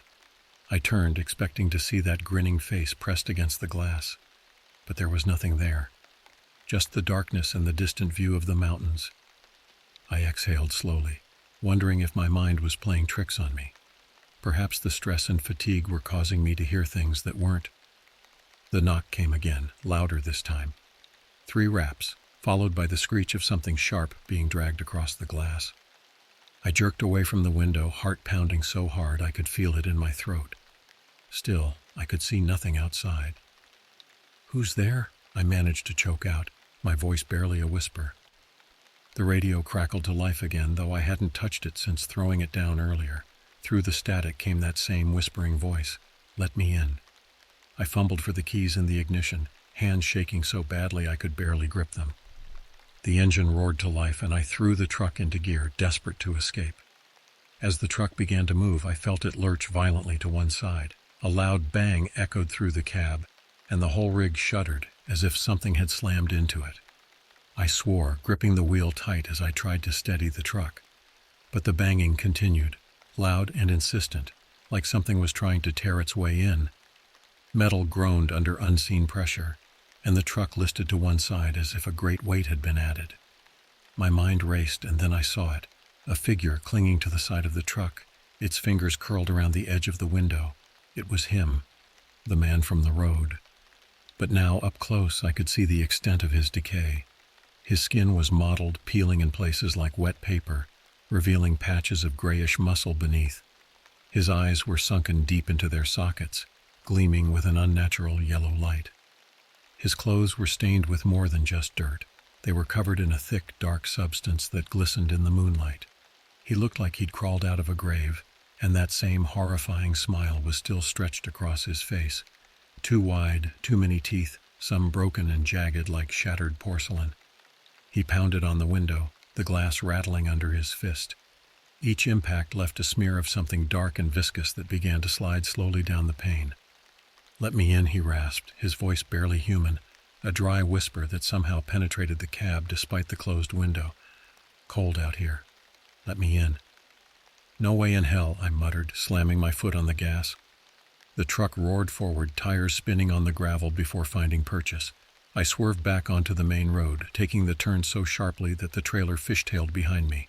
But he held on, his grip unnaturally strong.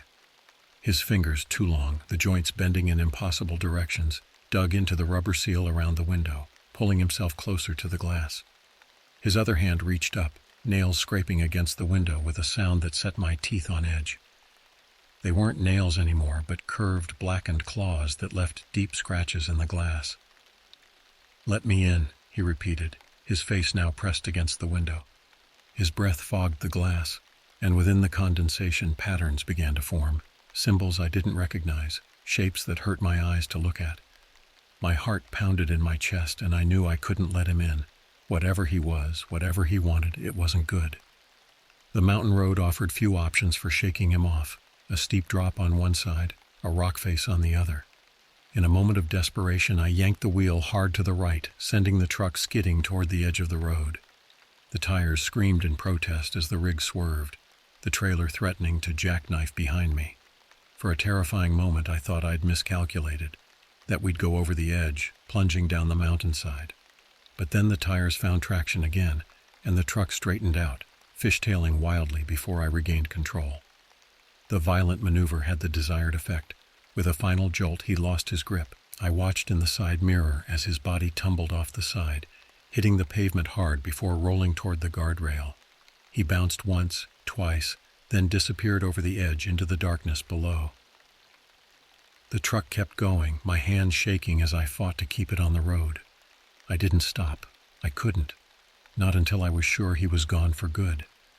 I drove recklessly fast down the mountain, taking curves at speeds that threatened to topple the rig.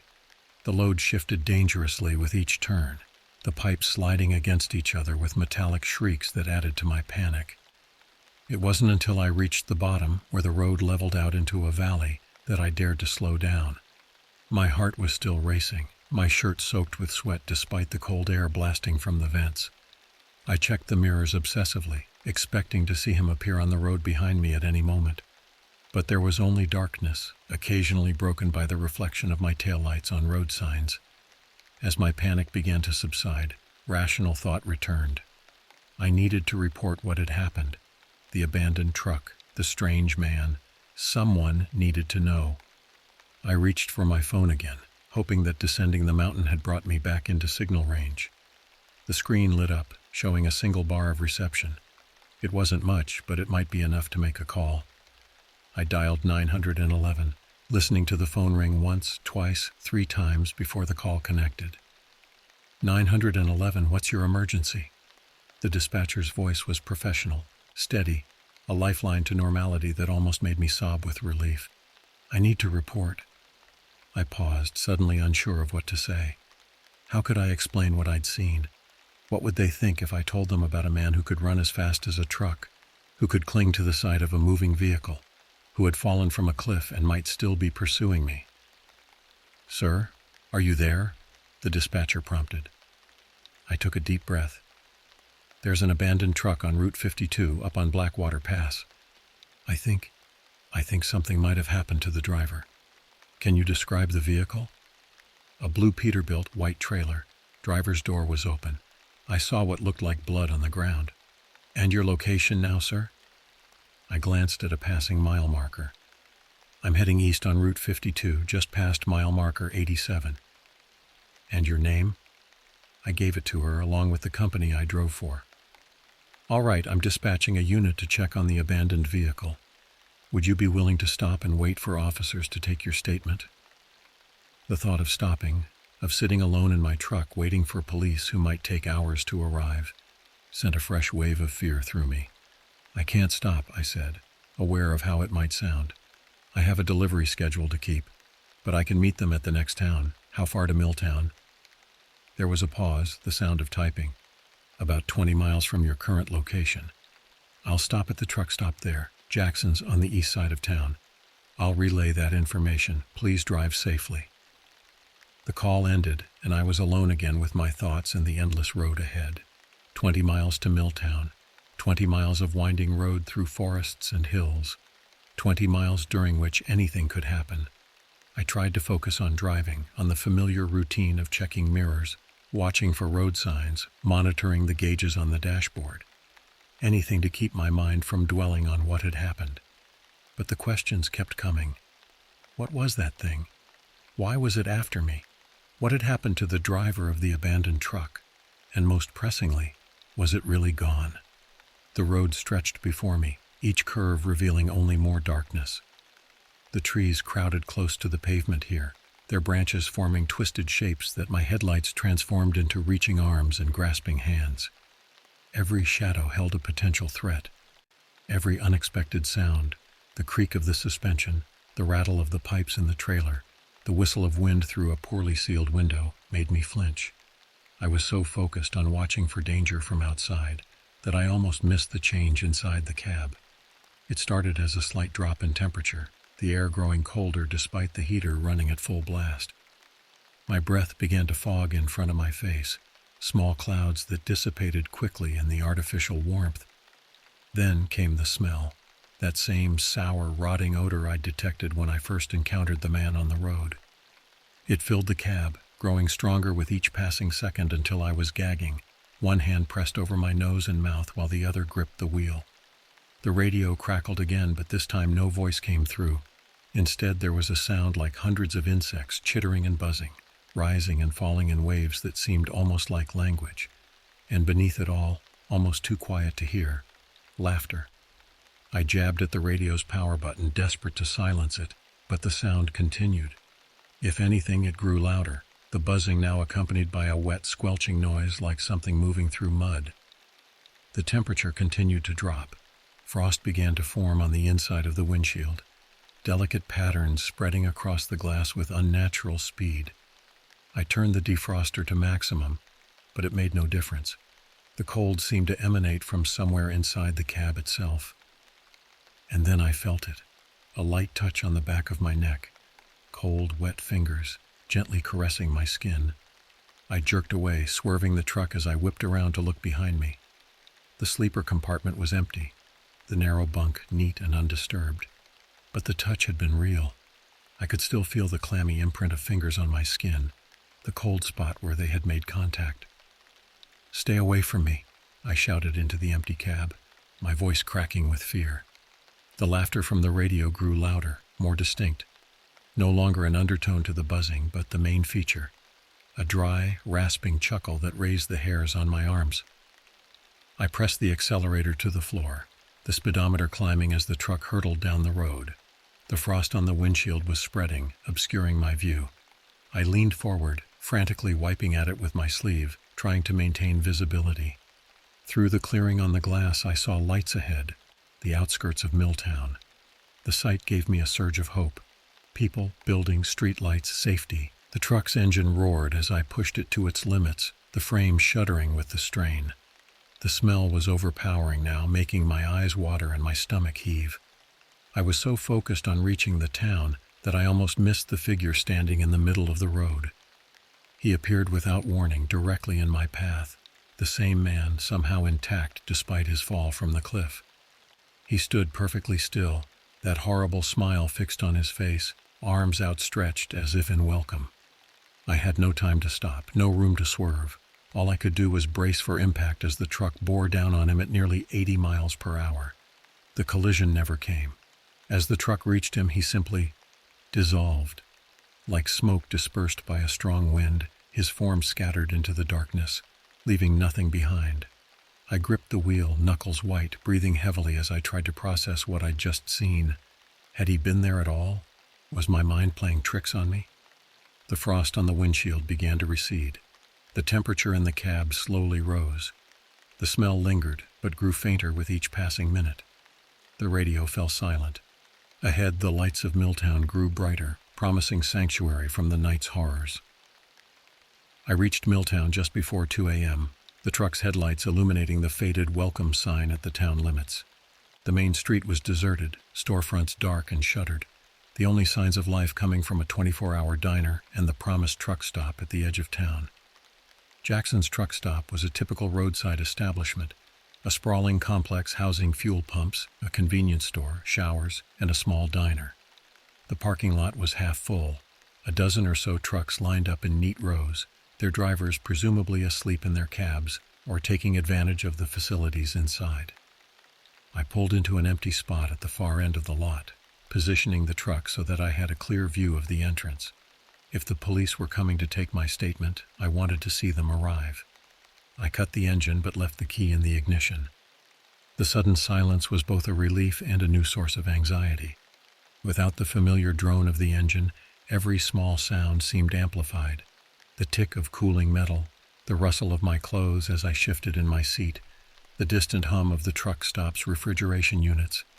I checked my phone. No missed calls, no messages. The signal was stronger here, 3 bars instead of 1. I considered calling the police again, just to confirm they were still coming, but decided against it. They knew where to find me. The digital clock on the dashboard read 2:07 a.m. I'd been driving for nearly 20 hours straight, with only brief stops for fuel and bathroom breaks.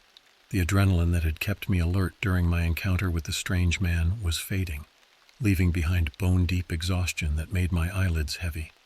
I knew I should go inside, get some coffee, stay awake until the police arrived. But the thought of leaving the relative safety of the cab, of walking across the dark parking lot alone, sent a fresh wave of fear through me. What if he was out there waiting? What if this brief respite was just part of his game? I shook my head, trying to dispel these thoughts. I was in a populated area now.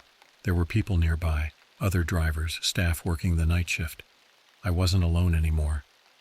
With that reassurance in mind, I gathered my courage and opened the door. The cold night air hit me like a slap, banishing some of my fatigue.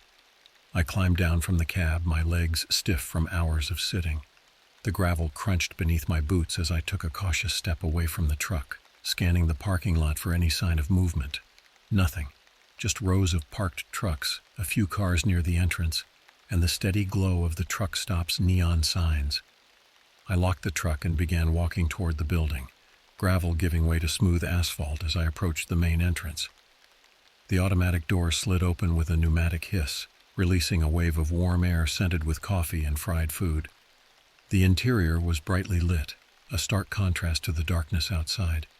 A few people were scattered around the space, a cashier behind the counter, 2 truckers nursing coffees at a table, a cleaner mopping the floor near the bathrooms. Normal people doing normal things, unaware of the horrors I'd experienced just hours before. I made my way to the counter, ordered the strongest coffee they had, and took a seat at a booth near the window where I could watch the parking lot. The vinyl seat was cracked and worn, but it felt like luxury after the rigid truck seat. The coffee arrived quickly, brought by a waitress whose name tag identified her as Brenda. She was middle-aged, with dyed blonde hair pulled back in a tight ponytail, and the weary eyes of someone who had worked too many night shifts. "You look like you've seen a ghost, honey," she said, setting the mug down in front of me. "Rough night on the road?" I managed a weak smile. "You could say that." She hesitated as if waiting for me to elaborate, but when I didn't, she simply nodded and moved on to the next table. I sipped my coffee, the bitter liquid scalding my tongue but providing a welcome jolt of caffeine. Through the window, I could see my truck sitting alone at the far end of the lot. It looked smaller from here, vulnerable somehow. As I watched, a police cruiser pulled into the lot, its light bar dark but its presence unmistakable. Relief washed over me. They had come. 2 officers emerged from the vehicle, both men in their 30s or 40s, with the confident stride of people accustomed to authority. They paused, scanning the lot, then headed toward the entrance. I raised a hand as they entered, catching their attention. They approached my booth, one hanging back slightly while the other took the lead. "You the truck driver who called about the abandoned vehicle on Route 52?" the lead officer asked. His name tag read Welch. I nodded. "That's me. I'm Officer Welch. This is Officer Brody. Mind if we sit?" I gestured to the empty seats across from me, and they slid into the booth. Brody pulled out a notebook, pen poised to take notes. "We sent a unit up to check out that truck you reported," Welch began. "Found it right where you said it would be. Blue Peterbilt, white trailer." I leaned forward, anxious for information. "And? Was there any sign of the driver?" The officers exchanged a glance that made my stomach knot with dread. "No driver," Welch said finally. "But we did find blood. Quite a lot of it, actually. Both inside the cab and on the ground outside." I swallowed hard, the coffee suddenly sour in my stomach. I knew it. I knew something bad had happened there. "We're treating it as a potential crime scene," Brody added, speaking for the first time. His voice was deeper than Welch's, with a slight southern drawl. "Can you tell us exactly what you saw when you found the truck?" I recounted the discovery as clearly as I could. The open door, the scattered papers, the half-eaten sandwich, the dark stains beneath the truck. I left out the supernatural elements of my night, saying nothing about the impossible speed of the man who had chased me, or the way he had clung to my truck, or his apparent survival of a fall that should have killed him. They wouldn't have believed me anyway. The officers listened attentively, Brody noting down the details while Welch occasionally nodded encouragement. "And you didn't see anyone in the area?" Welch asked when I'd finished. "No hitchhikers, no other vehicles?" I hesitated. Should I mention the man on the road? Would they connect him to what had happened to the missing driver? "There was a man," I said finally, "walking along the road about 10 miles before I found the truck. He seemed disoriented, maybe injured." "Can you describe him?" Brody asked, pen hovering over his notebook. How could I describe what I'd seen without sounding insane?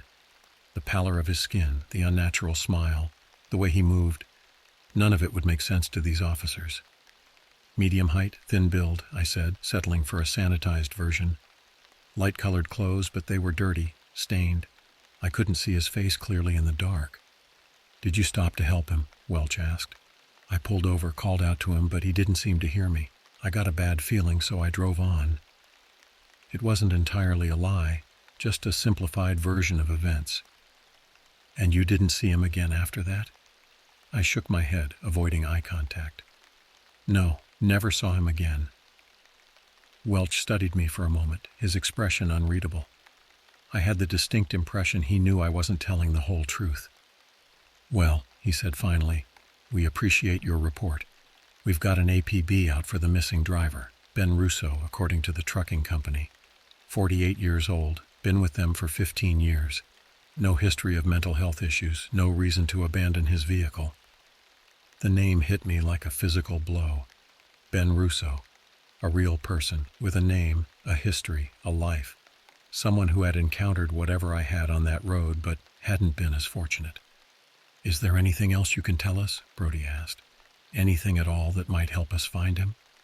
I thought of the man's smile, the impossible speed, the cold touch on my neck inside the sealed cab. None of it was anything I could share with these officers. No, I said, nothing else. They left shortly after, giving me a card with their contact information in case I remembered anything else. I watched through the window as they returned to their cruiser, had a brief conversation, then drove away, leaving me alone with my thoughts and the remnants of my now cold coffee. I checked the time, 3:15 a.m. Too late to continue driving, especially in my exhausted state. I needed sleep, a real bed, not the cramped confines of the truck's sleeper compartment. The waitress, Brenda, was wiping down a nearby table. I called her over. Is there a motel nearby? Somewhere I could get a room for the night? She nodded, reaching into her apron pocket and extracting a small card. Milltown Motel, just down the street. Nothing fancy, but the rooms are clean and they give a discount to truckers. She handed me the card. Tell Stan that Brenda sent you. I thanked her, paid for my coffee, and headed back outside. The night air had grown colder, a light mist forming under the parking lot lights. I walked quickly back to my truck, started the engine, and followed the directions on the card to the motel. The Milltown Motel was a single-story structure built in the 1960s. Its once bright paint now faded to a dull beige. A flickering neon sign proclaimed vacancy in red letters. The parking lot was large enough to accommodate several trucks, with only 2 spots currently occupied. The office was a small room at one end of the building, illuminated by fluorescent lights that buzzed faintly. Behind the counter sat an elderly man with thinning white hair and thick glasses, Stan presumably. He looked up as I entered, closing the paperback he'd been reading. Need a room? He asked, his voice gravelly from years of cigarettes. A half-empty pack sat on the counter beside an ashtray filled with butts. Yes, I replied. Brenda from the truck stop sent me. He nodded, reaching for a registration card. Brenda's good people. You a trucker? Yeah, just need a place to crash for the night. Room 7's available, quiet end of the building away from the road. He pushed the registration card toward me. $25 with the trucker discount, cash or card. I filled out the form, paid in cash, and took the key he offered. An actual metal key attached to a plastic tag with the number 7 stamped on it. Continental breakfast starts at 6, Stan said as I turned to leave. Nothing fancy, just coffee and donuts. Checkout's at 11. I thanked him and headed back outside, driving the short distance to the far end of the building where room 7 was located. The spot was indeed quiet, with no neighboring vehicles and a view of a small wooded area behind the motel. The room was basic but clean. A queen-sized bed with a patterned comforter, a small desk and chair, a TV bolted to the wall, and a bathroom with a shower stall but no tub. It smelled faintly of disinfectant and the lingering ghost of cigarette smoke from years past, despite the prominent no smoking sign on the door. I set my overnight bag on the bed and took a moment to check the room, looking under the bed, in the closet, behind the shower curtain. A ridiculous precaution, perhaps. but after what I'd experienced, I needed the reassurance.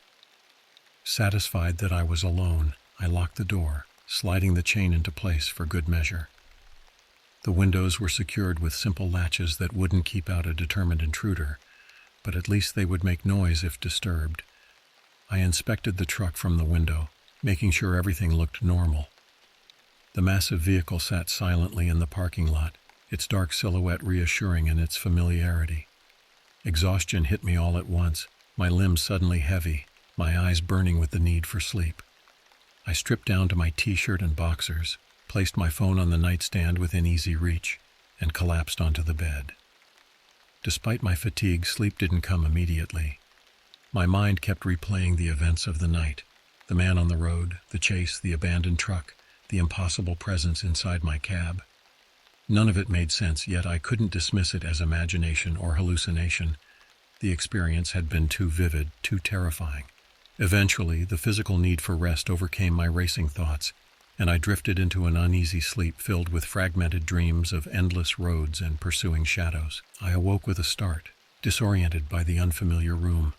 Sunlight filtered through the thin curtains, casting the room in a warm glow that seemed at odds with the horrors of the previous night. For a moment I wondered if it had all been a nightmare, the man, the chase, the abandoned truck. But the soreness in my muscles from gripping the wheel so tightly, the lingering taste of fear in my mouth, told me otherwise. I checked my phone. 10:17 a.m. I'd slept far longer than intended, missing the continental breakfast entirely. My stomach growled in protest, reminding me that I hadn't eaten since a hurried lunch the day before. I rose, stretching muscles stiff from tension and exertion. A hot shower helped wash away some of the physical discomfort, but did little for the unease that still clung to me like a second skin. As I dried off, I noticed something on the bathroom mirror, a smudge of condensation that hadn't evaporated with the rest.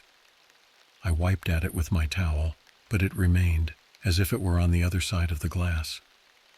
Upon closer inspection, I realized it wasn't random condensation at all, but a single word written in the fog: run. My heart skipped a beat. Had it been there when I entered the bathroom? Had I simply missed it in my exhausted state? I backed away from the mirror, the towel clutched to my chest like a shield. The word faded slowly as the bathroom continued to clear of steam, until it was gone entirely, leaving me to wonder if I had imagined it. I dressed quickly, packed my few belongings, and checked out of the motel, declining Stan's offer of a late checkout. "Everything all right with the room?" he asked, peering at me over his glasses. "Fine," I lied, "just need to get back on the road." He nodded, taking the key I offered. "Drive safe." Outside, the day was unexpectedly beautiful. Clear blue sky, bright sunshine, a light breeze that carried the scent of pine from the nearby woods. It seemed impossible that anything malevolent could exist in such a perfect day. I walked to my truck, performing a quick inspection out of habit. Everything appeared normal. No flat tires, no obvious damage. The load secure under the tarp. As I reached for the door handle, I noticed something stuck to the side of the truck. Something small and white, fluttering in the breeze. I plucked it off, holding it up to the light. It was a piece of paper smeared with dirt and what looked horribly like dried blood, with a single word scrawled on it in jagged letters: "Run." I stared at the note for a long moment, my mind refusing to accept what my eyes were seeing. The same word that had appeared on the bathroom mirror was now here, written in what could only be blood on a scrap of paper attached to my truck. This wasn't my imagination. This wasn't stress or fatigue playing tricks on me. This was real. I crumpled the paper, shoving it into my pocket. My first instinct was to return to the police, to show them this evidence that something was wrong, something was following me. But what would they make of it? A bloody note could be the work of a human stalker, not proof of the supernatural horror I'd experienced. I scanned the parking lot, suddenly aware of how exposed I was. The motel was quiet, with no other guests visible. Stan was presumably still in the office, out of sight. I was alone.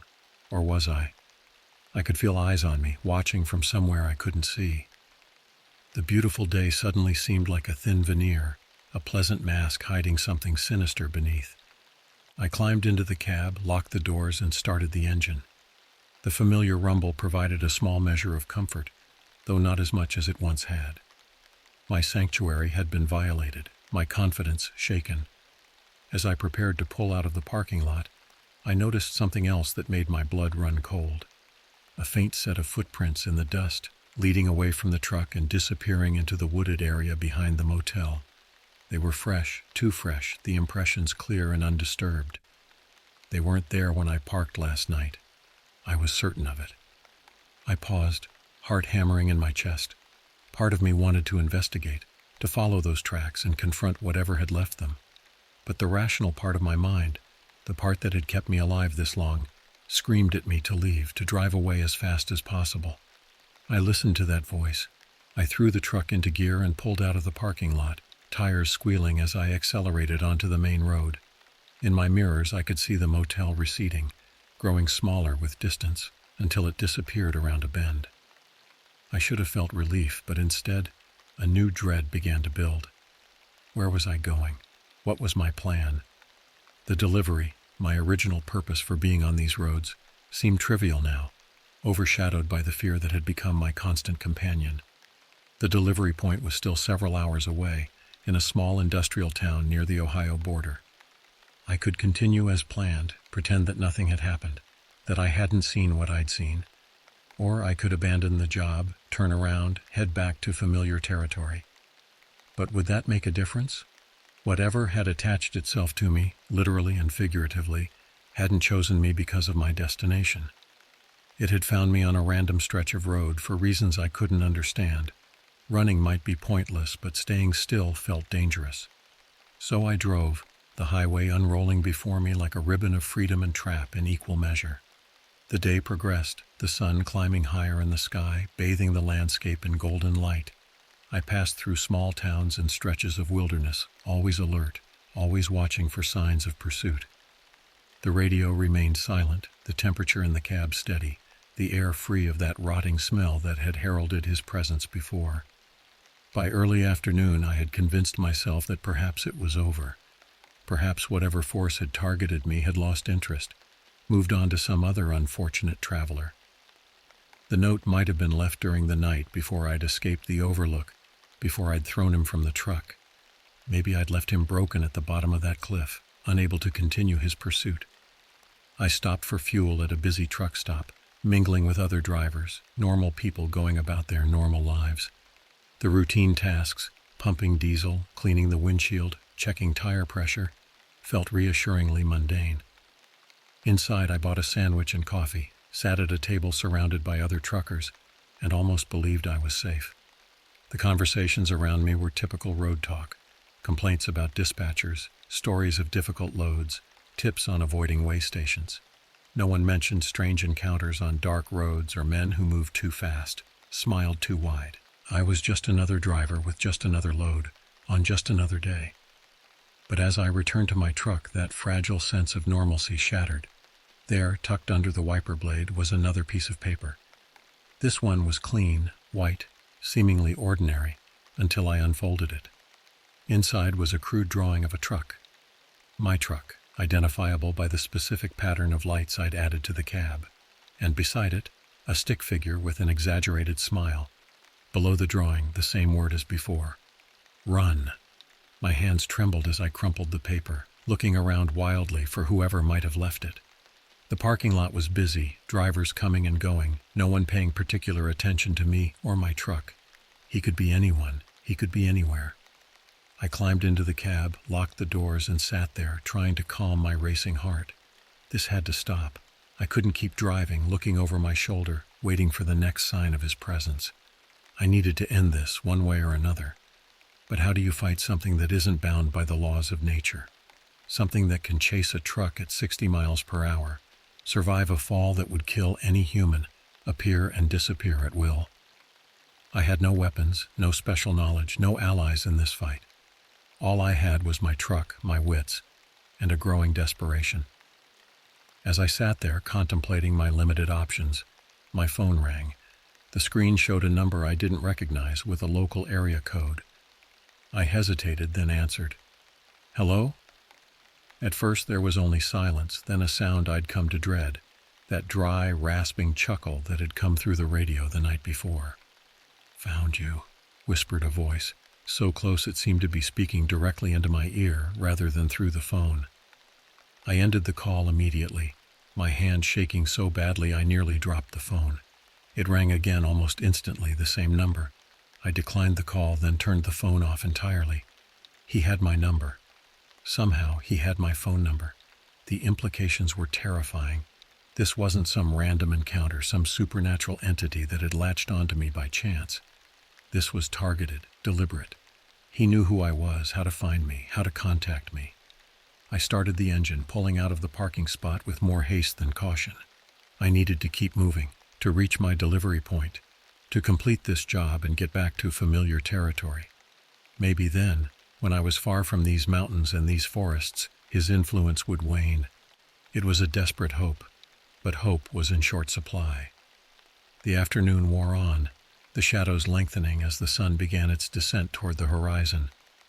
I drove mechanically, one eye always on the mirrors, one ear always alert for any unusual sound from the radio or the load behind me. The delivery point was less than an hour away now, a massive industrial complex on the outskirts of a town whose name I couldn't remember. The GPS guided me through increasingly urban areas, the wilderness giving way to suburbs, then to commercial districts. The transition should have been comforting, more people, more lights, more normalcy. But instead, it felt like I was being herded, guided toward some predetermined endpoint. The industrial complex loomed ahead, a sprawling collection of warehouses and processing plants surrounded by a high chain-link fence.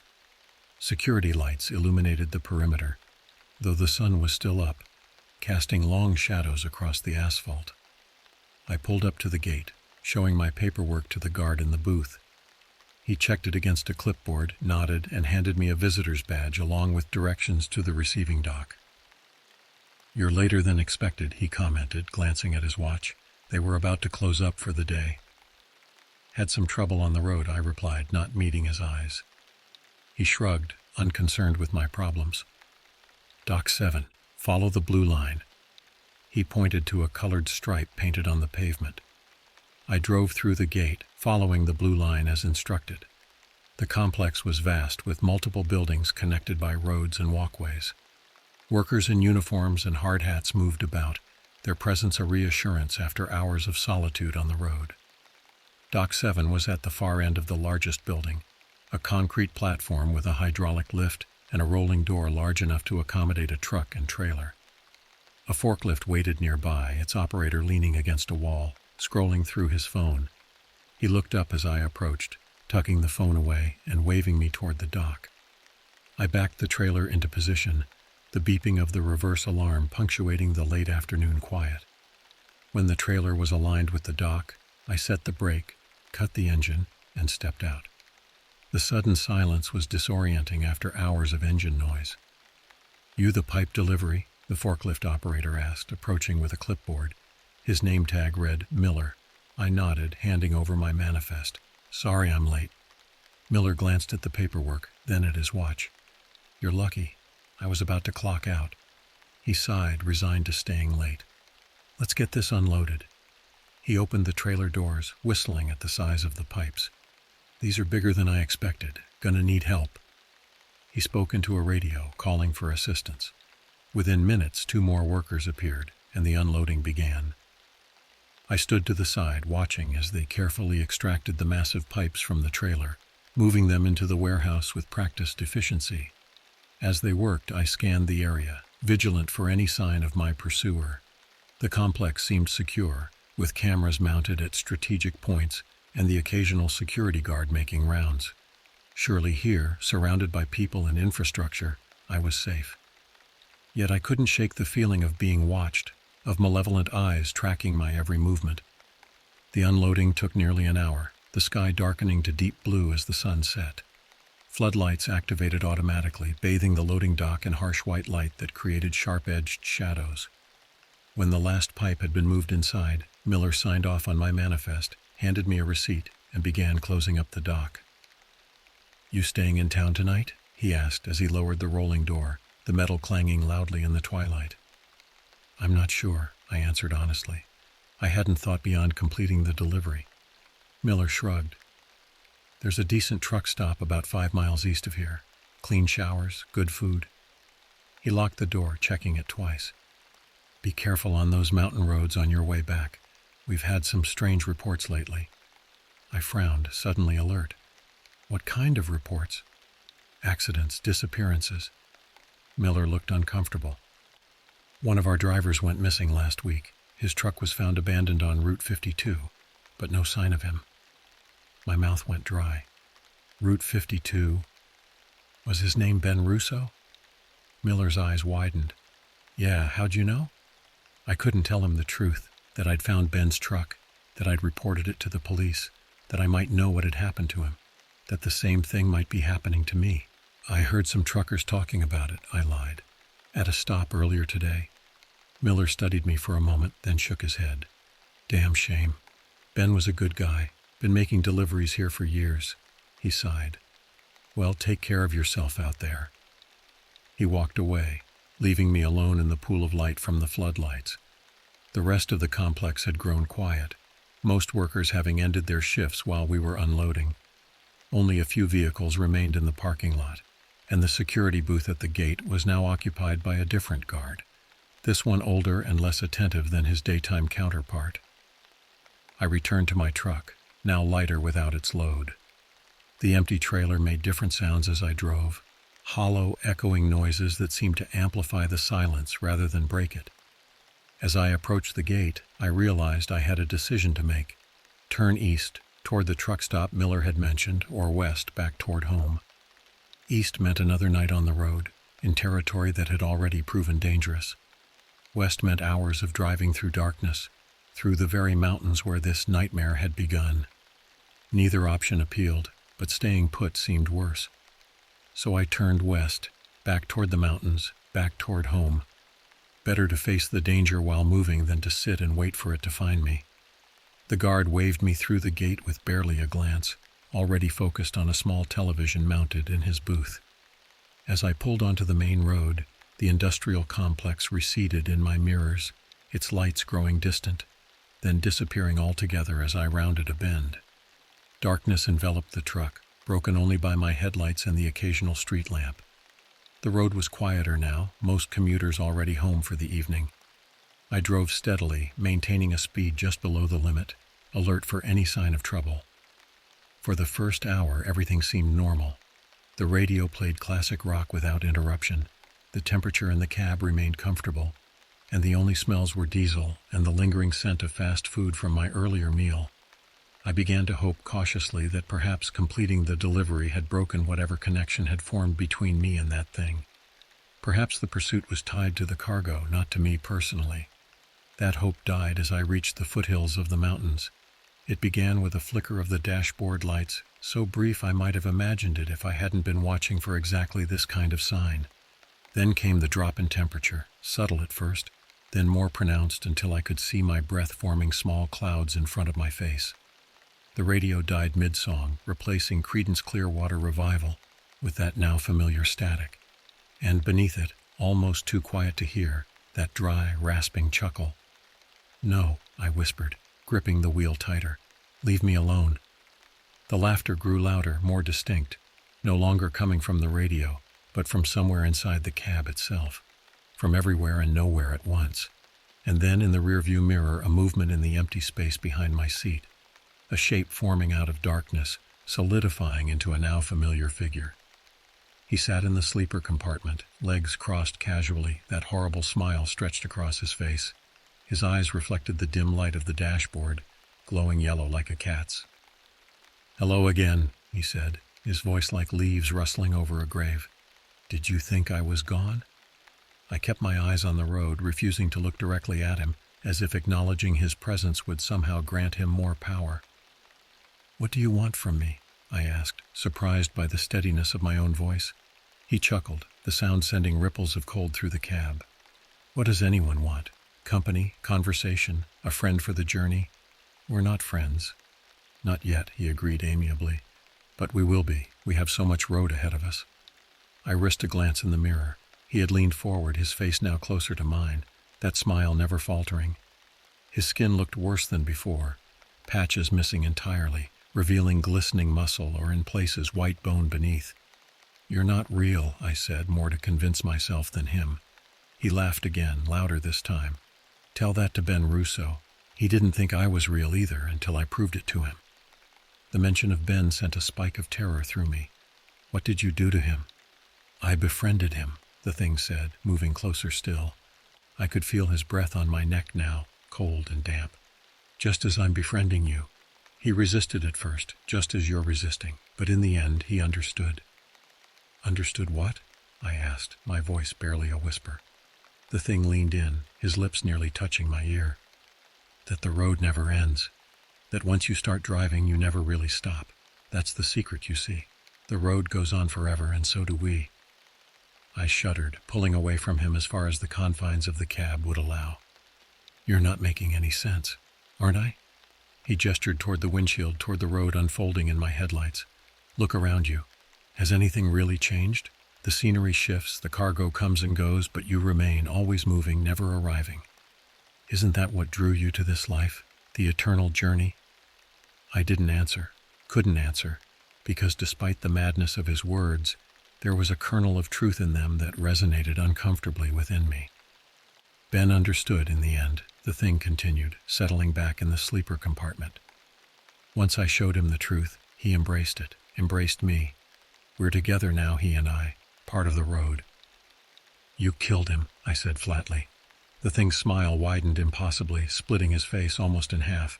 "No one ever really dies on the road. They just keep driving." I gripped the wheel tighter, knuckles white with tension. "I'm not Ben. I'm not going to end up like him." "No," the thing agreed, its voice almost gentle. "You'll end up like me." The words hung in the air, a promise and a threat combined. I tried to focus on driving, on the physical act of controlling the truck, but my mind was racing, trying to make sense of what was happening. "Why me?" I asked finally. "Why did you choose me?" The thing laughed again, but this time there was a note of surprise in it. "Choose you? Oh, my friend, you have it backwards. You chose this road that I've haunted for decades, collecting those who belong to it. You came to me just as Ben did, just as all the others did." "Others?" I repeated, a new horror dawning. "How many?" He spread his hands, the gesture oddly human despite the elongated fingers, the blackened nails. "Enough to keep me company, not enough to satisfy.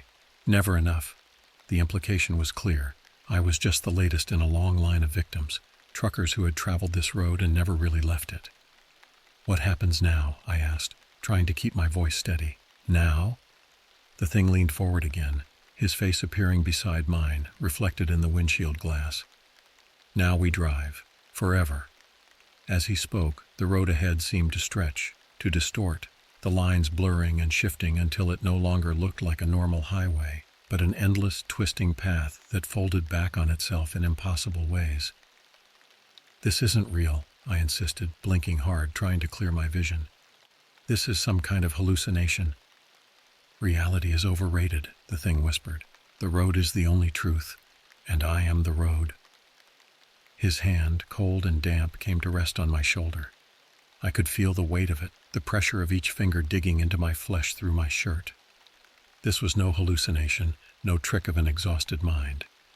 He was real as the truck around me, as real as the endless road ahead. "Join us," he urged, his voice now a chorus, as if others were speaking with him. Perhaps Ben, perhaps all the drivers who had come before. "Become part of the road, drive forever." For a moment I was tempted. The offer held a strange appeal. No more deliveries, no more schedules, no more returning to an empty apartment between jobs. Just the road, endless and eternal. But beneath the temptation lay the horror, the understanding that this was not freedom, but the ultimate trap. An endless journey with no destination, no purpose, no escape. "No," I said firmly, the word cutting through the hypnotic pull of his offer. "I'm going home." The thing's smile faltered for the first time, uncertainty flickering across his decaying features. "Home? There is no home, only the road." "You're wrong," I insisted, a plan forming in my mind. If he was the road, if this stretch of highway was his domain, then perhaps there was a way out, not by continuing along it, but by leaving it entirely. I had been so focused on reaching my destination, on completing my route, that I hadn't considered the alternative, abandoning the journey altogether. Without warning, I yanked the wheel hard to the right, sending the truck careening off the highway onto a narrow service road I'd spotted at the last second. The tires squealed in protest, the trailer fishtailing dangerously behind me. The thing shrieked, a sound of pure rage and surprise that bore no resemblance to human vocalization. His hand dug deeper into my shoulder, claws tearing through fabric and skin. "What are you doing?" he hissed, his face contorting with fury. "Get back on the road." I ignored him, focusing on controlling the truck as it bounced and shuddered along the unpaved service road. This wasn't part of his domain, I realized. This wasn't the eternally looping highway he had claimed as his own. The truck lurched violently as it hit a pothole, the impact jarring enough to break the thing's grip on my shoulder. I heard him fall backward, a thud followed by a hiss of pain and anger. The service road was barely wide enough for the truck, branches from overhanging trees scraping against the roof and sides of the cab. I had no idea where it led, but anywhere was better than the nightmare highway behind us. "You can't escape," the thing snarled, his voice now coming from further away, from the back of the cab. "The road always leads back to me." "We'll see about that," I muttered, pushing the truck faster despite the dangerous conditions. The road curved sharply, then began to climb, switchbacking up the side of a hill I hadn't even known was there. The engine strained with the effort, the transmission grinding as I shifted to a lower gear. Behind me, the thing was moving, thrashing about in the confined space of the sleeper compartment. I risked a glance in the rearview mirror and saw him clawing at the walls, at the ceiling, his movements frantic and uncoordinated. He was weakening. Distance from his road was diminishing his power. Encouraged, I pressed on, forcing the truck up the increasingly steep incline. The service road had narrowed further, becoming little more than a glorified trail. Branches whipped at the windshield, leaves and twigs collecting on the wipers. "Stop!" the thing screamed, his voice cracking, breaking into multiple tones that overlapped discordantly. "Go back! Go back!" I ignored him, focusing on the path ahead. The hill was leveling out, the forest thinning. And there up ahead I could see lights, not the cold artificial glare of highway lamps, but the warm golden glow of windows. Houses, a town, civilization that had nothing to do with the eternal road, with the thing that claimed it as his domain.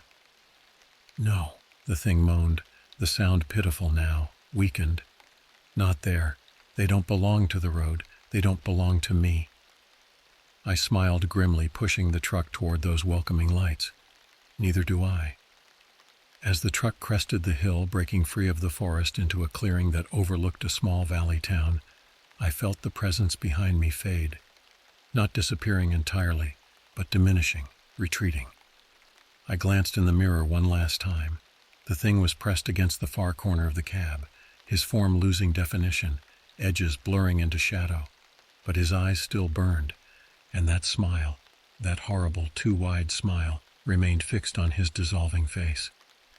"You'll be back," he whispered, his voice now distant as if coming from miles away rather than feet. "The road calls to you, it always will." And then he was gone, leaving behind only a lingering cold and the faint smell of decay that dissipated quickly in the fresh night air. I sat there for a long moment, hands still gripping the wheel, heart racing with the adrenaline of escape. Had I truly gotten away, or was this just a temporary reprieve? The town below beckoned with its lights, its promise of normalcy and human connection. I could go there, find a place to stay, perhaps even sell the truck and find a new line of work, one that didn't involve endless roads and the things that haunted them. But as I contemplated this future, a small doubt nagged at me. The thing's final words echoed in my mind. "The road calls to you, it always will." Was he right? Was I drawn to the road in some fundamental way that I couldn't escape? Had I chosen this life, or had it chosen me? I didn't have answers to these questions. All I knew was that for now I was free. I had escaped the endless highway and the horror that ruled it. I put the truck in gear and began the careful descent into the valley toward the lights and the people and whatever future awaited me there. But as I drove, I couldn't help glancing in the rearview mirror, watching for a familiar figure with an impossible smile, listening for that dry, rasping chuckle that had become the soundtrack to my nightmares. Because deep down, I knew the truth. The road never really ends, it just changes direction. And somewhere out there, he was waiting, ready to welcome me back when I inevitably returned. The weather forecast had promised clear skies for my weekend trek through Ravens Ridge National Forest. But as I pulled into the nearly empty parking lot at Trailhead 7, heavy clouds hung low over the distant peaks. The ranger station was closed for renovations, with only a worn bulletin board displaying faded warnings about bear safety, and a map marked with red pins indicating recent wildlife sightings. Perfect timing, I muttered, shouldering my pack after signing the trail register.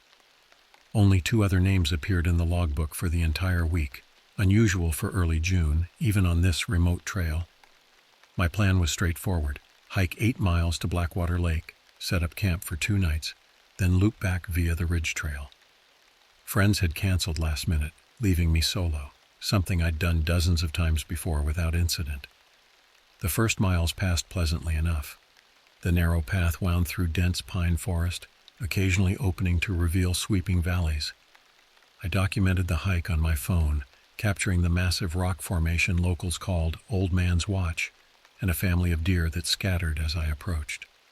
By late afternoon, the temperature dropped abruptly. I paused at a stream crossing to refill my water bottle when something caught my attention: tracks in the mud that didn't match typical wildlife patterns. Too large for coyote, too narrow for bear, with an unsettling human-like quality that made me linger longer than necessary. A twig snapped somewhere behind me. I turned quickly but saw nothing except shadows lengthening between trees. Just wildlife, I reassured myself, though my pace quickened. As dusk approached, I reached the clearing before Blackwater Lake. Setting up camp efficiently, I collected firewood before dark and secured my food in a bear canister, away from my tent. That's when I noticed it: an unusual silence. No birds called, no insects chirped, just the whisper of wind through pines and the occasional splash from the lake. I built a fire and cooked a simple meal, scanning the tree line periodically. The flames illuminated only a small circle, beyond which darkness gathered like a physical presence. My headlamp battery was lower than expected, casting a weak beam that barely reached the nearest trees. While organizing gear in my tent, I found the article I'd printed, a local newspaper piece about historical disappearances in these mountains. Native tribes had avoided this particular valley for centuries before colonization. The journalist interviewed a tribal elder who spoke reluctantly about creatures that walked between worlds, wearing stolen skins. I'd brought it as interesting campfire reading, but now it felt uncomfortably relevant. Sleep came fitfully that night. Around 3 a.m., I woke to something moving outside, a slow, deliberate sound of weight shifting on forest debris. Not the random scampering of small animals, but purposeful. I fumbled for my flashlight, but hesitated to shine it outside. The movement circled my tent once, paused near the entrance, then retreated toward the lake. Morning revealed nothing unusual except unusual tracks at the water's edge, similar to those I'd spotted earlier, but pressed deeper into the mud, as if whatever made them carried substantial weight.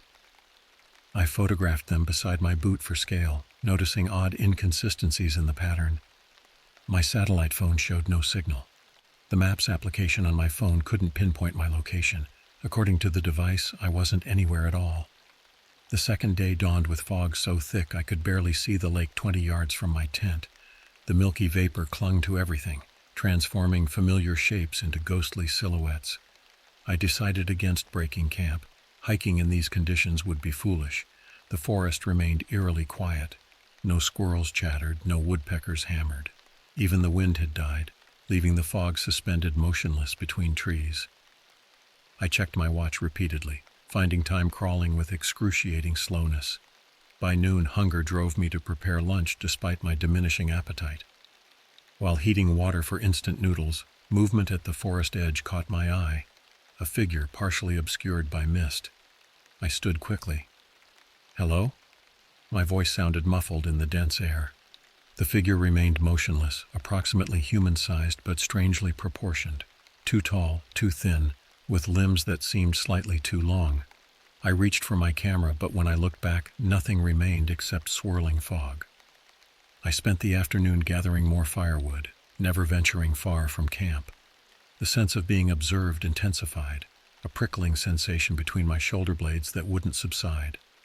Twice I spun around, certain I'd catch someone watching, but found only trees and mist. The fog never lifted. As darkness fell, I built the fire larger than necessary, creating a defensive perimeter of light. The flames revealed nothing beyond their reach except occasional wisps of mist drifting through the glow like searching fingers. I sat with my back against a log, knife within reach, and reviewed the day's photos. The tracks I'd photographed that morning appeared distorted on screen. What had seemed like footprints now looked stretched and malformed, with strange protrusions where toes should be. More disturbing was a photo I didn't remember taking. A blurry image of the tree line with what appeared to be a pale face, partially hidden behind a trunk. The timestamp showed 3:42 a.m., during my deepest sleep. The fire popped loudly, sending sparks into the darkness. From somewhere beyond the light came a sound I initially mistook for an owl, a high, wavering call that shifted midway into something resembling human speech, but wrong somehow, like someone learning words phonetically without understanding them. I remained motionless, listening. The call came again, closer now, followed by rustling beyond the firelight. I grabbed my knife and stood, scanning the darkness. "I know someone's there," I called, trying to sound authoritative despite the tremor in my voice. Silence answered for several long minutes. Then came a response that froze my blood. My own voice replaying my words exactly, but with subtle wrongness in the inflection. Sleep was impossible. I maintained the fire through the night, watching shadows that seemed to move independently of the flame's flicker. Several times I heard branches breaking in sequence as if something circled the camp, testing different approaches. Near dawn, the fog thickened until the fire seemed to burn inside a white room without walls. I dozed briefly and woke to find small objects arranged in a semicircle just beyond the ashes, pine cones, pebbles, and a single deer vertebra, bleached white with age. My phone battery died during the night. The satellite phone still showed no signal. Checking my supplies, I realized food would last only another day. I'd need to hike out regardless of conditions. As I packed, movement flickered in my peripheral vision, something dark and swift crossing between trees. When I turned, nothing remained except an impression of wrongness, like a photo with a single detail altered.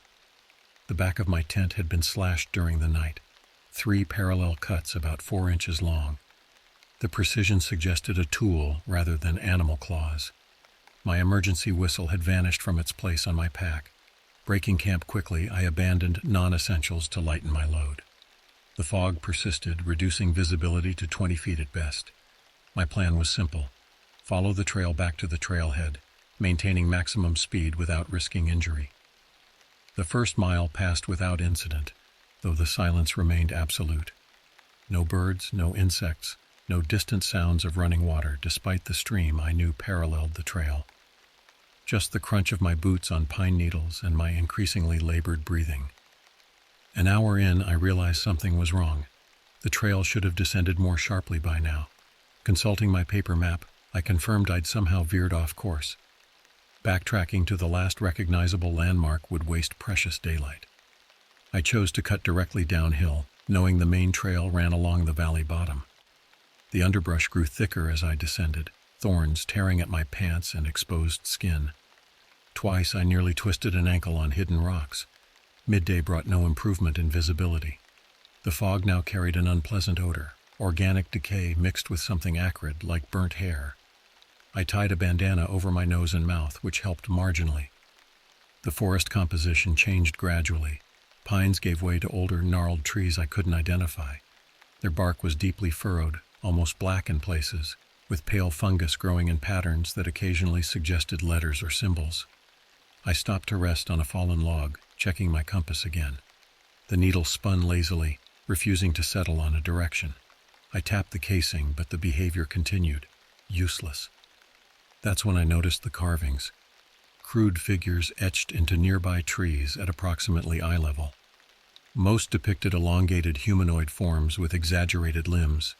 Others showed concentric circles or spiraling patterns that seemed to pull at my vision, creating uncomfortable depth. The carvings appeared old, with edges smoothed by weather and time. But one stood out, freshly cut, the exposed wood still pale. It showed a simple stick figure with a backpack. My water bottle slipped from suddenly numb fingers. The carving had been made recently, very recently, and the depicted figure wore an uncanny resemblance to my own pack with its distinctive external frame. I abandoned stealth for speed, half jogging downhill. The fog swirled around me, occasionally forming shapes that dissolved when directly observed.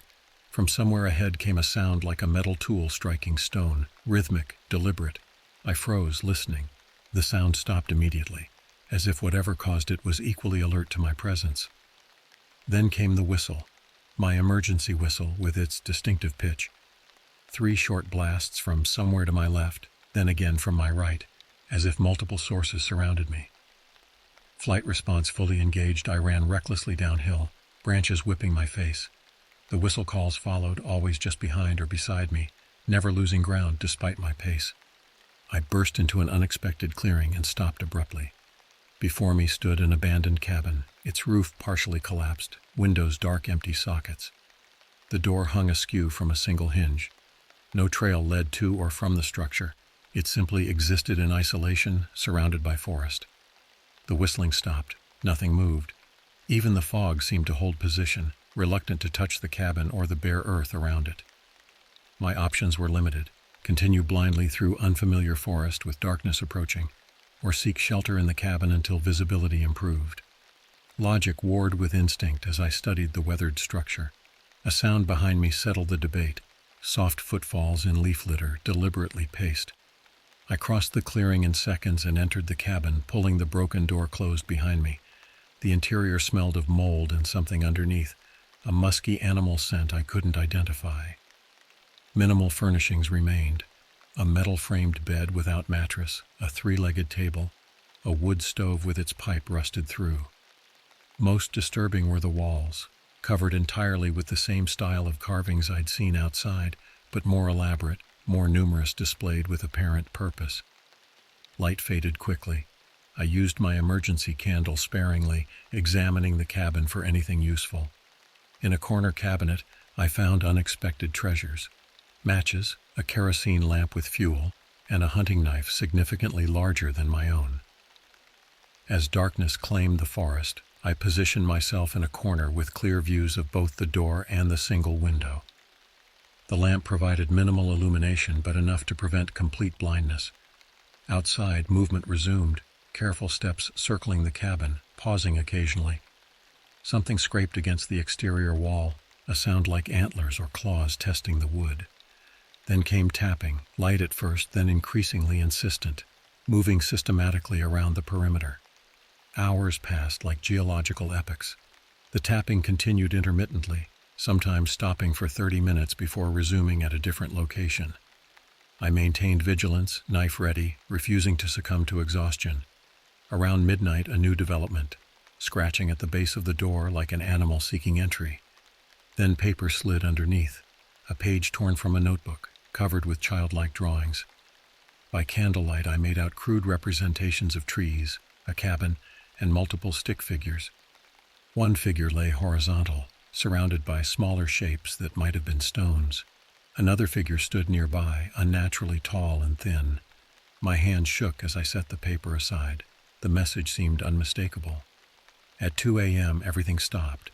No tapping, no footsteps, no sounds whatsoever. The sudden absence of threat felt more ominous than its presence. I extinguished the lamp to preserve fuel, sitting in absolute darkness, straining to hear anything beyond my own heartbeat. Something heavy landed on the roof with enough force to dislodge dust from the ceiling. It moved methodically across the surface, stopping directly above me. The roof creaked under concentrated weight.